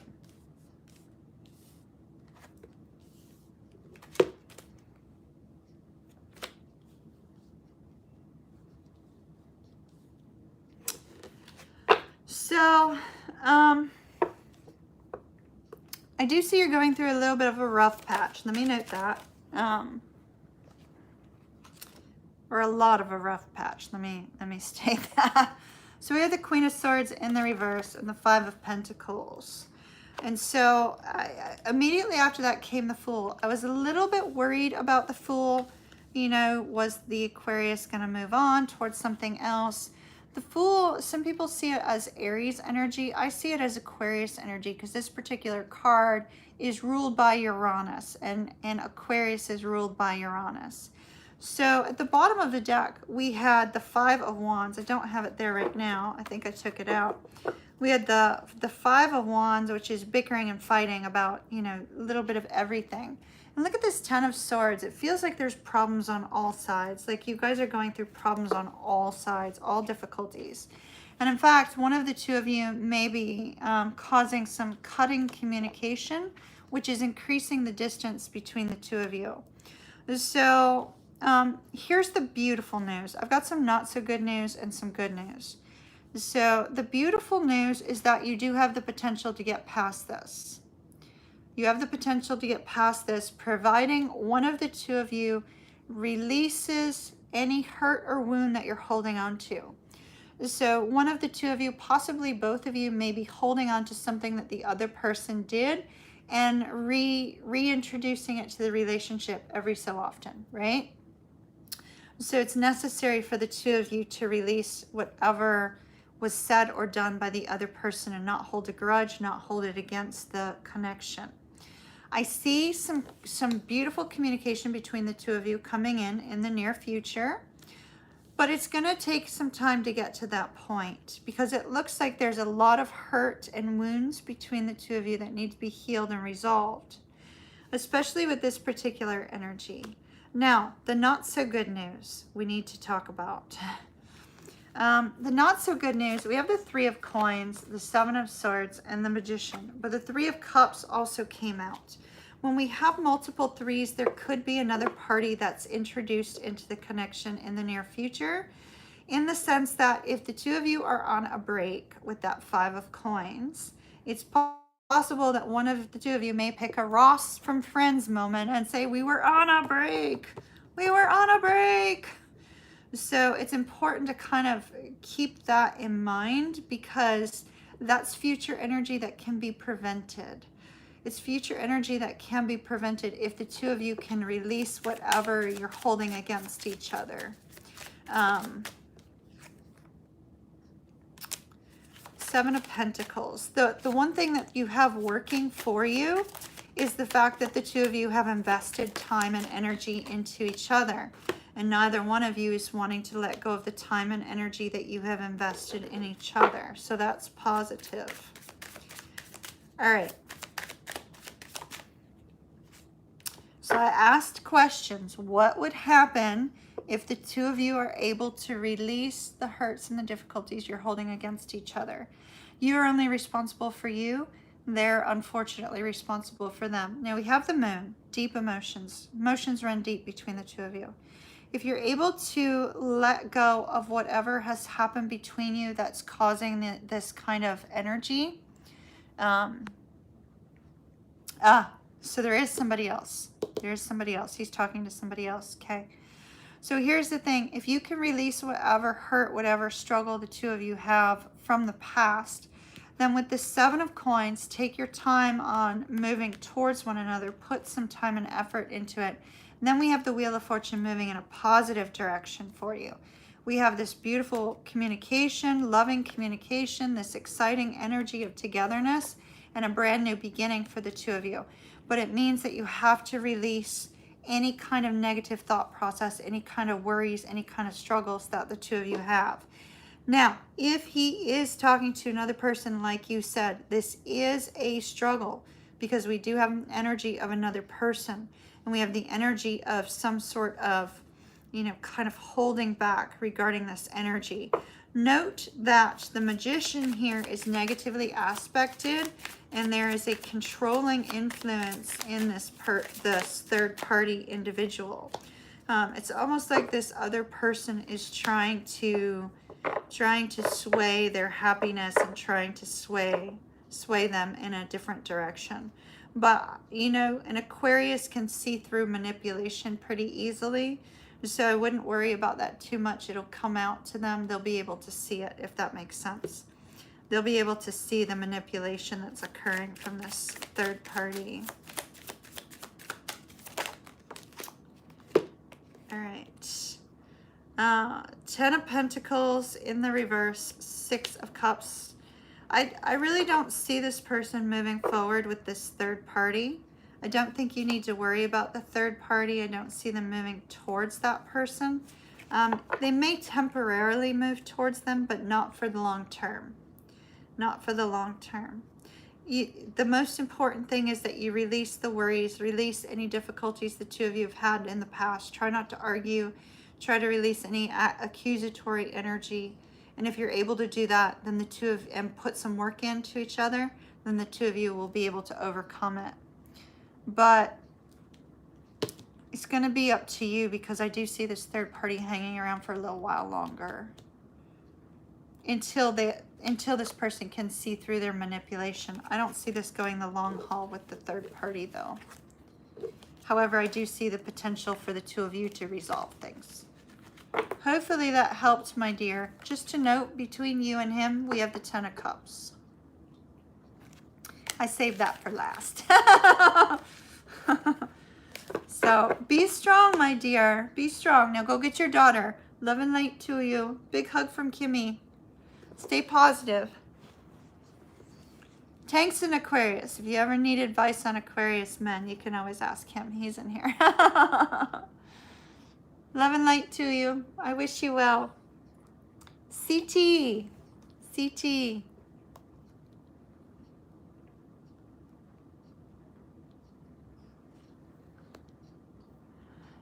Ritz, I'm so sorry, but we pretty much ended for the evening.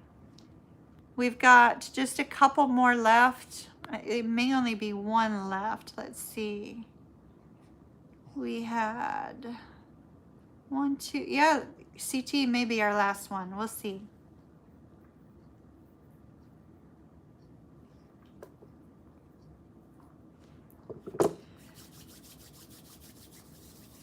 Ritz, if you want, we can open up a slot for you, because we're right at the end and I still have energy. So if you want, I can have Tank open up a slot for you.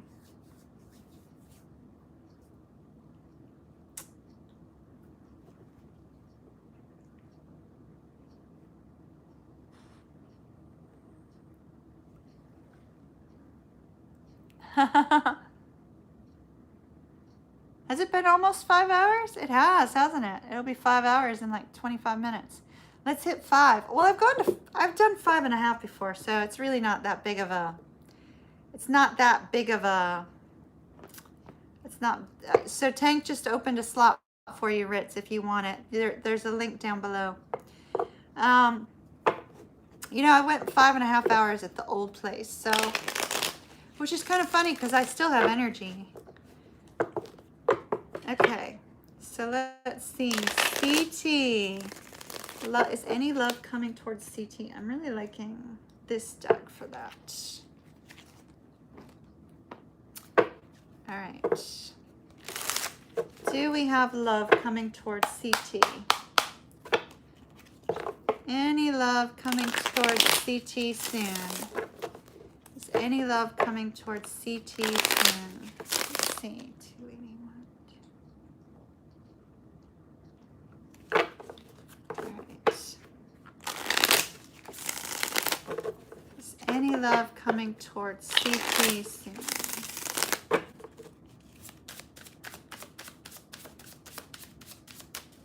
Any love coming towards CT soon?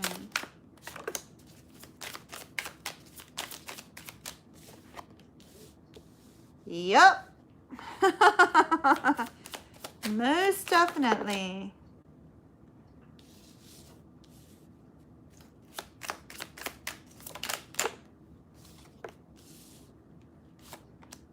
Wow.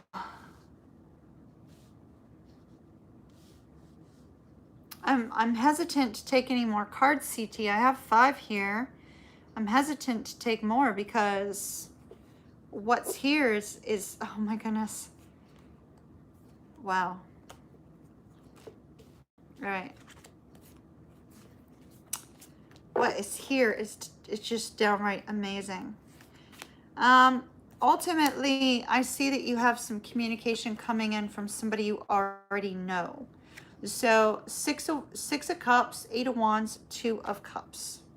Somebody that you already know is going to be reaching out. Somebody that you have a strong emotional bond with. Here's the interesting part of this CT, because I feel that this person is looking for a long-term relationship with you. This particular person has a ton of love for you with the 10 of cups. The two of you are at a physical distance from each other, and they are bridging the gap of this physical distance. Bridging the gap of the physical distance. We have Justice, the Knight of Cups, the Queen of Pentacles, the Ten of Pentacles, and the Queen of Wands. It's like this person, it's like with the Justice card here, it's like things start moving in your favor. Karmic justice. Things moving forward in this beautiful way. And with that Knight of Cups, it's this person coming forward to express the desire to see you, a desire to take you out, a desire to get together, a desire to communicate more often, a desire to take you out, plain and simple. There is a card here I'd like to briefly expound on because they gave me a message when this card came out. But before I do that, the Queen of Coins and the Ten of Coins. This person is looking for long-term with you, plain and simple. They want long-term. They already love you. This is somebody that's been in your life before. They love you. They want long-term. 10 of Cups, 10 of Coins. Like, how freaking beautiful is that, right? And you're sitting in this energy of not even knowing that they're coming your way. With the Queen of Wands, you're just kind of doing your own thing. But here comes this person, and they want something really beautiful with you. Now, here's the message that I got off the Queen of Pentacles. Off the Queen of Pentacles, this energy that I got off the Queen of Pentacles is giving and receiving, right? Because, and I was talking to somebody about this earlier. Tuss, was I talking to you about this earlier? I was talking to somebody about this earlier. The giving and receiving with the Queen of Coins. And it's the second time I've gotten this message off this card in this deck, that you have to be both a good giver and a good receiver, right? So the Queen of Pentacles gives. But they have to give with the with the lack of expectation for something in return, right? They have to give with the lack of expectation in return in order to receive the blessing of giving. Now, but the Queen of Pentacles also needs to learn how to receive. And when the Queen of Pentacles learns how to receive and graciously receive without feeling a need of giving in return of receiving, then we have a sense of beautiful balance here in this connection. And so I feel that perhaps you may be a really good giver, but not a good receiver, or a really good receiver and not a good giver. Somewhere in there, there is a lack of balance that needs to be resolved. But by golly, CT, the only thing I would change in this is I'd be wondering if this person was coming to ask you to marry them, to be quite frank. I mean, the 10 of Cups, 10 of Coins, Justice card here. I would really be curious as to whether or not this person shows up at your doorstep and asks you to marry them, because that's what it looks like. So just keep me posted on this, because this is definitely somebody coming from the past that has a lot of love for you and you have a lot of love for them. So let me see if I can get time frame on this.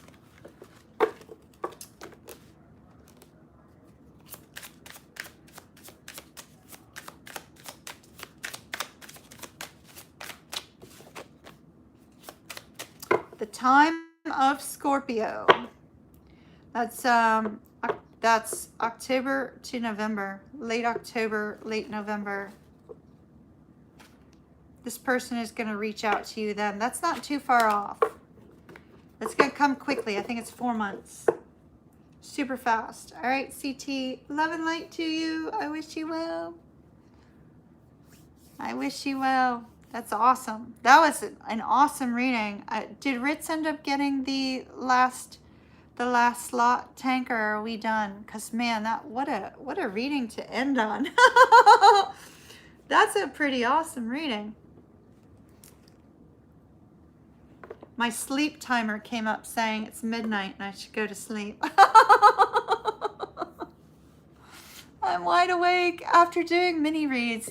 It's horrible. Oh, Jennifer, thank you so very much. 1111, I love it. Thank you so very much for the beautiful reading and for all your time. You are so amazing. Much love and light. Hugs, hugs. Thank you, Jennifer. Love it. Love it. Thank you. All right, well then you can go ahead and close it down. He'd probably already left, Tank. What a reading to end on. I mean, that's just, wow. That was beautiful. That was really beautiful. Yeah, the music's going to be super important for you, Lou.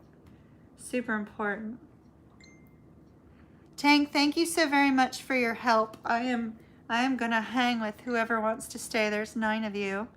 And drink my hard seltzer that I set aside for when we were finished. So if you guys want to chat, if there's anything you want to talk about, we can do that. If you guys need to go to sleepy poo, that's fine too. Hopefully YouTube's okay with me drinking on screen. We'll just cover it.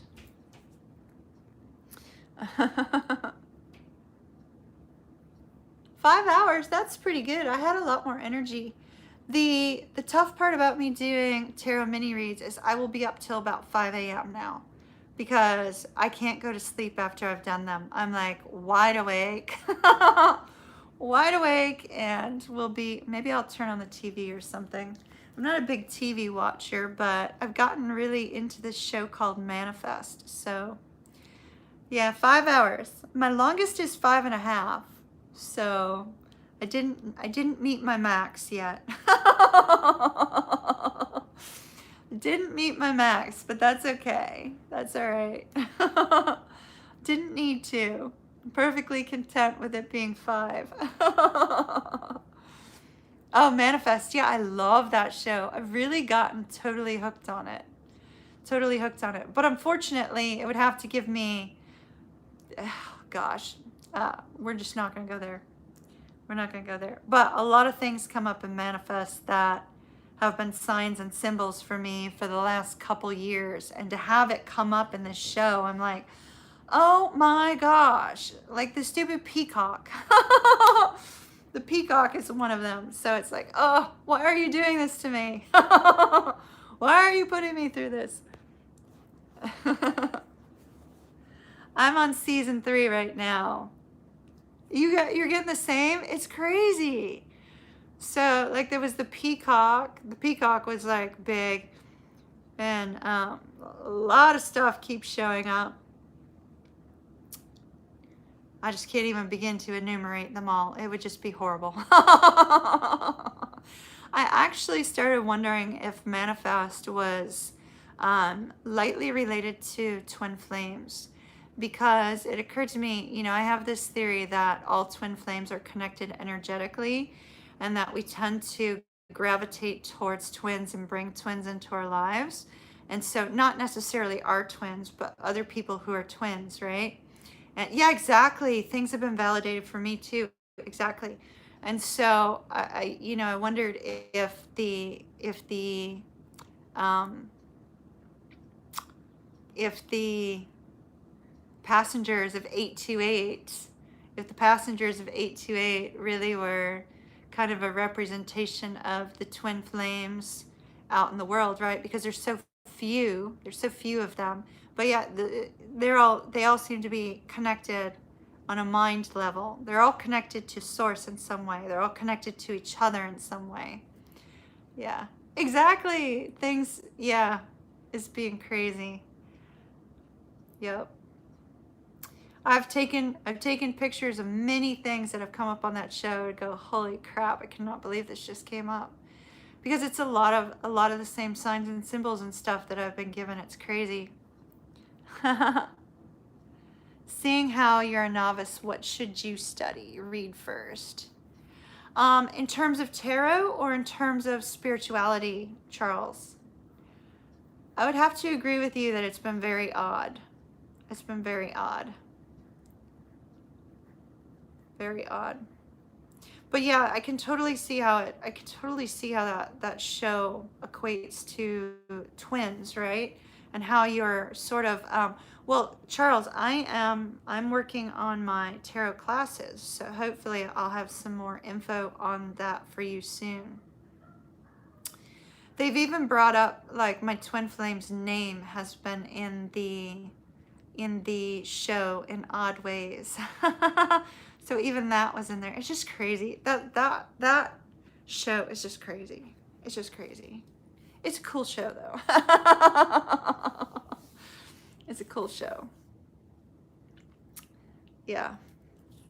And then one of like back in the early days of the twin flame journey, right?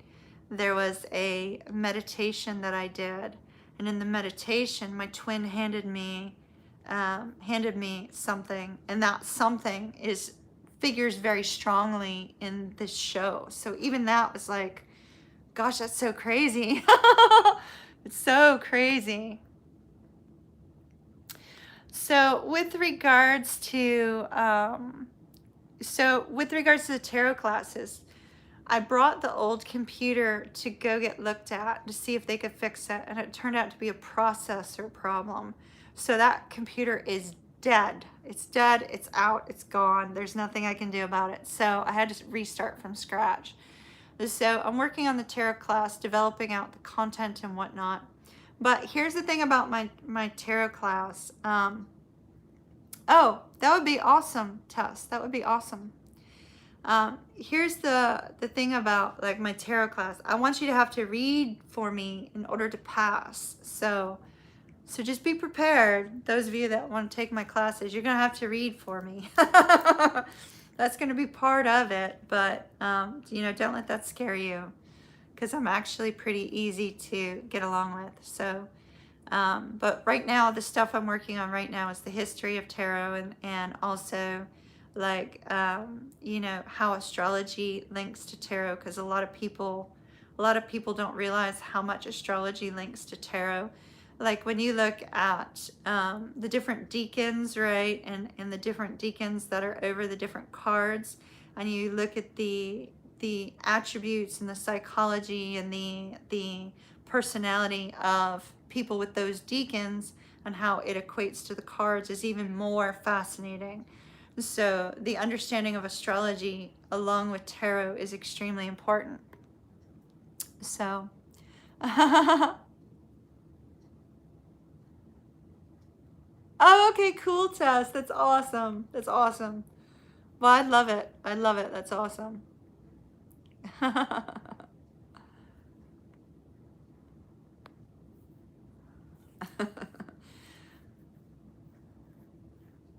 Thank you so very much, Lighthouse Moon. I appreciate that.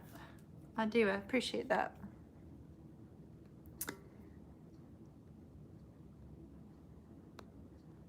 Let's see. Where would you guys recommend, those of you that have been on a spiritual journey, where would you recommend Charles head to first? There's a book, Charles, that I read, which is sort of like, it's about living in the 5D.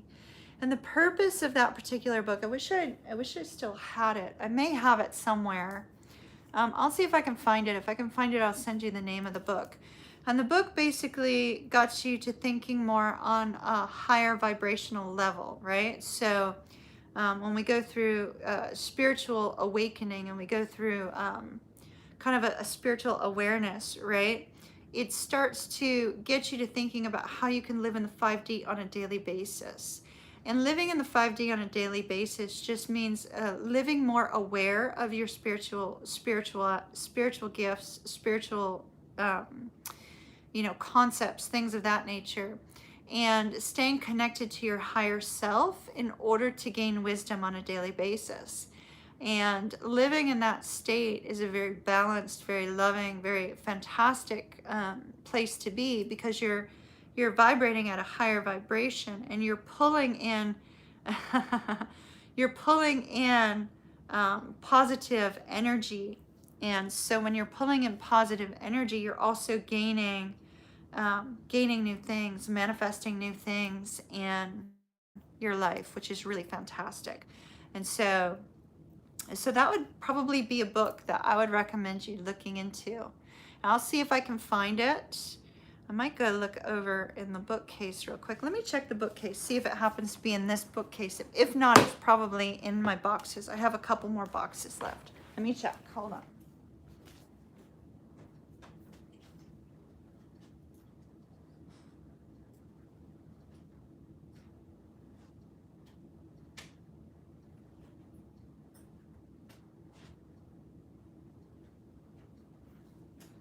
All right, so it's not in the bookcase, which means it's in one of my boxes. So I've got a few more boxes left to unpack. They've got like papers and stuff in it, but I'll see if I can find it when I do. I'm hoping to go through those boxes over the next week because I want my apartment perfectly in order. So I'll look into that for you. I think it's a really great book on getting you to connect and think on a higher plane. That's just my opinion. So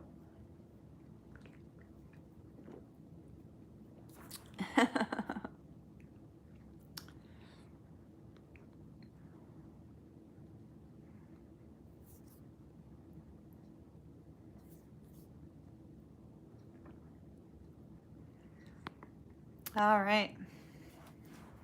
OCD. No. I feel very compelled by, well, I'm hoping to have a visitor to Tampa in the very near future. I hope it's near future and not like long-term future, in case you're out there. But because I'm hoping to have a visitor to the area soon, I want to just make sure that my apartment is got everything put away and in their rightful places, and everything feels good and happy and joyous in here, instead of any kind of clutter that makes you feel a little bit uncomfortable, you know? Visitors are always nice. You got to school an hour early. Well, you can always watch tarot videos while you're waiting.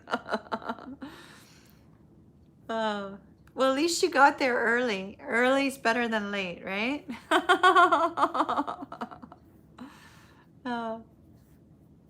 A mentor too. Good night, Tank. Thank you, son. Son, have a wonderful evening. Thank you for your presence here.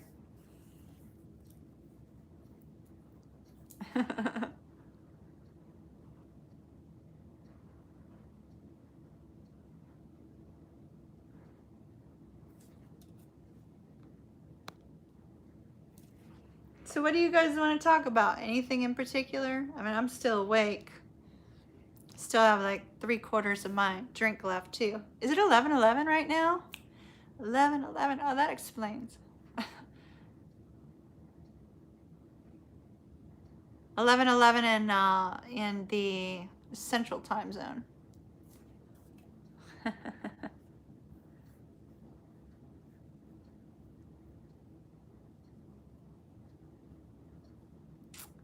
Vibes I get about being your mentor. Is that what you're saying?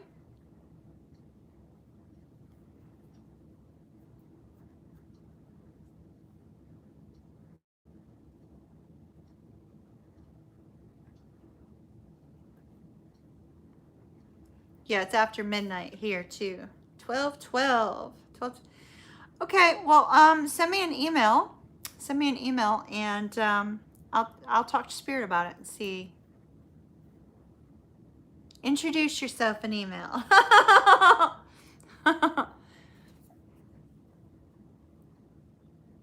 Or wait a minute. Was I reading for you earlier? Because I don't recognize the lighthouse moon part.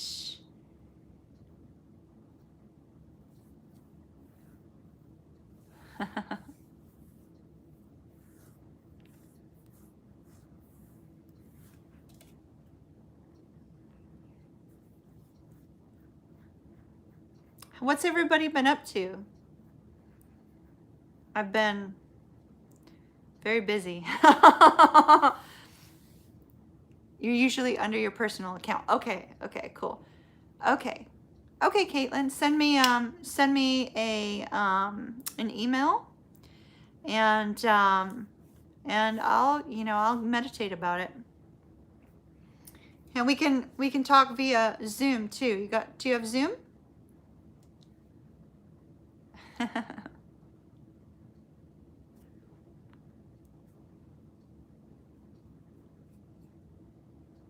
Okay, cool. Yeah, send me an email. We'll set something up to Zoom. Now this week I'm super swamped and catching up from hurricane last week, so it may end up being the following week or over the weekend. You're very welcome. You need a Zoom night one day so you can bother Tess and Lou. Well, everybody that's logged in is usually, well, except for a few, is usually in our VIP. Zooms. So we need to do another VIP Zoom soon. But we're not going to do one now, because if we go into VIP Zoom, y'all are going to keep me up till 2, 3 o'clock in the morning on Zoom, and that we don't need that.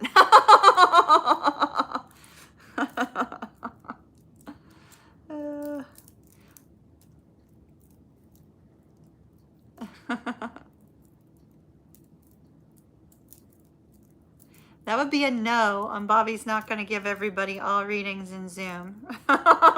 Right, Bobby? Thank you very much. I appreciate that.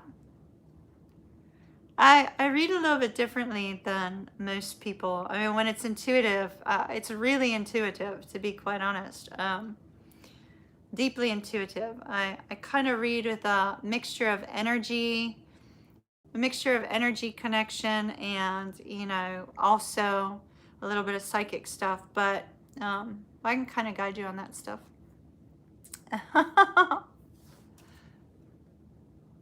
Hey Bobby, I was at Wawa. Was that today?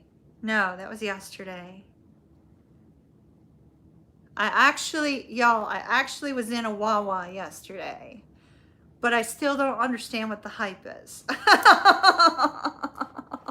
I still don't understand what the hype is about Wawa, but I was in a Wawa. Was it yesterday? What day is today? It's Monday. Yeah, it's yesterday. It was so yesterday. Yeah, it's the I scare people. That's when people ask me what I do, I just like, well, I kind of scare people. I scare people with my psychic stuff. I mean, I scare people in my life who know that I am that way, and I don't intend to.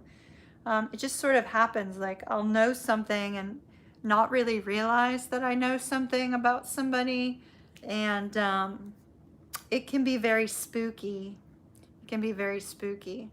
I mean, I cannot tell you how many people I've like spooked the heck out of just because I know something, you know what I mean? And so usually when people ask me about tarot, I'm like, well, I just scare people, because they're like, well, don't you just sit there and watch?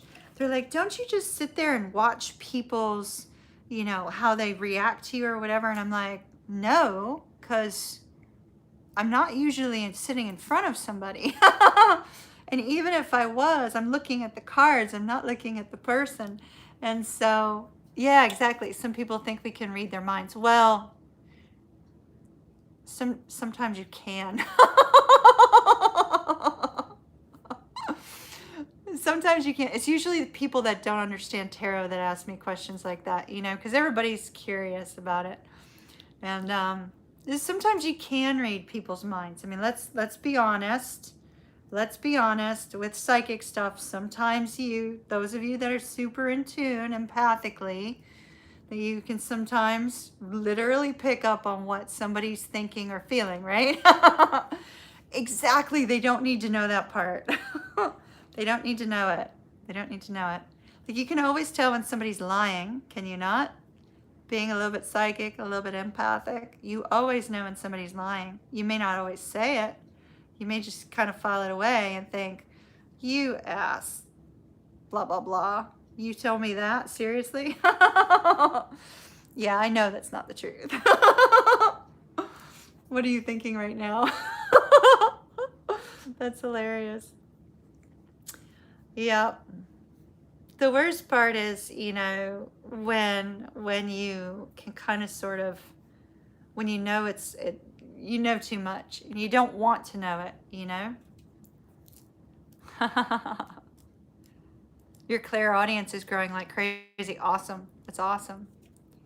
Exactly. Never say it. Yeah, exactly. Exactly. Exactly. It's funny. You know, I cannot tell you how many people have like freaked out over psychic stuff. And I mean, some of it, I can see why they've freaked out. Others, I'm just kind of like, well, that was nothing. That was like little, you know, wait till I know something else. Then be scared, but don't be scared over something small. So, yeah, yeah.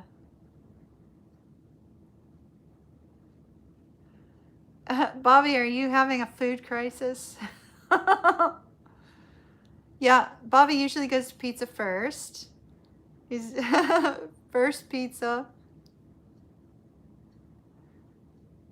Oh, yeah, yeah, yeah. Well, so that's kind of, yes, exactly. Like when I tuned into your dogs, that was a little unusual. That doesn't happen that often.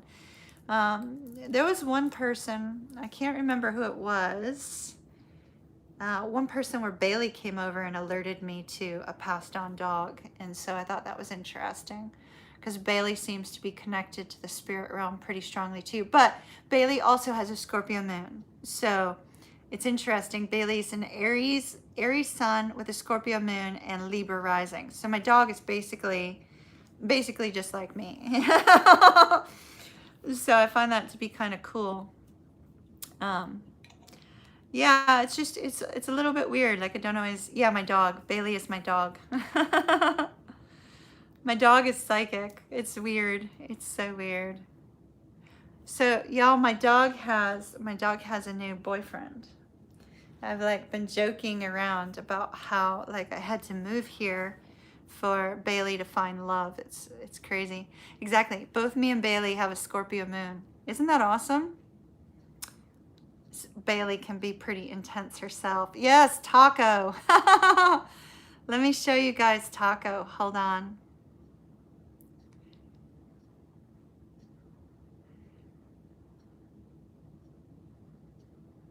let's see, hold on. It's just like, you know, it's the cutest little thing, I swear. It's like the energy between these two dogs is so loving, so sweet, so adorable. It's sort of like that that type, like if I videotaped the whole interaction between the two of them, it would go viral because it's just so absolutely positively adorable. Like, I don't know if you guys can see this. Can you see Bailey's smile? So this is Bailey, and that's Taco. And Taco is kissing her ear. And it's like Bailey's just like, oh, how sweet is that? And apparently, dogs licking another dog's ear is a sign of love and affection, which is amazing. And then check out their faces afterwards. Like, look at how sweet that is. Oh my goodness. They're just the most adorable dogs ever. And here's another picture of him kind of like showing her love and affection. It's like she's so happy. It's like the cutest thing ever, I swear. It's so, so, so cute. And they just are like, they're so alike because they're the same breed. And if Taco sees Bailey from across the way, I mean, it's like the two of them see each other and it's like they haven't seen each other for years. It's like, oh my God, oh my gosh. And see, like, isn't that just the cutest? Oh my goodness. Good night, Charles. And there they are again. It melts my heart every time I see these two dogs together. It's just so utterly stinking cute. So Bailey's got herself her little doggy love. So I don't know. Taco's a Cancer, so he just had his birthday on Saturday. So Bailey's in love with a Cancer dog. So it's quite cute. Yeah, they're just like the cutest couple ever. They're so adorbs. I love it. I had gotten a birthday gift for little Taco from Bailey, and when I took Bailey out to go potty this morning, there was Taco and his mama, and I was like, Taco! So it was cute. It was so cute. Bailey's love life is better than yours. Next lifetime you want to be a Frenchton. Oh, it really is. It's like the cutest thing ever. And the other day when they were taking Taco away, he'd go a few steps and then he'd look back longingly at Bailey like, don't take me away from my Bailey, no. And so they'd pull him along and he'd go a few more steps and he'd turn around, no, Bailey, Bailey, Bailey, my Bailey's over there. So it's really, really cute. So what is all the hype about Wawa? Is it about the food? I saw some people ordering food and I couldn't figure out what the hype was. I was like, it seems like just kind of a gas station to me. But I took a picture of Wawa and I sent it. So I was there at Wawa. But it smelled a lot like a QT. It was just kind of, I don't know. It did sort of remind me of, I think it's Sheetz. Sheetz does like food in Wawa. Exactly, like a trendy 7-Eleven. Or a bigger 7-Eleven, you know, like a giant one. So Saturday I put the new bookshelves together. So I don't know if you guys all saw the new bookshelves. They should have been in the daily read for today. And they look phenomenal. I'm so pleased with them. They look really, really good. And my recording space looks really fabulous now. So I'm happy about that. And I've got all my paint supplies for my second channel all stored over there as well. So that's good. And I put a little bed for Bailey over there so that she can hang while I'm doing my recordings because she doesn't like it when I record. And then Sunday, I spent the day with all of my cousins. There was 20 of us together on Sunday, and that was pretty amazing. Second channel, yep. I've got a second channel starting. I haven't started the videos on them yet. I haven't had time. I need to get the last of my boxes unpacked first. But the second channel is going to be on paint pouring.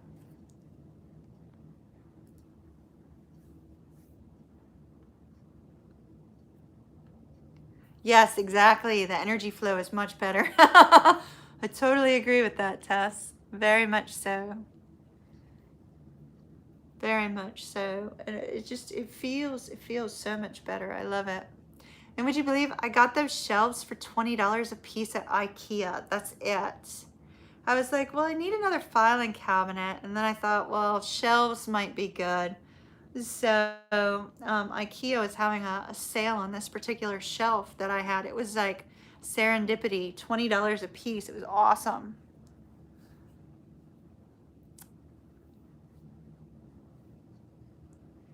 Is it bad to be addicted to tarot? Well, yeah. Are you addicted to watching tarot or taking tarot for yourself? Because it's sort of a little bit of a different vibe, right? I highly do not recommend, I highly recommend that you don't do the following. That you don't read on yourself and your person on a daily basis. If you're watching tarot from multiple people, I mean, it's entertainment, right? So if you get something from it, that's great. You know, there's nothing wrong with that at all. Just be careful if you're watching multiple tarot readers, you may get multiple messages, and it can kind of mess with your energy if the readers read differently, if they all read differently. Because if they all read differently, it could, send you in sort of a mental tailspin because you may get different messages from different people. But there's nothing wrong with watching and listening to tarot readings. I mean, I find it fun. Unless I watch a reader who's reading a card inaccurately and causing somebody to feel bad because of it, then I tend to get very angry. So I don't watch a lot of tarot because of that. But yeah, exactly. It can mess with your head a lot. Hello, Giselle. It can mess with your head a lot. And that's because you're looking at different readers. Stick with one reader that you resonate with, and then of course add a few more. But be careful that you don't add people with a different vibe, because if you do, you're going to get massively different messages. My preference is readers who have a positive mindset. If you watch a reader who's got a negative mindset or gives you the same message over and over again, although that has happened to me without my ability to change it, so I can understand that gets frustrating. But if you watch a reader that literally can only give you 2 or 3 messages with every single reading, then you might not want to go there. Does that make sense? Because sometimes I can get like the same 10 cards, but I may get a different energy out of those cards. But you have some readers that like get stuck on one message and then they stay on that message over and over again. So you got to be careful of that too. If you're reading for yourself, try to avoid falling into the trap of needing to check in on your situation on a daily basis. You want to kind of let the energy, move on out and the energy kind of flow through. Does that make sense? Oh, Giselle, thank you so very much, sweetie. I appreciate that. Yeah, exactly. They loop. That's a good way to put it. They loop. Yeah, same thing over and over. And it's like it won't matter when the cards change, it's still the same message. It's like they can't seem to get off of that message. Does that make sense? Hopefully that made sense to most of you. Yeah. But there's nothing wrong with watching a lot of tarot. There's nothing wrong with it, as long as it's not affecting your mental health. If it starts affecting your mental health, then take a break, It's kind of like, sometimes you need a social media break. Sometimes you need a tarot break too.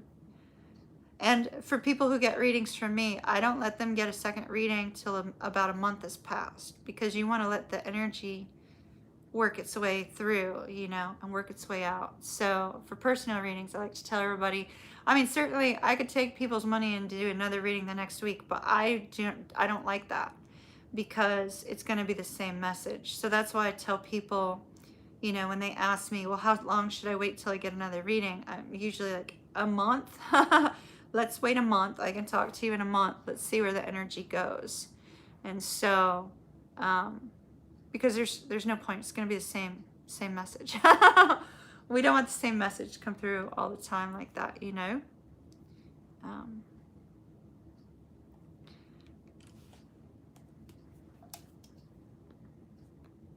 Yeah, the energy needs to clear its way out. And there could be like a slight shift in a week, and then it's like, oh gosh, oh no, it shifted in this direction, but really it's still on the same course as it was the week before, but there's like a minor hiccup, and that can cause somebody to go into a tailspin too, so I don't like that. Well, I'm very much about being ethical with regards to tarot and Reiki as well. So, yeah, that's important to me. I think integrity is extremely important to me. That's like for instance, like on my website, all of my reviews are from people who've used my services. They're not from people who haven't, right? So I find that to be very important, to be honest and forthright and filled with integrity with what I deliver to you, if that makes sense. It's kind of the way I've always like lived my life, to be direct, to be honest, to be forthcoming. Yeah, exactly, Lighthouse, exactly. Oh, it's so funny, Giselle. I need to set up another Reiki day, but my schedule's kind of in flux at the moment, and so I'm not sure of when I can schedule one. So I'm going to schedule one soon, Giselle. Oh, thank you so very much, Jennifer. I really appreciate that.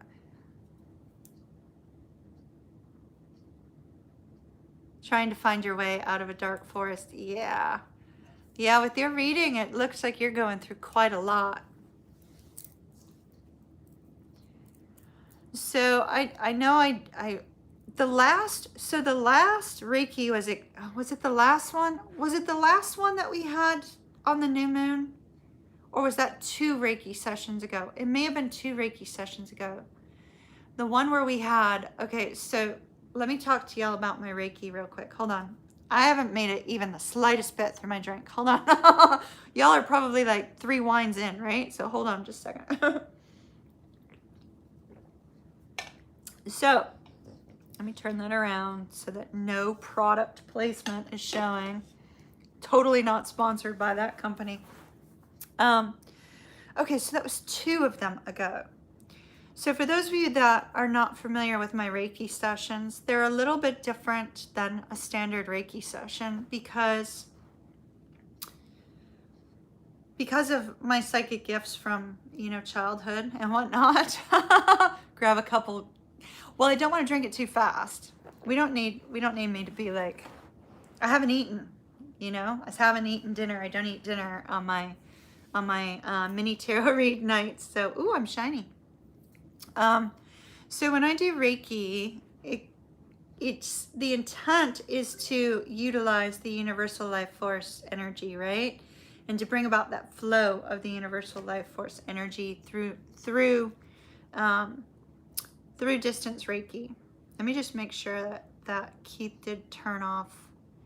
Hold on. Okay. So Keith is my son. That's Tank, just so you guys know. Keith is Tank. So when I work with the energy, because I kind of connect to all of you energetically, right? because I'm doing that, when I'm sending the energy, I can see things sometimes. I get words, I get visions, I get messages for people sometimes, not all the time, sometimes. Um, and when that happens, usually I'm frequently getting something, but I'm not always getting something. And so, um, my Reiki sessions, actually, you get a lot more than just Reiki, because sometimes we have spirit guides that show up. Sometimes sometimes I'm drawing light language symbols while it's going on. There's like a whole variety of things that's happening all at once, but it's all energy directed, all energy driven. So I don't know, I really enjoy delivering the Reiki because, for one thing, I love being a conduit for healing. So the energy is not coming from me, but it's flowing through me. And I love being that conduit for healing for everybody. But at the same time, I also love the fact that, I'm super connected to spirit forces, shall we say.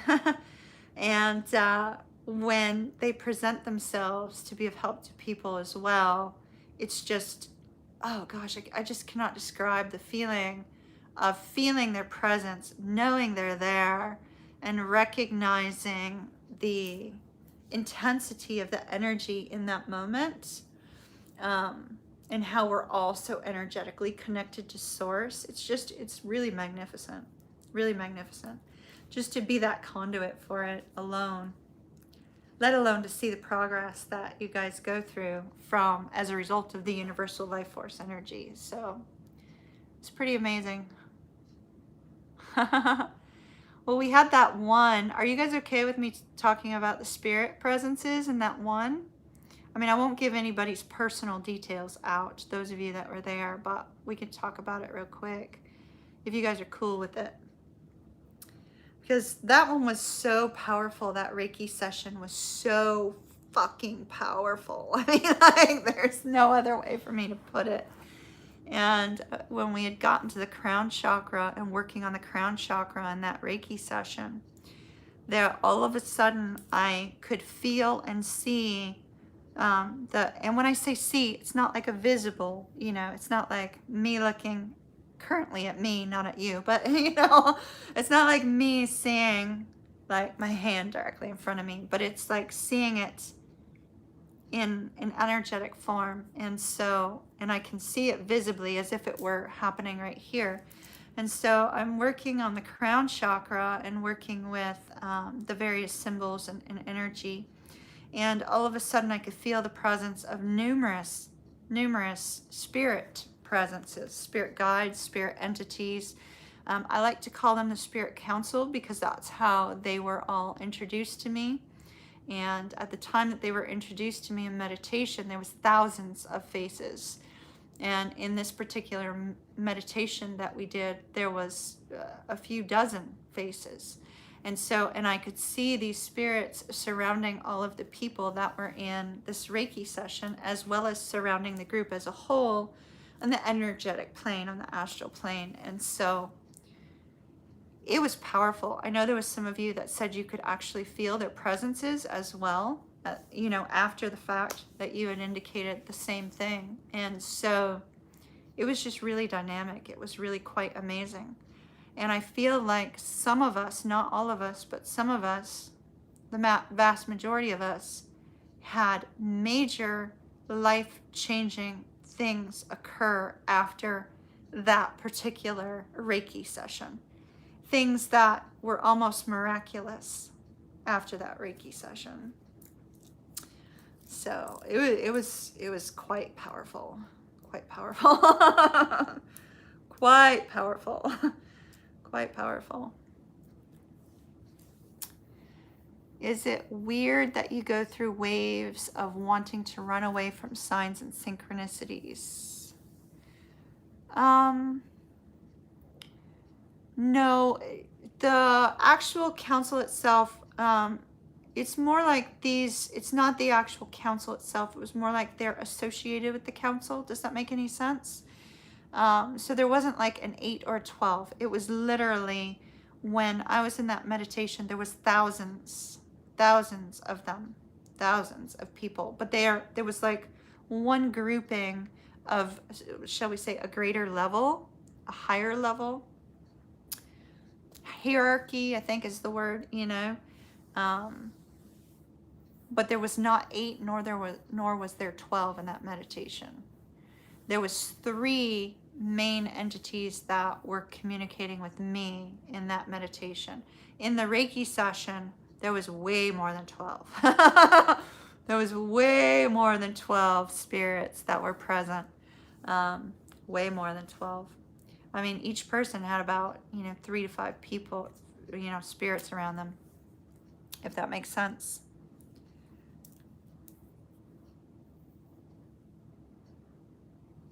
Yeah. That turned out to be other people. Right. In meditation. Yeah, it was pretty powerful. It was very, very powerful. And I don't know, just it was pretty amazing in general. In this particular apartment, there's a strong energetic presence in this apartment. Sometimes I literally hear things drop, move, etc. But it seems to be as if this energetic presence was sort of waiting for me to be here. It's like this was meant to be my home, if that makes any sense. So I feel like it's some sort of spirit guide, something of that nature, that is working very strongly with me. Now, there's been a name of one that I've been given, but I haven't quite been introduced to that spirit guide yet, so it could be that. I'm just aware of their presence, if that makes any sense. And this place, from the moment I walked into it, it felt so amazing. It felt so peaceful. It felt so fantastic. And in general, I just feel very, very happy here. You still have to practice. You did manifest something for yourself. Did you not? In light of your weekends, I think you were a pretty powerful manifester there, Lou. If you look at it that way,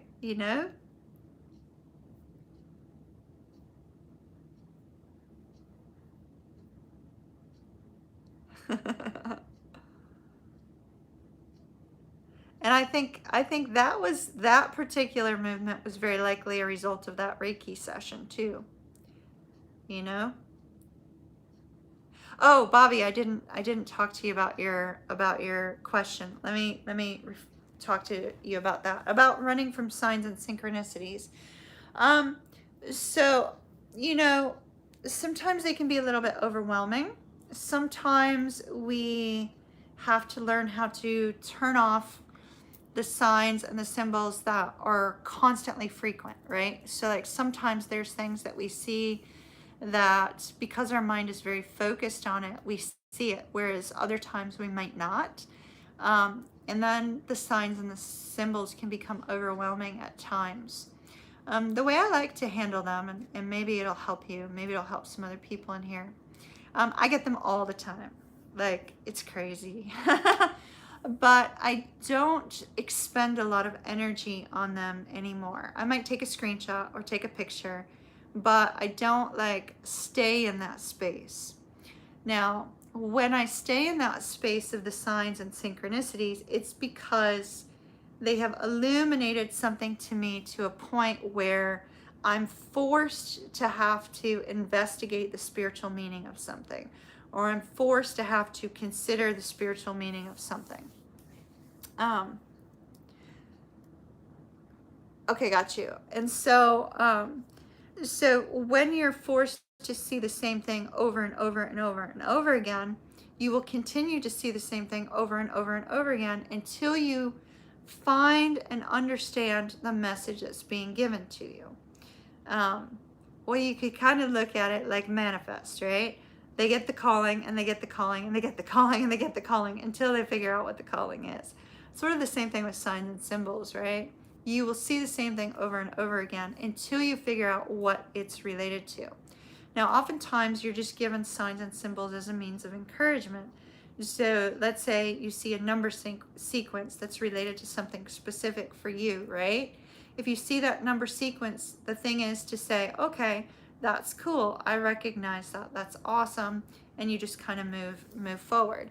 Like sometimes, like for me, the number 17 is like very, very, very prevalent in my life and has been for a while. And so when I see the number 17, I just kind of go, oh, what? You didn't tell me you saw 77s. You didn't tell me you saw 77s. That's pretty cool. So when I see the number 17, I just make a mental note, and it's like, oh, that's cool, right? But I don't get hung up on it because it's something I've seen for quite a while. And so I don't let it move me energetically or emotionally in any way. But if I'm shown the same thing several times in a day, several times where I'm alerted to something specific, then I pay attention to it. Then I go and research the spiritual meaning of whatever it is, and I see how it equates to my life. Once I see how it equates to my life, it's gone. And so, you know, a number sequence could mean one thing to one person and then something to another person. But number sequences aren't the only signs and symbols. Sometimes, like for me with the stupid peacock feather, right? I see the peacock feather everywhere. And I know what it relates to, but it's not a number sequence, it's a peacock feather. Even in today's post for tarot readings, I was unaware that this photo that I use on my website had a peacock feather. And so, because I crop it on my website, so, you know, I'm completely unaware that it had that.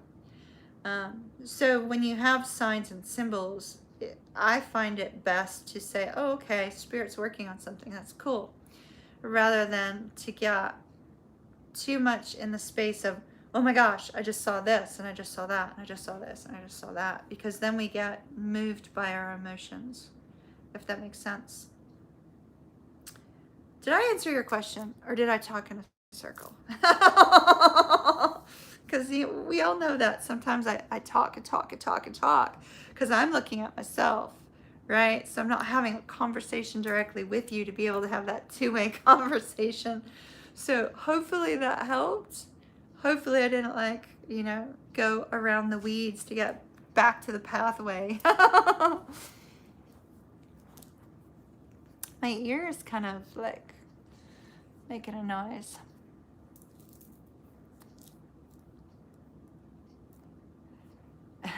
Sometimes it makes you wonder if life is real or if you're in a matrix. Oh yeah, I totally get that. I totally get that. I mean, it can be very otherworldly when you're guided and directed by signs and symbols. You know, it's kind of one of those things that a lot of people don't like to talk to other people about because they're worried that they're going to be perceived as crazy or worried that they're going to be perceived in some sort of negative way. So I could see that, where you kind of wonder if everything's just interconnected, right? Once again, back to the TV show. Is everything all connected? So we know that everybody's connected at source, right? Everybody's connected to that universal energy. So everybody is connected in some way. So everything is connected in some way because everything is energy. Everything is made up of energy. And so if we look at it from an energetic perspective, everything is connected. You are kind of like in the matrix in a roundabout way. You embrace your crazy. That's cool. I love it. Yeah, I'm not afraid to tell people about my spiritual stuff at all. It's been to my detriment at times, though. It's not always worked out in the positive, but that's okay.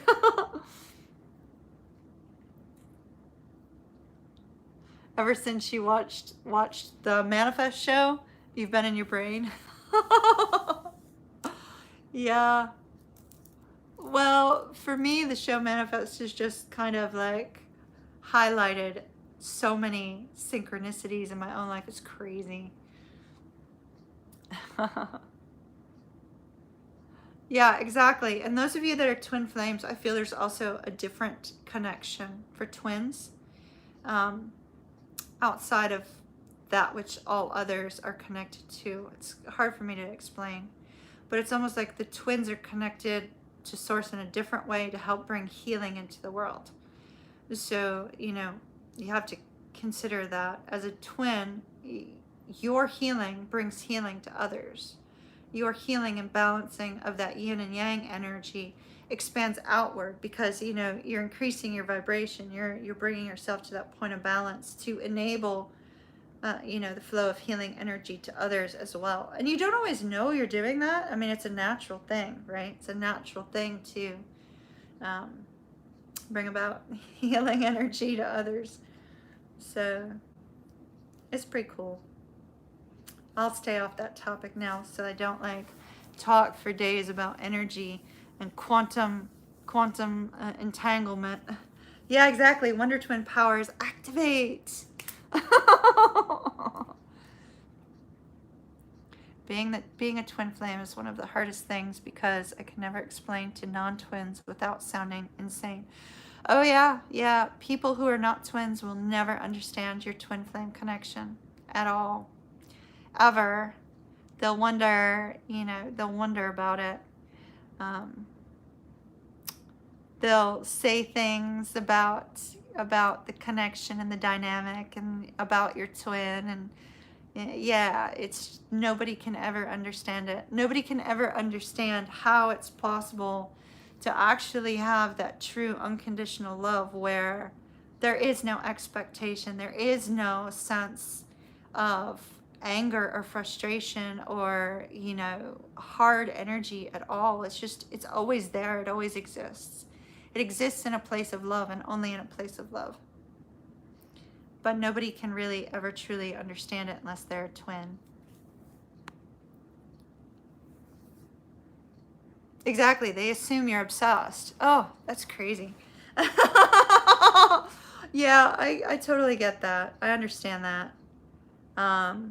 I think even a twin flame runner could think that a twin flame chaser is obsessed until they're awakened to the connection, and then all of a sudden it's that light bulb moment of, oh shit, this is my soul.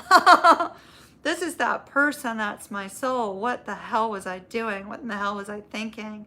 Why did I act in such a way? I mean, even twin flame chasers like go through that sort of feeling of, oh my gosh, how did I trigger my person with this, you know? So, or when you talk about your twin and they talk down because it's your ex. Yes, exactly. And then you sit silently triggered. You know, me and my twin have a lot of mutual friends, a ton of mutual friends, or we did until I removed them all. Let me rephrase that. I removed a lot of them because they talked bad about my twin. And this was like not even with me bringing him up. It's like people just, I don't know why, but he's so intense, he tended to rub some people the wrong way. And I got so irritated anytime anybody would say anything negative about him because I felt like they didn't understand him, right? It's like, how could you say that about him when you don't understand him? And so I had a tendency to get very, very angry about it. I removed a lot of our mutual friends as a result of that, as a result of the fact that they didn't understand him and they talked bad about him. It's like there was no place in my life for people like that. Oh boy, did they make me mad, let me tell you. But you couldn't say anything at that point, right? Like, how do you explain why you're defending somebody who's not in your life, right? Exactly. It hurts when you hear negative things about your twin. The thing that bothered me the most about it is because the one thing I understand about the twin flame dynamic on a very deep level is when I look at my twin and the things that he's gone through in his life and the knowledge that we're the same blueprint, right? If we're the same blueprint, the same soul, every decision he made in his life is a decision I would have made if I was in the exact same circumstances as him. Everything he said, everything he did was things I would have done if we were indifferent. If he was placed in my situation and I was placed in his, I would have acted in all the same ways, said all the same things, did all the same things that he did in his life. And so I get vehemently angry when people talk bad about him because I feel like it's a personal attack on me as well. And it just, oh, it irritates the daylights out of me.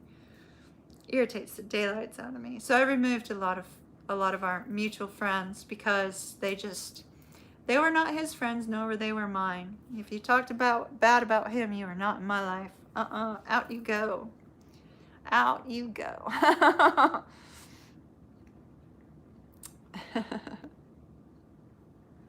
Sorry, I went on a soapbox there, but you understand what I'm saying. It's like, I think when you can, and here we're talking about twin flames. Gosh, I'm gonna kill my dating life again. Okay, so like that, when you're in that spot of coming to a point of energetic wholeness, right? And you've come to that point of energetic wholeness, it doesn't matter what's going on with your twin, in a sense, right? But you come to this point in this understanding that the people who don't understand the connection, the people who are not twin flames, are never going to understand it. But you're not moved by anything. You're literally not moved. Not moved. You're not moved by anything that your twin says or does. You're not moved because you feel a sense of wholeness. So there's no triggers. That's what I'm trying to say. You're not really triggered.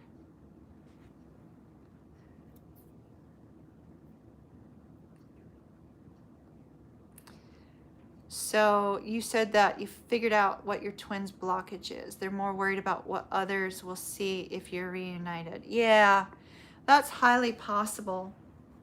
It's highly possible. So, and that's, once again, that boils down to one thing: a lack of energetic wholeness, right? If you're worried what other people are going to say about you and your twin reconnecting and reuniting, then there's something that needs to be healed. Reiki can heal that. Working on the energy between the two of you can heal that.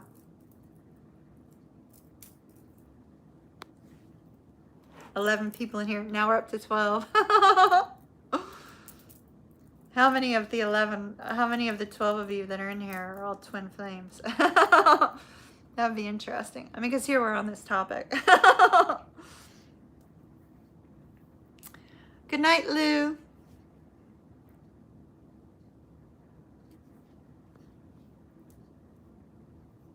You get hit with that fear when you think about reunion. Yeah, exactly. But that energy is, yeah, that makes sense. That makes sense. Oh, we went down to 11, came back up to 12. Lou dropped out, somebody came in. Or Lou was almost about ready to drop out to go to sleep, and then somebody else logged in.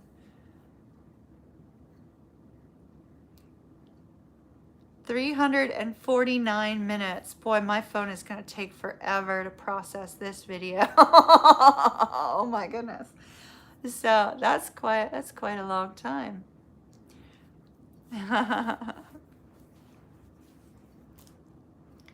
Yeah, I mean, there's a lot about that dynamic people don't understand. So I can understand that. But anyway, hopefully the talk about the signs and symbols stuff helped Bobby, right? It is on my phone. Yeah, it's on my phone. I try to keep this phone cleared out as much as possible, but there's like 24,000 pictures and videos on this phone. And so I'm surprised it actually is still going without buffering and making me go clear out some stuff. So that's surprising. We're like 10 minutes away from having a 6-hour stream. That's crazy.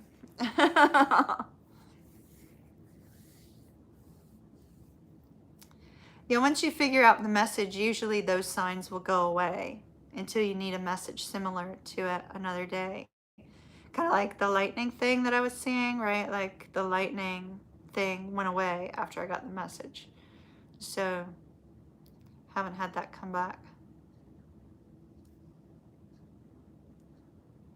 Well, y'all, in light of the fact that it's 1 a.m. and I need to take the dog out to potty, and I don't like doing that at night here, I think I'm gonna get going. The callings. We're living like Manifest. It is crazy how much Manifest is like real life. It's crazy. I mean, I'm just gonna say, it's just crazy. It's crazy, totally crazy. It's a cool show though. I don't really watch TV, so I'm surprised I got so hooked in on this. The last one I got hooked on was Lucifer. I love that show. And I'm trying to think what else I watched. I haven't watched a whole lot of stuff. Not in the recent, not in the last year or two, because I've just had so much work to do. You're very welcome. To everybody that stayed for this last hour to chat with me, it's been fun. Very happy to have you guys here.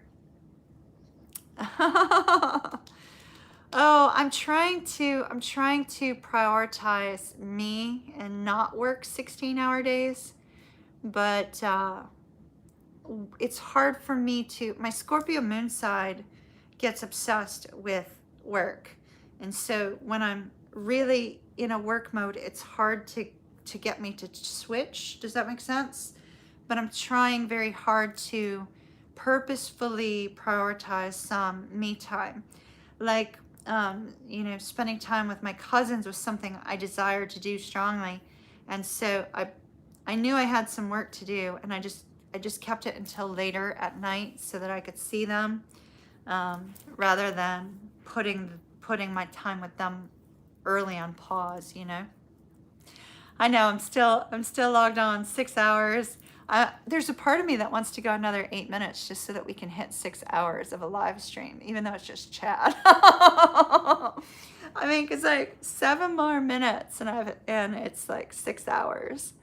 So that would be kind of cool to see 6 hours, or we could end at like 5, 5, 5, 5, 5, 5. But I can't plan out the seconds, so you know that's probably dull. But yeah, 7 more minutes and we hit 6 hours, and then I can hit the button. And then I can finish my drink and maybe have a little tiny snack before I go to sleep. Yeah, go. You saw 555 this evening. Oh, that's cool. Well, we're almost at 555. We've got a minute and a half to hit 555. But I say, should we go on 555 or 6 hours? We have a minute to decide. I love Florida. Like, it's just amazing. I feel so incredibly at peace here. I guess I didn't realize that I didn't feel at peace back in Charlotte until I got here and felt in tremendous peace. I remember when I came out here in February, you know, to look at apartments and everything, and I went back home to Charlotte, and all I could think was, I got to get back down to Florida. Like, Florida, I feel amazing. I feel like myself. But in Charlotte, it just was like, oh, when can I get to Florida again? And so my son experienced the same thing after helping me move in. He went back and he's like, oh, I need to get to Tampa. I need to get to Tampa. I need to get to Florida. I loved it there. And so I find that, I think it's because of where I live, because I live on an island. And so it's like being on permanent vacation, even though I'm not on permanent vacation. It has this beautiful, wonderful feeling to it, if that makes any sense. It's a little bit tropical, which is cool. So I really love it. I really love it. Really, really love it. And I was a little worried I wouldn't like my apartment because I'm used to luxury. Just give us 5 minutes, Bailey. 5 minutes. Can you hold it for 5? Maybe 4. She got up. She's like, it's time to go.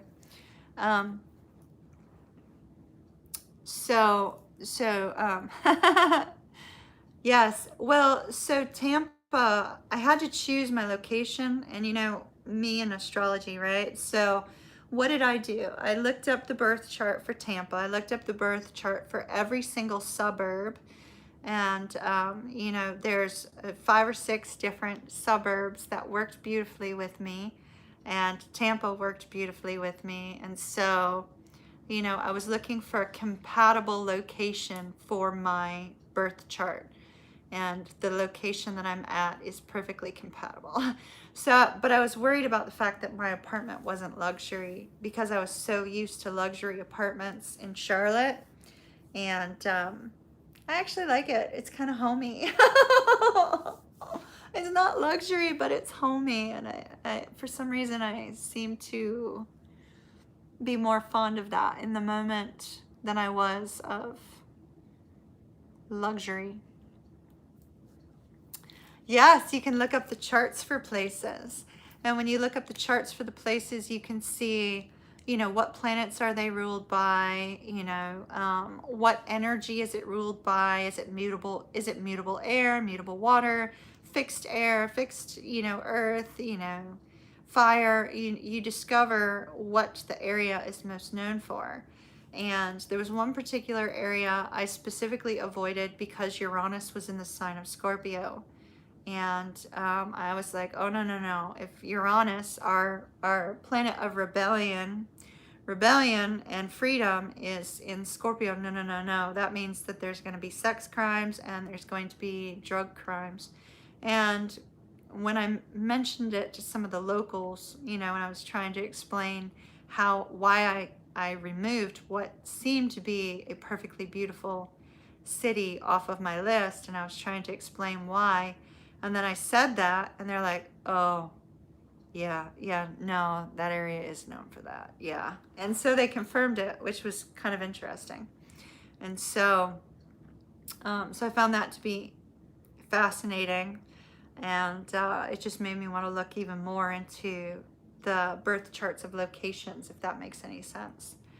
So I got kind of detailed on my move, and then I looked at numerology. I wanted the numerology of the place that I lived to be conducive to a good environment. So that meant the numerology of the main community as well as the numerology of my home. So I get really, really weird on that sort of thing, but apparently I did good. Apparently I did good.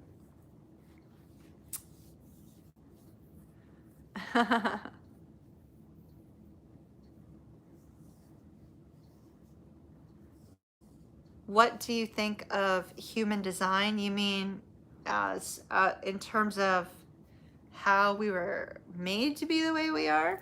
That might be a topic for another day because we're almost hitting six hours. And I am getting a little bit tired. As we can see, I'm like starting to drift.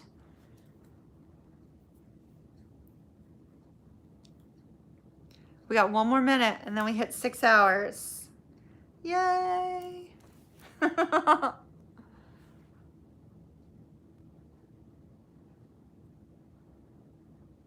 1 more minute for 6 hours. Let's see.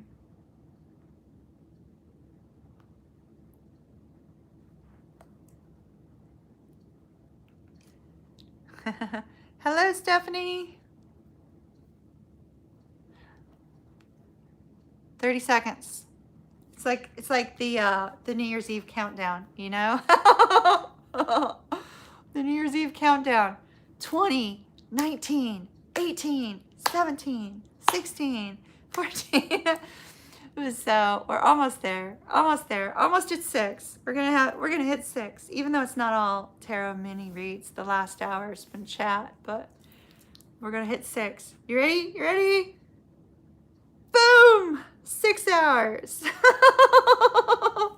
6 hours. Yay. Yeah, Bailey is, well, she went back to sleep actually. So what'll happen is when I pick her up to go take her to bed, she'll be like running back out here to the door to tell me, no, I need to go potty. So the poor little thing. She's really good. If I take her out at the right time of night, I don't have to take her out again until the next day, which is amazing. But I can't remember what time I took her out, so I'm gonna take her out real quick for a minute. But usually if I take her out early, you know, at the right time, she doesn't have to go until morning, which is fabulous. And that's just because I feed her homemade food. If I fed her like dry food or you know, prepackaged food, there's too much sodium in it, and so she ends up drinking a lot and having to go. So I'm a big believer in homemade dog food. All right, my lovelies, I think we're gonna call it quits. 6 hours. I think I've hit my limit. I really feel my eyes getting droopy and tired. So thank you for joining me, those of you that stayed for chat. It's been fun. I agree, Melissa, entirely. Entirely. All right, everyone. I will see you later. I spoil her. I definitely spoil her. I'll try to be the best dog mom because I know that I'm the only thing she has for her whole life. So I want it to be wonderful. All right, you guys, have a beautiful, beautiful night. And I will see you guys later. We'll do those of you that are VIPs, we'll try to do a VIP Zoom maybe this coming weekend if I've got time. And so I'll let you know as we get a little bit closer. Night, everyone. Bye. Love and light. Big hug. Kiss, kiss. Mwah.